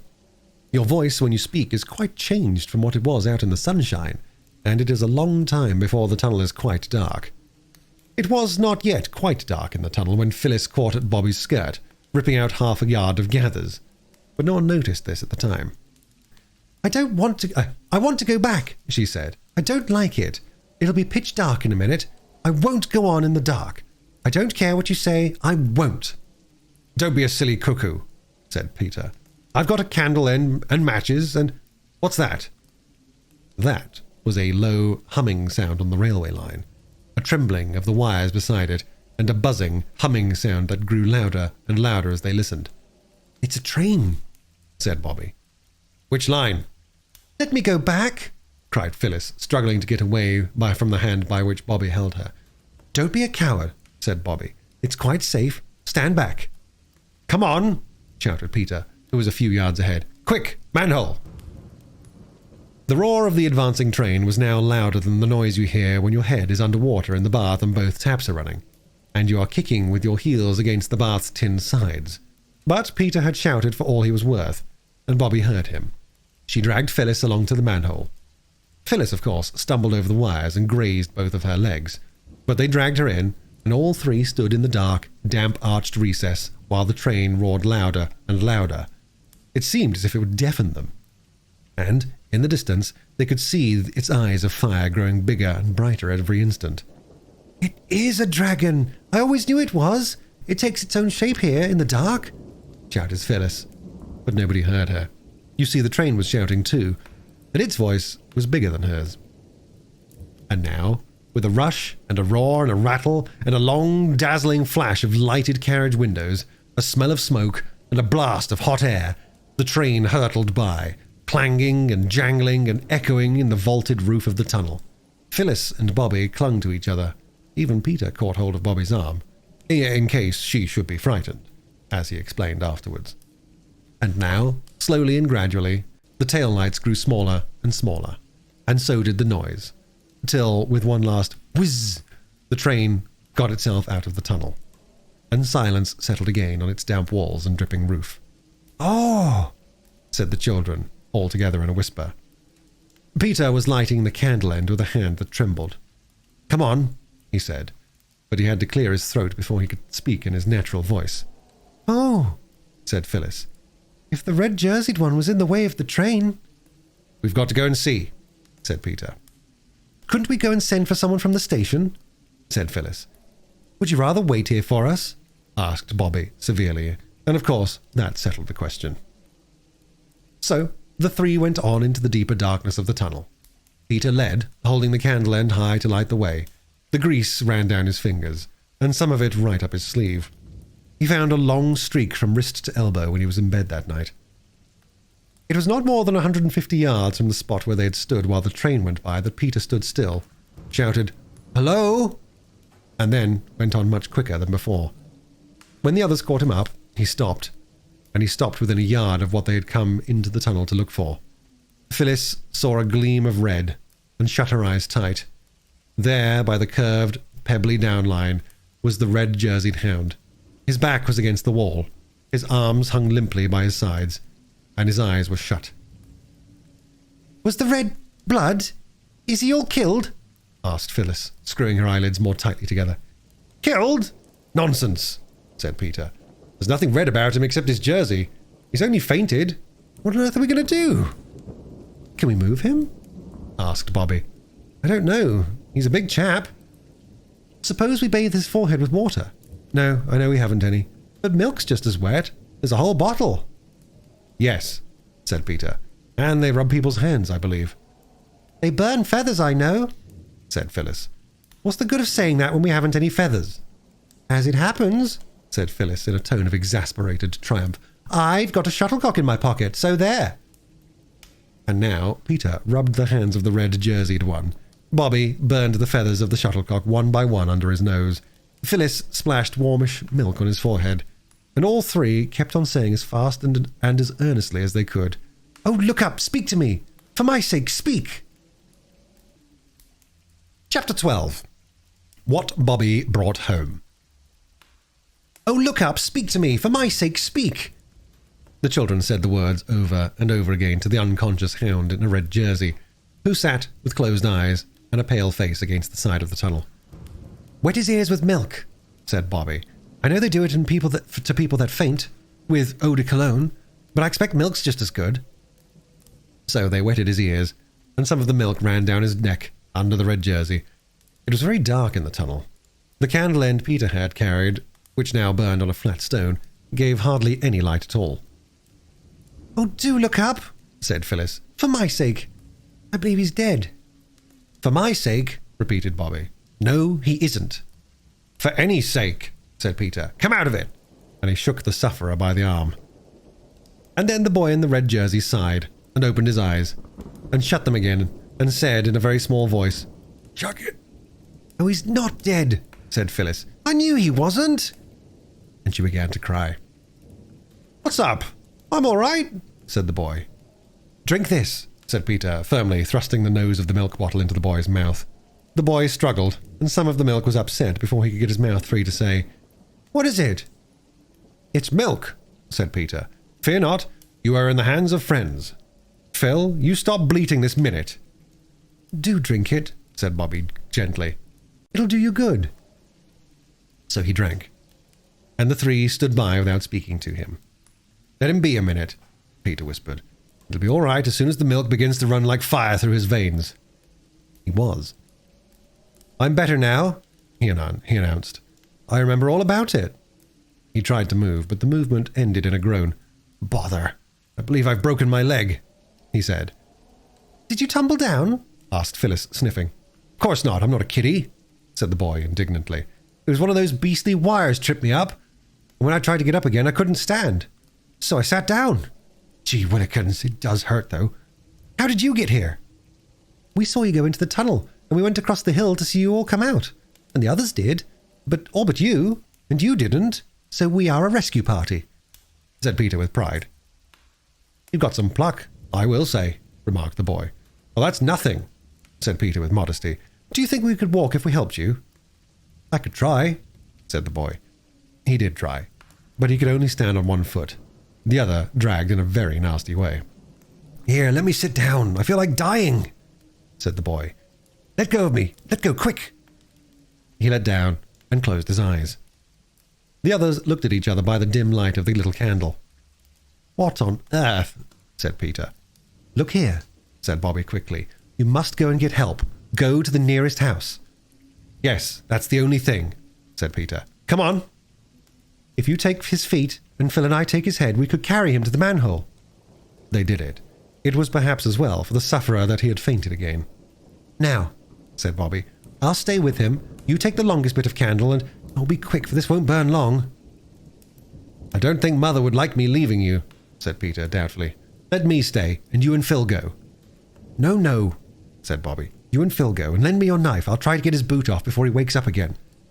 "I hope it's all right what we're doing," said Peter.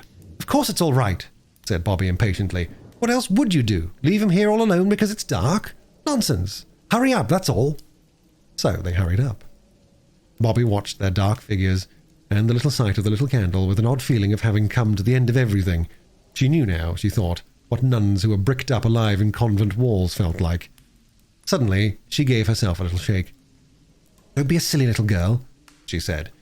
She was always very angry when anyone else called her a little girl, even if the adjective that went first was not silly, but nice, or good, or clever. And it was only when she was very angry with herself that she allowed Roberta to use that expression to Bobby. She fixed the little candle end on a broken brick near the red-jerseyed boy's foot. Then she opened Peter's knife.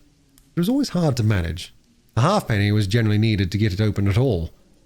This time Bobby somehow got it open with her thumbnail. She broke the nail, and it hurt horribly. Then She cut the boy's bootlace and got the boot off. She tried to pull off his stocking, but his leg was dreadfully swollen, and it did not seem to be the proper shape. So she cut the stocking down, very slowly and carefully. It was a brown, knitted stocking, and she wondered who had knitted it, and whether it was the boy's mother, and whether she was feeling anxious about him, and how she would feel when he was brought home with his leg broken. When Bobby got the stocking off and saw the poor leg, she felt as though the tunnel was growing darker, and the ground felt unsteady, and nothing seemed quite real. "Silly little girl," said Roberta to Bobby, and felt better. "The poor leg," she told herself. "It ought to have a cushion. Ah!" She remembered the day that she and Phyllis had torn up their red flannel petticoats to make danger signals to stop the train and prevent an accident. Her flannel petticoat today was white, but it would be quite as soft as a red one. She took it off. "Oh, what useful things flannel petticoats are," she said. "The man who invented them ought to have a statue directed to him." And as she said it aloud, because it seemed that any voice, even her own, would be a comfort to her in that darkness. "What ought to be directed to who?" asked the boy, suddenly and very feebly. "Oh," said Bobby. "Now you're better. Oh, hold your teeth and don't let it hurt so much now." She had folded the petticoat and, lifting his leg, laid it on the cushion of the folded flannel. "Don't faint again, please don't," said Bobby, as he groaned. She hastily wetted her handkerchief with milk and spread it over the poor leg. "Oh, that hurts," cried the boy, shrinking. "Oh, no, it doesn't. It's nice, really." "What's your name?" said Bobby. "Jim." "Mine's Bobby." "But you're a girl, aren't you?" "Yes, my long name's Roberta." "I say, Bobby." "Yes?" "Wasn't there more of you just now?" "Yes, Peter and Phil. That's my brother and sister. They've gone to get someone to carry you out." "What rum names, all boyses." "Yes, I wish I was a boy, don't you?" "I think you're all right as you are." "I didn't mean that. I mean, don't you wish you were a boy? But of course you are, without wishing." "You're just as brave as a boy. Why didn't you go with the others?" "Somebody had to stay with you," said Bobby. "Tell you what, Bobby," said Jim. "You're a brick. Shake." He reached out a red jerseyed arm, and Bobby squeezed his hand. "I won't shake it," she explained, "because it would shake you, and that would shake your poor leg, and that would hurt. Have you got a handkerchief?"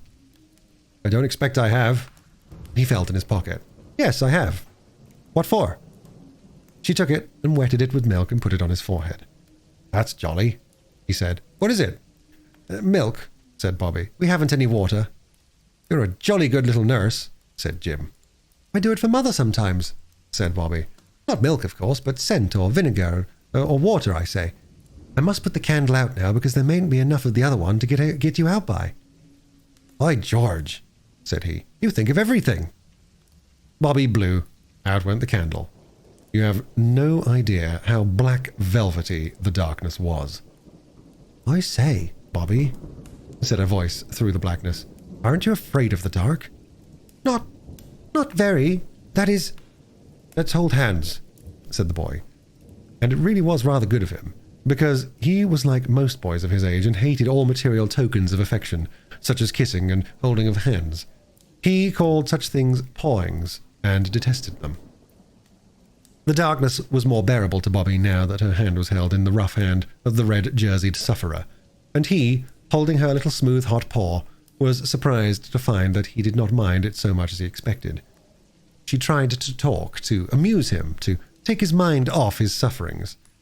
But it is very difficult to go on talking in the dark, and presently they found themselves in a silence, only broken now and then by a "You all right, Bobby?" or an "I'm afraid it's hurting you most awfully, Jim. I am so sorry." And it was very cold. Peter and Phyllis tramped down the long way of the tunnel towards daylight, the candle grease dripping over Peter's fingers. There were no accidents unless you count Phyllis's catching her frock on a wire and tearing a long, jagged slit in it, and tripping over her bootlace when it came undone, or going down on her hands and knees, all four of which were grazed. "There's no end to the tunnel," said Phyllis. And indeed it did seem very long. "Stick to it," said Peter. "Everything has an end if you get to it, if you only keep all on." Which is quite true when you come to think of it, and a useful thing to remember in seasons of trouble such as measles, arithmetic, impositions, and those times when you are in disgrace. and feel as though no one should ever love you again, and you could never, never again love anybody. "Hooray!" said Peter suddenly. "There's the end of the tunnel. Looks just like a pinhole in a bit of black paper, doesn't it?" The pinhole got larger. Blue lights lay along the sides of the tunnel, and the children could see the gravel that lay in front of them. The air grew warmer and sweeter. Another 20 steps, and they were out in the good, glad sunshine, with the green trees on both sides. Phyllis drew a long breath. "I'll never go into a tunnel again as long as I live," said she. Not if there are 20, 100,000 millions hounds inside with red jerseys and their legs broken." "Don't be a silly cuckoo," said Peter, as usual. "You'd have to." "I think it was very brave and good of me," said Phyllis. "Not it," said Peter. "You didn't go in because you were brave, but because Bobby and I aren't skunks. Now, where's the nearest house, I wonder? Can't see anything here for miles for the trees." "There's a roof over there," said Phyllis, pointing down the line. "That's the signal box," said Peter. "And you know you're not allowed to speak to a signalman on duty. It's wrong." "I'm not so near so afraid of doing wrongs as I was going into that tunnel," said Phyllis. "Come on." And she started to run along the line. So Peter ran too. It was very hot in the sunshine, and both children were hot and breathless by the time they stopped, and bending their heads back to look up at the open windows of the signal box, shouted, "Hi!" as loud as their breathless state allowed. But no one answered. The signal box stood quiet as an empty nursery, and the handful of its steps were hot to the hands of the children as they climbed softly up. They peeped in at the open door. The signalman was sitting on a chair, tilted back against the wall. His head leaned sideways, and his mouth was open. He was fast asleep. "My hat!" cried Peter. "Wake up!" And he cried it in a terrible voice. For he knew that if a signalman sleeps on duty, he risks losing his situation, let alone all the other dreadful risks to trains which expect him to tell them when it's safe for them to go on their ways. The signalman never moved. Then Peter sprang to him and shook him, and slowly, yawning and stretching, the man awoke. But the moment he was awake, he leapt to his feet, put his hands to his head, "like a mad maniac," as Phyllis said afterwards, and shouted, "Oh my heavens, what's the clock?" 12:13, said Peter. And indeed it was by the white-faced, round-faced clock on the wall of the signal box. The man looked at the clock, sprang to the levers, and wrenched them this way and that. An electric bell tingled, the wires and cranks creaked, and the man threw himself into a chair. He was very pale, and the sweat stood on his forehead, like large dewdrops on a white cabbage, as Phyllis remarked later. He was trembling too. The children could see big, hairy hands shake from side to side, with quite extra-sized trembles, to use the subsequent words of Peter. He drew long breaths, and suddenly he cried, thank God you came in when you did. Oh, thank God!" And his shoulders began to heave, and his face grew red again, and he hid it in those hairy hands of his. "Oh, don't cry, don't," said Phyllis. "It's all right now."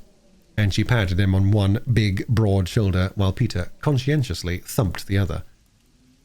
But the signalman seemed quite broken down, and the children had to pat him and thump him for some time before he found his handkerchief, a red one with mauve and white horseshoes on it, and mopped his face and spoke. During this patting and thumping interval, a train thundered by. "I'm downright shamed, that I am," were the words of the big signalman when he had stopped crying, "snivelling like a kid." Then suddenly he seemed to get cross. "What are you doing up here anyway?" he said. "You know it ain't allowed." "Yes," said Phyllis. "We knew it was wrong, but I wasn't afraid of doing wrong, and so it turned out right. You aren't sorry we came." "Lord love you if you hadn't come." He stopped, and then went on. "It's a disgrace, so it is, sleeping on duty. If it was come to be known, even as it is, and no harm's come of it." "It won't come to be known," said Peter. "We aren't sneaks. All the same, you oughtn't to be sleeping on duty. It's dangerous." "Tell me something I don't know," said the man. "I can't help it. I knowed well enough just how it be. I couldn't get off. They couldn't get no one that would take on the duty. I tell you, I ain't had 10 minutes sleep this last 5 days. My little chap's ill. Pneumonia, the doctor says. And there's no one but me and his little sister to do it for him. That's what it is. The gal must have her sleep. Dangerous? Yes, I believe you. Now go and split on me if you like." "Of course we won't," said Peter indignantly. But Phyllis ignored the whole of the signalman's speech except the first 6 words. "You asked us," she said, to tell you something you don't know. Well, I will. There's a boy in the tunnel over there with a red jersey and his leg's broken. What did you want to go blooming tunnel for, then? Said the man. Don't you be so cross, said Phyllis kindly. We haven't done anything wrong except coming and waking you up, and that was right as it happens. Then Peter told how the boy came to be in the tunnel. Well, said the man, I don't see as I can do anything. I can't leave the box. You might tell us where to go after someone who isn't in a box, though, said Phyllis. There's Brigden Farm over yonder, where you see the smoke coming up through the trees, said the man, more and more grumpy as Phyllis noticed. Well, goodbye then, said Peter. But the man said, Wait a minute. He put his hand into his pocket and brought out some money, a lot of pennies and 1 or 2 shillings and sixpences and half a crown. He picked out 2 shillings and held them out. Here, he said, I'll give you this to hold your tongues about what's taken place today. There was a short, unpleasant pause, then, You are a nasty man, though, aren't you? Said Phyllis. Peter took a step forward and knocked the man's hand up so that the shillings leapt out of it and rolled on the floor. If anything could make me sneak, that would, he said. Come, Phil, and marched out of the signal box with flaming cheeks. Phyllis hesitated. Then she took the hand, still held out stupidly, that the shillings had been in. I forgive you, she said, even if Peter doesn't. You're not in your proper senses, or you'd never have done that. I know want of sleep sends people mad. Mother told me. I hope your little boy will soon be better and— Come on, Phil, cried Peter eagerly. I give you my sacred honor word. We'll never tell anyone. Kiss and be friends, said Phyllis, feeling how noble it was of her to try and make up a quarrel in which she was not to blame. The signalman stooped and kissed her. I do believe I'm a bit off my head, sissy, he said. Now run along home to Mother. I didn't mean to put you out, there. So Phil left the hot signal box and followed Peter across the fields to the farm. When the farm men, led by Peter and Phyllis and carrying a little hurdle covered with horsecloths, reached the manhole in the tunnel, Bobby was fast asleep, and so was Jim, worn out with the pain, the doctor said afterwards. Where does he live? The bailiff from the farm asked, when Jim had been lifted onto the hurdle. In Northumberland, answered Bobby. I'm at the school at Maidbridge, said Jim. I suppose I've got to get back there somehow. Seems to me the doctor ought to have a look in first, said the bailiff. Oh, bring him up to our house, said Bobby. It's only a little way by the road. I'm sure Mother would say we ought to. Will your ma like you bringing home strangers with broken legs? She took the poor Russian home herself, said Bobby. I know she say we ought. All right, said the bailiff. You ought to know what your ma'd like. I wouldn't take it upon me to fetch him up to our place without I asked the missus first, and they call me the master too. Are you sure your mother won't mind? Whispered Jim. Certain, said Bobby. Then we're to take him up to Three Chimneys, said the bailiff. Of course, said Peter. Then up my lad shall nip up to Doctor's on his bike, and tell him to come down there. Now, lads, lift him quiet and steady. 1, 2, 3. Thus it happened that Mother, writing away for dear life at a story about a duchess, a designing villain, a secret passage, and a missing will, dropped her pen as her workroom door burst open, and turned to see Bobby hatless and red with running. Oh, Mother, she cried, do come down. We found a hound in a red jersey in the tunnel, and he's broken his leg and they're bringing him home. You ought to take him to a vet, said Mother with a worried frown. I really can't have a lame dog here. He's not a dog, really. He's a boy, said Bobby, between laughing and choking. Then he really ought to be taken home to his mother. His mother's dead, said Bobby, and his father's in Northumberland. Oh, Mother, you will help be nice to him. I told him I was sure you'd want us to bring him home. You always want to help everybody. Mother smiled, but she sighed too.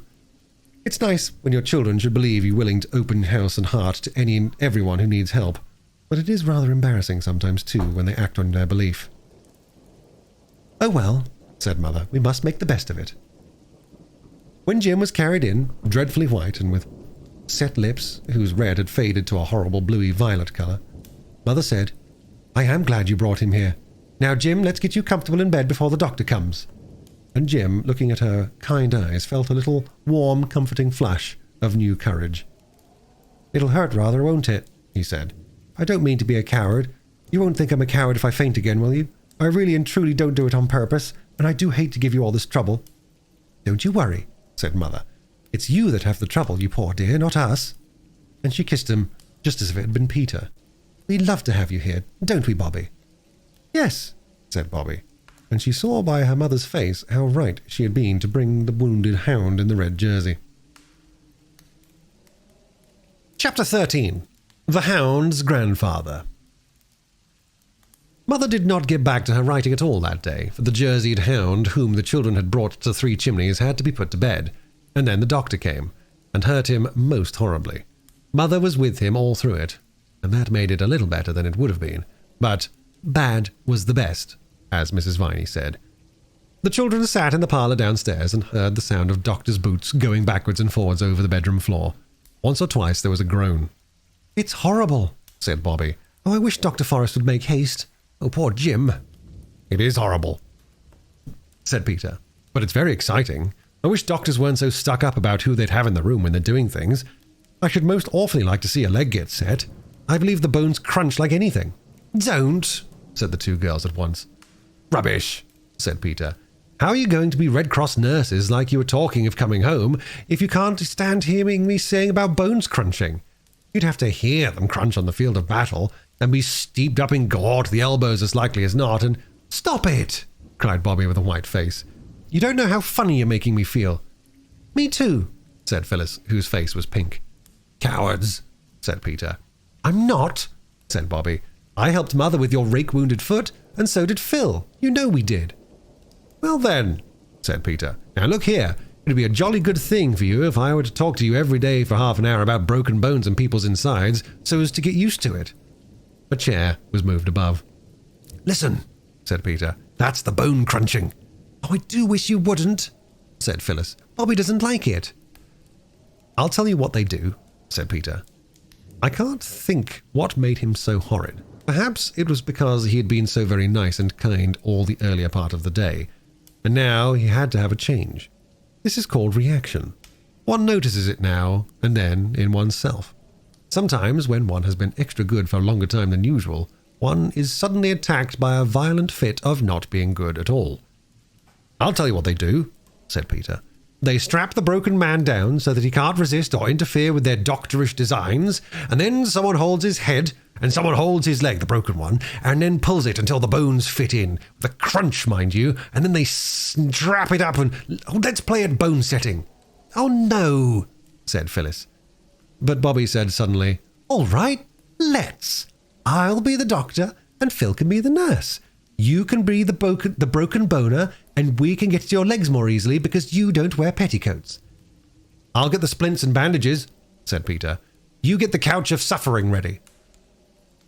The ropes that had tied up the boxes that had come from home were all in a wood-packing case in the cellar.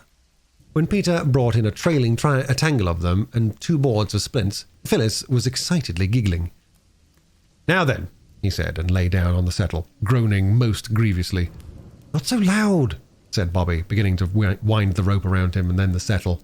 "You pull, Phil." "Not so tight," moaned Peter. "You'll break my other leg." Bobby worked on in silence, winding more and more rope around him. "That's enough," said Peter. "I can't move at all. Oh, my poor leg," he groaned again. "Sure you can't move?" asked Bobby in a rather strange tone. "Quite sure," replied Peter. "Shall we play It's Bleeding Freely or not?" he asked cheerfully. "You can play what you like," said Bobby sternly, folding her arms and looking down at him while he lay all wound round and round with cord. "Phil and I are going away, and we shan't untie you till you promise never, never to talk to us about blood and wounds until we say you may. Come, Phil." "You beast," said Peter, writhing. "I'll never promise, never. I'll yell and Mother will come." "Do," said Bobby, "and tell her why we tied you up. Come on, Phil." "No, I'm not a beast, Peter, but you wouldn't stop when we asked you to, and—" "Ah," said Peter. "It wasn't even your own idea. You got it out of Stalky." Bobby and Phil, retiring in silent dignity, were met at the door by the doctor. He came in, rubbing his hands and looking pleased with himself. "Well," he said, "that job's done. It's a nice clean fracture. It'll go on all right, I've no doubt. Plucky young chap, too. Hello, what's all this?" His eye had fallen on Peter, who lay mousy still in his bonds on the settle. Playing at prisoners, eh? He said, but his eyebrows had gone up a little. Somehow, he had not thought that Bobby would be playing while in a room above someone was having a broken bone set. Oh no, said Bobby. Not at prisoners. We were playing at setting bones. Peter's the broken boner, and I was the doctor. The doctor frowned. And then I must say, he said, and he said it rather sternly, that's a very heartless game. Haven't you enough imagination even to faintly picture what's been going on upstairs? That poor chap, with the drops of sweat on his forehead, and biting his lips so as not to cry out, and every touch on his leg is an agony, and... You ought to be tied up, said Phyllis. You're as bad as... Hush, said Bobby. I'm sorry, but we weren't heartless, really. I was, I suppose, said Peter crossly. All right, Bobby. Don't you go on being noble and screening me, because I jolly well won't have it. It was only that I kept on talking about blood and wounds. I wanted to train them for Red Cross nurses, and I wouldn't stop when they asked me. Well, said Dr. Forrest, sitting down. Well, then I said, let's play at setting bones. It was all rot. I knew Bobby wouldn't. I only said it to tease her. And then when she said yes, of course I had to go through with it. And they tied me up, and they got it out of Stalky, and I think it's a beastly shame. He managed to writhe over and hide his face against the wooden back of the saddle. I didn't think that anyone would know but us, said Bobby, indignantly answering Peter's unspoken reproach. I never thought of your coming in, and hearing about blood and wounds does really make me feel most awfully funny. It was only a joke of tying him up. Let me untie you, Pete. I don't care if you never untie me, said Peter, and if that's your idea of a joke... If I were you, said the doctor, though really he did not quite know what to say, I should be untied before your mother comes down. You don't want to worry her just now, do you? I don't promise anything about not saying about wounds, mind, said Peter, in very surly tones, as Bobby and Phyllis began to untie the knots. I'm very sorry, Pete, Bobby whispered, leaning close to him as she fumbled with the big knot under the settle. But if you only knew how sick you make me feel. You've made me feel pretty sick, I can tell you, Peter rejoined. Then he shook off the loose cords and stood up. I looked in, said Dr. Forrest, to see if one of you would come along to the surgery. There are some things that Mother will want at once, and I've given my man a day off to go and see the circus. Will you come, Peter? Peter went, without a word or a look at his sisters. The two walked in silence up to the gate that led from the Three Chimneys field to the road. Then Peter said, Let me carry your bag. I say, it is heavy. What's in it? Oh, knives and lancets and different instruments for hurting people. And the ether bottle I had to give him ether, you know. The agony was so intense. Peter was silent. Tell me about how you found the old chap, said Dr. Forrest. Peter told. And then Dr. Forrest told him of stories of brave rescues. He was a most interesting man to talk to, as Peter had often remarked. Then, in the surgery, Peter had a better chance than he'd ever had of examining the doctor's balance, and his microscope, and his scales, and the measuring glasses. When all the things were ready that Peter was to take back, the doctor said suddenly, You'll excuse my shoving my oar in, won't you? But I should like to say something to you. Now for a rowing, thought Peter, who had been wondering how it was that he'd escaped one. Something scientific, added the doctor. Yes, said Peter, fiddling with the fossil ammonite that the doctor used for a paperweight. Well then, you see, boys and girls are only little men and women, and we are much harder and hardier than they are. Peter liked the we. Perhaps the doctor had known he would. And much stronger, and things that hurt them don't hurt us. You know you mustn't hit a girl. I should think not indeed, muttered Peter indignantly. Not even if she's your own sister. That's because girls are so much softer than we are. They have to be, you know, because if they weren't, it wouldn't be nice for the babies, and that's why all the animals are so good to other mother animals. They never fight them, you know. I know, said Peter, interested. 2 buck rabbits will fight all day if you let them, but they won't hurt a doe. No, and quite wild beasts, lions and elephants. They are immensely gentle with the female beasts, and we've got to be too. I see, said Peter. And their hearts are soft too, the doctor went on. And things that we shouldn't think anything of hurt them dreadfully. So that a man has to be very careful not only of his fists but of his words. They're awfully brave, you know, he went on. Think of Bobby waiting alone in the tunnel with the poor chap. It's an odd thing. The softer and more easily hurt a woman is, the better she can screw herself up to do what has to be done. I've seen some brave women.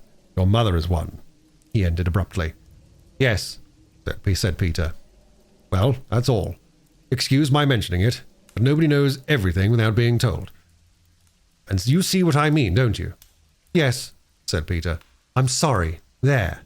Of course you are. People always are. Directly they understand.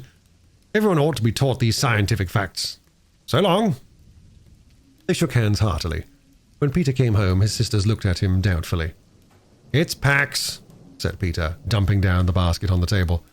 Dr. Forrest has been talking scientific to me. No, it's no use my telling you what he said. You wouldn't understand.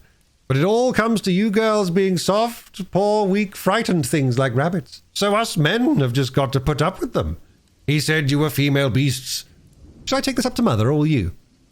I know what boys are, said Phyllis with flaming cheeks. They're just the nastiest, rudest. They're very brave, said Bobby. Sometimes.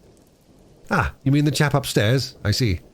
Go ahead, Phil. I shall put up with whatever you say because you are poor, weak, frightened, soft.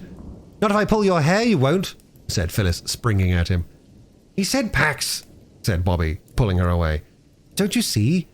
She whispered as Peter picked up the basket and stalked out with it. He's sorry, really, only he won't say so. Let's say we're sorry. It's so goody-goody, said Phyllis doubtfully. He said we're female beasts and soft and frightened. Then let's show him we're not frightened of him thinking us goody-goody, said Bobby, and that we're not any more beasts than he is. And when Peter came back, still with his chin in the air, Bobby said, We're sorry we tied you up, Pete. I thought you would be, said Peter, very stiff and superior. This was hard to bear, but... Well, so are we, said Bobby. Now let honour be satisfied on both sides.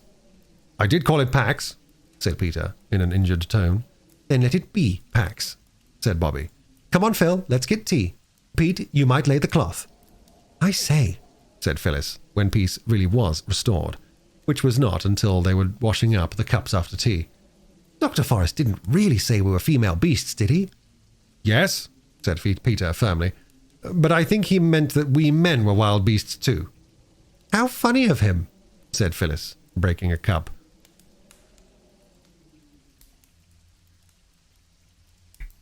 May I come in, Mother? Peter was at the door of Mother's writing room, where Mother sat at her table with 2 candles in front of her. Their flames looked orange and violet against the clear grey blue of the sky, where already a few stars were twinkling. Yes, dear, said Mother absently. Anything wrong? She wrote a few more words, and then laid down her pen and began to fold up what she'd written. I was just writing to Jim's grandfather. He lives near here, you know. Yes, you said so at tea. That's what I want to say. Must you write to him, Mother? Couldn't we keep Jim and not say anything to his people till he's well? It would be such a surprise for them. Oh, well, yes, said Mother, laughing. I think it would. You see, Peter went on, of course the girls are all right and all that. I'm not saying anything against them, but I should like it if I had another chap to talk to sometimes. Yes, said Mother. I know it's dull for you, dear, but I can't help it. Next year perhaps I can send you to school. You'd like that, wouldn't you? I do miss the other chaps rather, Peter confessed.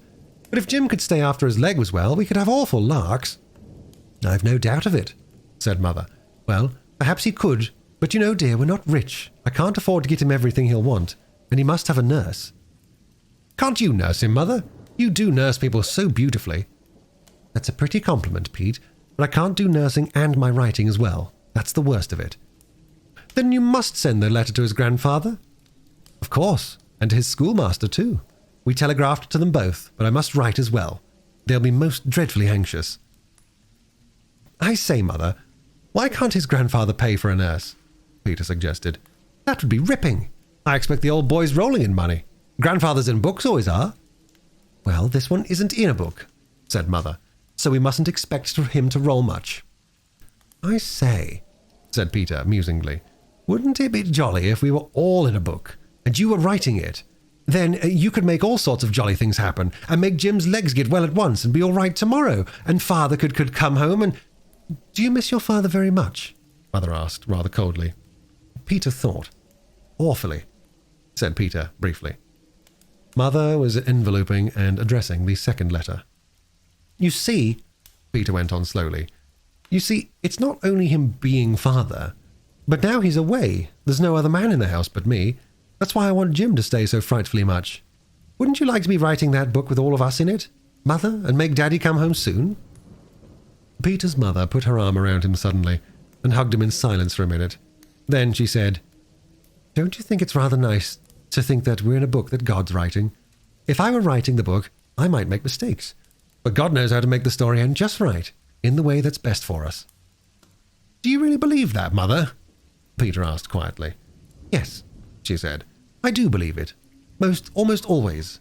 Except when I'm so sad that I can't believe anything. But even when I can't believe it, I know it's true, and I try to believe. You don't know how I try, Peter. Now take the letters to the post, and don't let's be sad anymore. Courage, courage. That's the finest of all the virtues. I dare say Jim will be here for 2 or 3 weeks yet." For what was left of the evening, Peter was so angelic that Bobby feared he was going to be ill.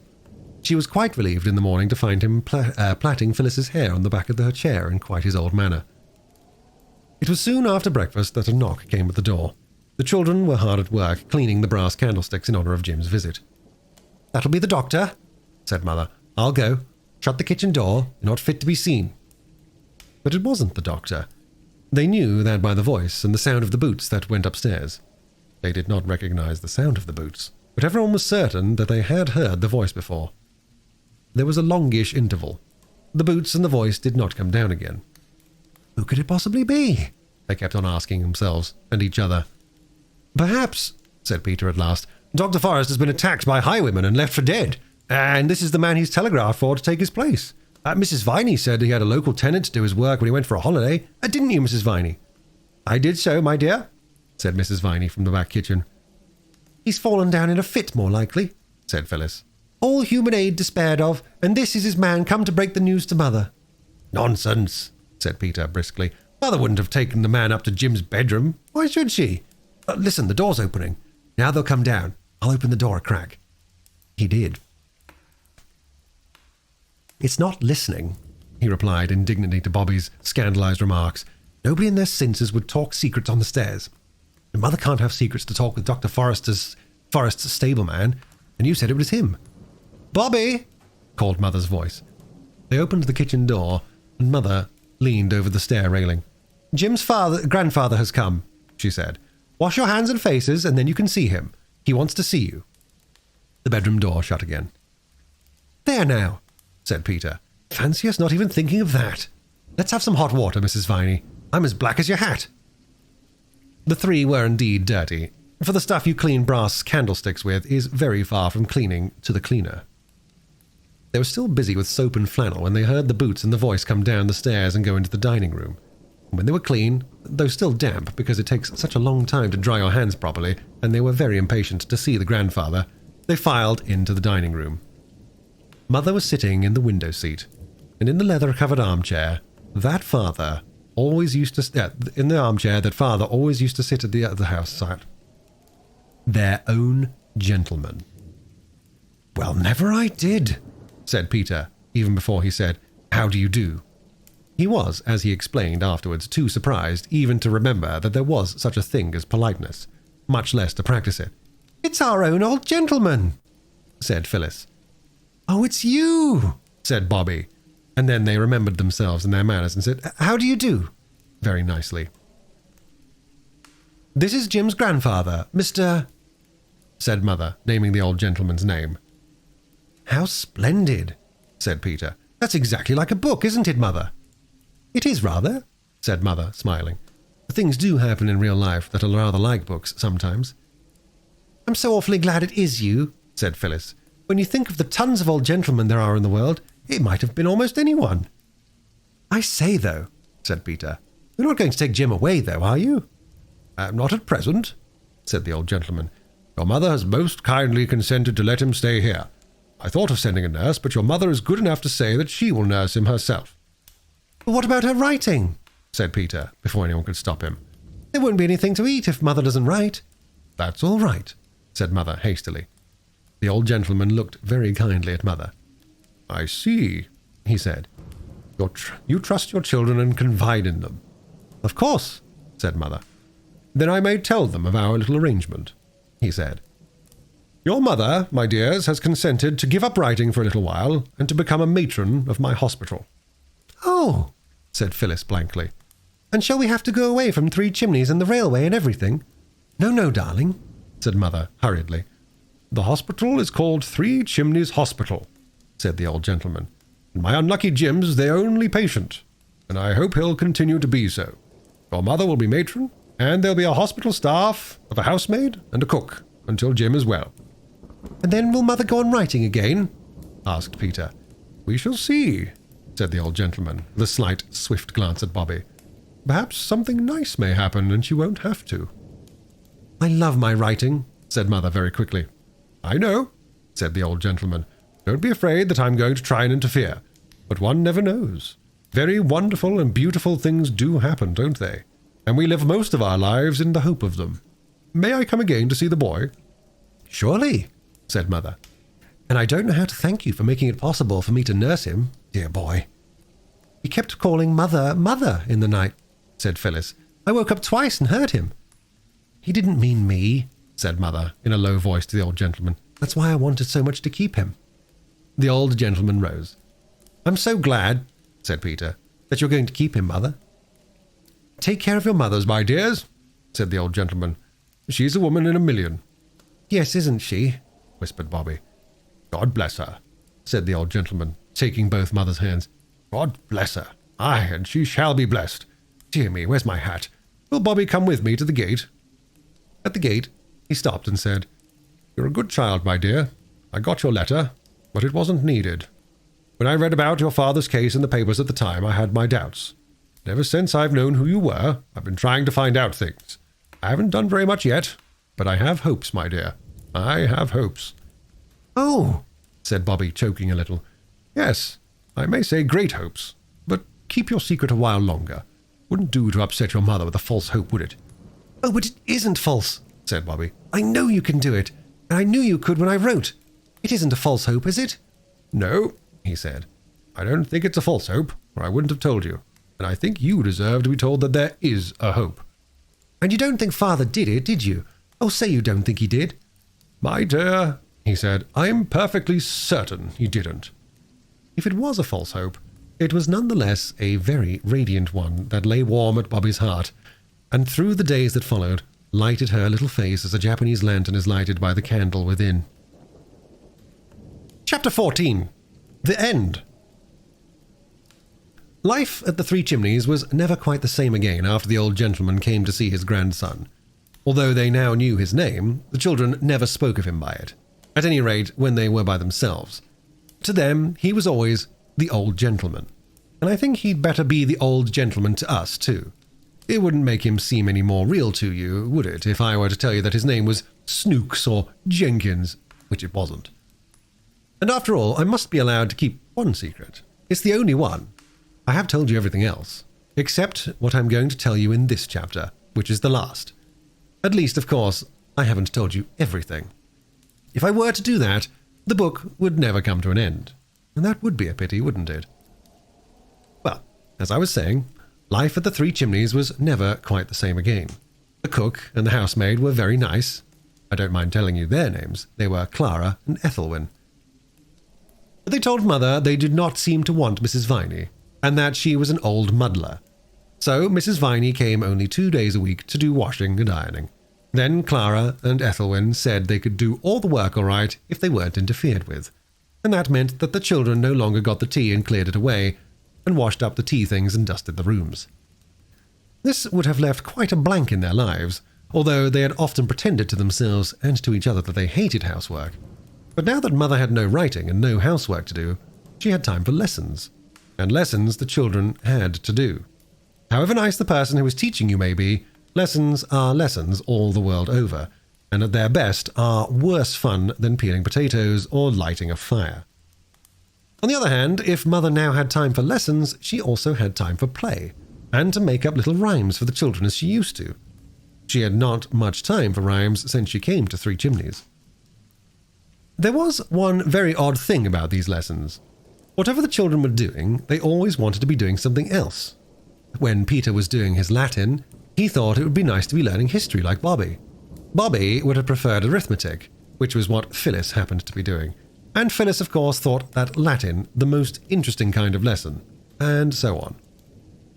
So, one day when they sat down to lessons, each of them found a little rhyme at its place. I put the rhymes in to show you what their mother really did understand a little about how children felt about things, and also the kind of words they use, which is the case with very few grown-up people. I suppose most grown-ups have very bad memories and have forgotten how they felt when they were little. Of course, the verses are supposed to be spoken by the children. Peter. I once thought Caesar easy pap, how very soft I must have been. When they start Caesar with a chap, he little know what that will mean. Oh, verbs are silly, stupid things. I'd rather learn the dates of kings. Bobby. The worst of all my lesson things is learning who succeeded who, in all the rows of queens and kings, with dates to everything they do. With dates enough to make you sick. I wish it was arithmetic. Phyllis. Such pounds and pounds of apples fill my slate. What is the price you'd spend? You scratch the figures out until you cry upon the dividend. I'd break the slate and scream for joy if I did Latin like a boy. This kind of thing, of course, made lessons much jollier.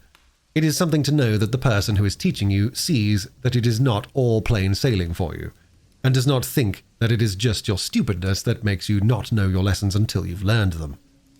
Then, as Jim's leg got better, it was very pleasant to go up and sit with him and hear tales about his school life and the other boys. There was one boy named Pa, of whom Jim seems to have formed the lowest possible opinion, and another boy named Wigsby Minor, for whose views Jim had a great respect. There were also 3 brothers named Paley, and the youngest was called Paley Tertz, and was much given to fighting. Peter drank in all this with deep joy, and Mother seemed to have listened with some interest, for one day she gave Jim a sheet of paper on which she had written a rhyme about Pa, bringing in Paley and Wigsby by name in a most wonderful way, as well as all the reasons Jim had for not liking Pa, and Wigsby's wise opinion on the matter. Jim was immensely pleased. He had never had a rhyme written expressly for him before. He read it until he knew it by heart.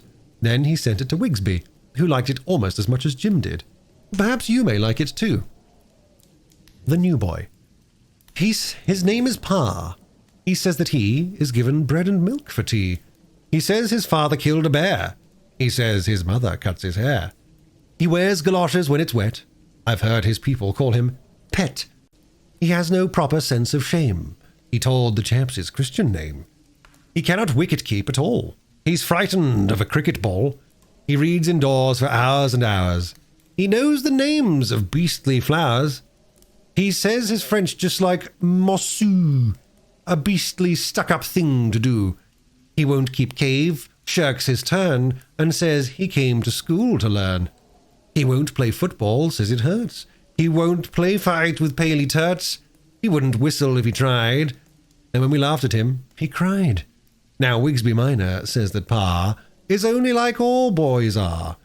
I know when I first came to school, I wasn't such a jolly fool. Jim could never understand how Mother could have been clever enough to do it. To the others it seemed nice but natural. You see, they had always been used to having a mother who could write verses just like the way people talk, even to the shocking expression at the end of the rhyme, which was Jim's very own. Jim taught Peter to play chess and draughts and dominoes, and altogether it was a nice, quiet time. Only Jim's leg got better and better, and a general feeling began to spring up among Bobby, Peter, and Phyllis that something ought to be done to amuse him. Not just games, but something really handsome. But it was extraordinarily difficult to think of anything. It's no good, said Peter, when all of them had thought and thought until their heads felt quite heavy and swollen. If we can't think of anything to amuse him, we just can't, and there's an end of it. Perhaps something will just happen of its own accord that he'll like. Things do happen by themselves sometimes, without your making them, said Phyllis, rather as though usually everything that happened in the world was her doing. I wish something would happen, said Bobby dreamily. Something wonderful. And something wonderful did happen exactly 4 days after she said this. I wish I could say it was 3 days after, because in fairy tales it always is 3 days after that things happen. But this is not a fairy story, and besides, it really was 4 and not 3, and I am nothing if not strictly truthful. They seemed to be hardly railway children at all in those days, and as the days went on, each had an uneasy feeling about this which Phyllis expressed one day. "I wonder if the railway misses us," she said plaintively. "We never go to see it now." "It seems ungrateful," said Bobby. "We loved it so when we hadn't anyone else to play with." "Perks is always coming up to ask after Jim," said Peter. "And the signalman's little boy is better. He told me so." "I didn't mean the people," explained Phyllis. "I meant the dear railway itself." "The thing I don't like," said Bobby on this 4th day, which was a Tuesday, "is our having stopped waving to the 9:15 and sending our love to father by it." "Let's begin again," said Phyllis. And they did.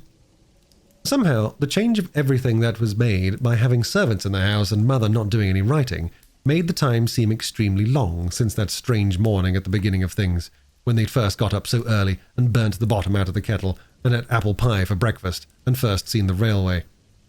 It was September now, and the turf on the slope of the railway was dry and crisp. Little long grass spikes stood up like bits of gold wire. Frail blue harebells trembled on their tough, slender stalks. Gypsy roses opened wide and flat, their lilac-coloured discs, and the golden stars of St. John's Wort shone at the edges of the pool that lay halfway to the railway. Bobby gathered a generous handful of the flowers and thought how pretty they would look lying on the green and pink blanket of silk waste that now covered Jim's poor broken leg.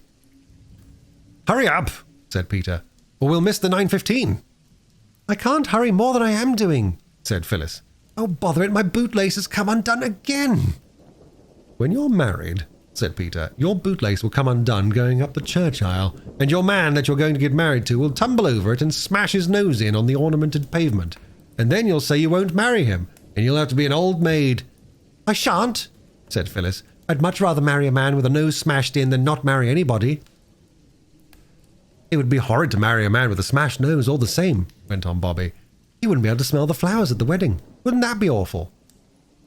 "Bother the flowers at the wedding," cried Peter. "Look, the signal's down. We must run." They ran, and once more they waved their handkerchiefs, without at all minding whether the handkerchiefs were clean or not, to the 9:15. "Take our love to father," cried Bobby, and the others too shouted, "Take our love to father." The old gentleman waved from his first-class carriage window. Quite violently he waved, and there was nothing odd in that, for he always had waved. But what was really remarkable was that from every window handkerchiefs fluttered, newspapers signalled, hands waved wildly. The train swept by with a rustle and roar, the little pebbles jumped and danced under it as it passed, and the children were left looking at each other. "Well," said Peter. "Well," said Bobby. "Well," said Phyllis. "Whatever on earth does it mean?" asked Peter. But he did not expect any answer. "I don't know," said Bobby. "Perhaps the old gentleman told the people at the station to look out for us and wave. He knew we should like it." Now, curiously enough, this was just what had happened. The old gentleman, who was very well known and respected at this particular station, had got there early that morning, and had waited at the door where the young man stands holding the interesting machine that clips the tickets, and he had said something to every single passenger who passed through that door. And after nodding to where the old gentleman, what the old gentleman had said, and the nods expressed every shade of surprise, interest, doubt, cheerful pleasure, and grumpy agreement, each passenger had got on the platform and read one certain part of his newspaper. And when the passengers got onto the train, they had told the other passengers who were already there what the old gentleman had said. And then the other passengers had also looked at their newspapers and seemed very astonished and mostly pleased. Then, when the train passed the fence where the 3 children were, newspapers and hands and handkerchiefs were waved madly till all that side of the train was fluttery with white like the pictures of the king's coronation in the biograph at Maskelyne and Cook's. To the children, it almost seemed as though the train itself were alive, and was at last responding to the love that they'd given it so freely and so long. "It is most extraordinarily rum," said Peter. "Most stronary," echoed Phyllis. But Bobby said, "Don't you think the old gentleman's wave seems more significating than usual?" "No," said the others. "I do," said Bobby. "I thought he was trying to explain something to us with his newspaper." "Explain what?" asked Peter, not unnaturally. "I don't know," Bobby answered, "but I do feel most awfully funny. I feel just exactly as if something was going to happen." "What is going to happen," said Peter, "is that Phyllis's stocking is going to come down." This was but too true. The suspender had given way, and the agitation of the waves to the 9:15. Bobby's handkerchief served as first aid to the injured, and they all went home. Lessons were more than usually difficult to Bobby that day. Indeed, she disgraced herself so deeply over quite a simple sum about the division of 48 pounds of meat and 36 pounds of bread among 144 hungry children that Mother looked at her anxiously. "Don't you feel quite well, dear?" "I don't know," was Bobby's unexpected answer. "I don't know how I feel. It isn't that I'm lazy. Mother, will you let me off lessons today? I feel as if I wanted to be quite alone by myself." "Yes, of course I'll let you off," said Mother, "but—" Bobby dropped her slate. It cracked just across the little green mark that is so useful for drawing patterns around, and it never was quite the same slate again. Without waiting to pick it up, she bolted. Mother caught her in the hall, feeling blindly among the waterproofs and umbrellas for her garden hat. "What is it, sweetheart?" said Mother. "You don't feel ill, do you?" "I don't know," Bobby answered a little breathlessly, "but I want to be by myself and see if my head really is all silly and my inside all squirmy twisty." "Hadn't you better lie down?" Mother said, stroking her hair back from her forehead. "I'd be more alive in the garden, I think," said Bobby. But she could not stay in the garden. The hollyhocks and the asters and the late roses all seemed to be waiting for something to happen. It was one of those still, shiny autumn days when everything does seem to be waiting. Bobby could not wait. "I'll go down to the station," she said, "and talk to Perks and ask about the signalman's little boy." So she went down. On the way, she passed the lady from the post office, who gave her a kiss and a hug, but, rather to Bobby's surprise, no words except, "God bless you, love," and, after a pause, "Run along, do." The draper's boy, who had sometimes been a little less than civil and a little more than contemptuous, now touched his cap and uttered the remarkable words, "Morning, miss. I'm sure." The blacksmith, coming along with an open newspaper in his hand, was even more strange in his manner. He grinned broadly, though as a rule he was a man not given to smiles, and waved the newspaper long before he came up to her, and as he passed her, he said, in answer to her, "Good morning." "Good morning to you, missy, and many of them. I wish you joy that I do." "Oh," said Bobby to herself, and her heart quickened in its beats. "Something is going to happen. I know it is. Everyone is so odd, like people are in dreams." The station master wrung her hand warmly. In fact, he worked it up and down like a pump handle, but he gave her no reason for this unusually enthusiastic greeting. He only said, "11:54's a bit late, miss. Extra luggage holiday time," and went away quickly into that inner temple of his into which even Bobby dared not follow him. Perks was not to be seen, and Bobby shared the solitude of the platform with the station cat. This tortoiseshell lady, usually of a retiring disposition, came today to rub herself against the brown stockings of Bobby with arched back, waving tail, and reverberating purrs. "Dear me," said Bobby, stooping to stroke her. "How very kind everybody is today. Even you, pussy." Perks did not appear until the 11:54 was signalled, and then he, like everyone else that morning, had a newspaper in his hand.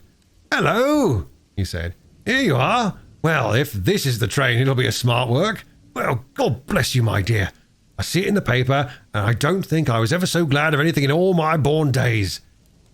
He looked at Bobby a moment and said, "One I must have, miss, and no offence, I know, on a day like this here." And with that he kissed her, first on one cheek and then the other. "You ain't offended, are you?" he asked anxiously. "I ain't took too great a liberty, on a day like this, you know." No, said Bobby. "Of course it's not a liberty, my dear Perks. We love you quite as much as if you were an uncle of ours, but on a day like what?" "Like this here," said Perks. "Don't I tell you I see it in the paper?" "Saw what in the paper?"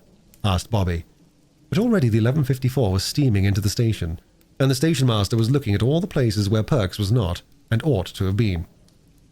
Bobby was left standing alone, the station cat watching her from underneath the bench with friendly golden eyes. Of course, you know exactly what's going to happen. Bobby was not so clever. She had the vague, confused, expectant feeling that comes to one's heart in dreams. What her heart expected, I can't tell. Perhaps the very thing that you and I know was going to happen. But her mind expected nothing.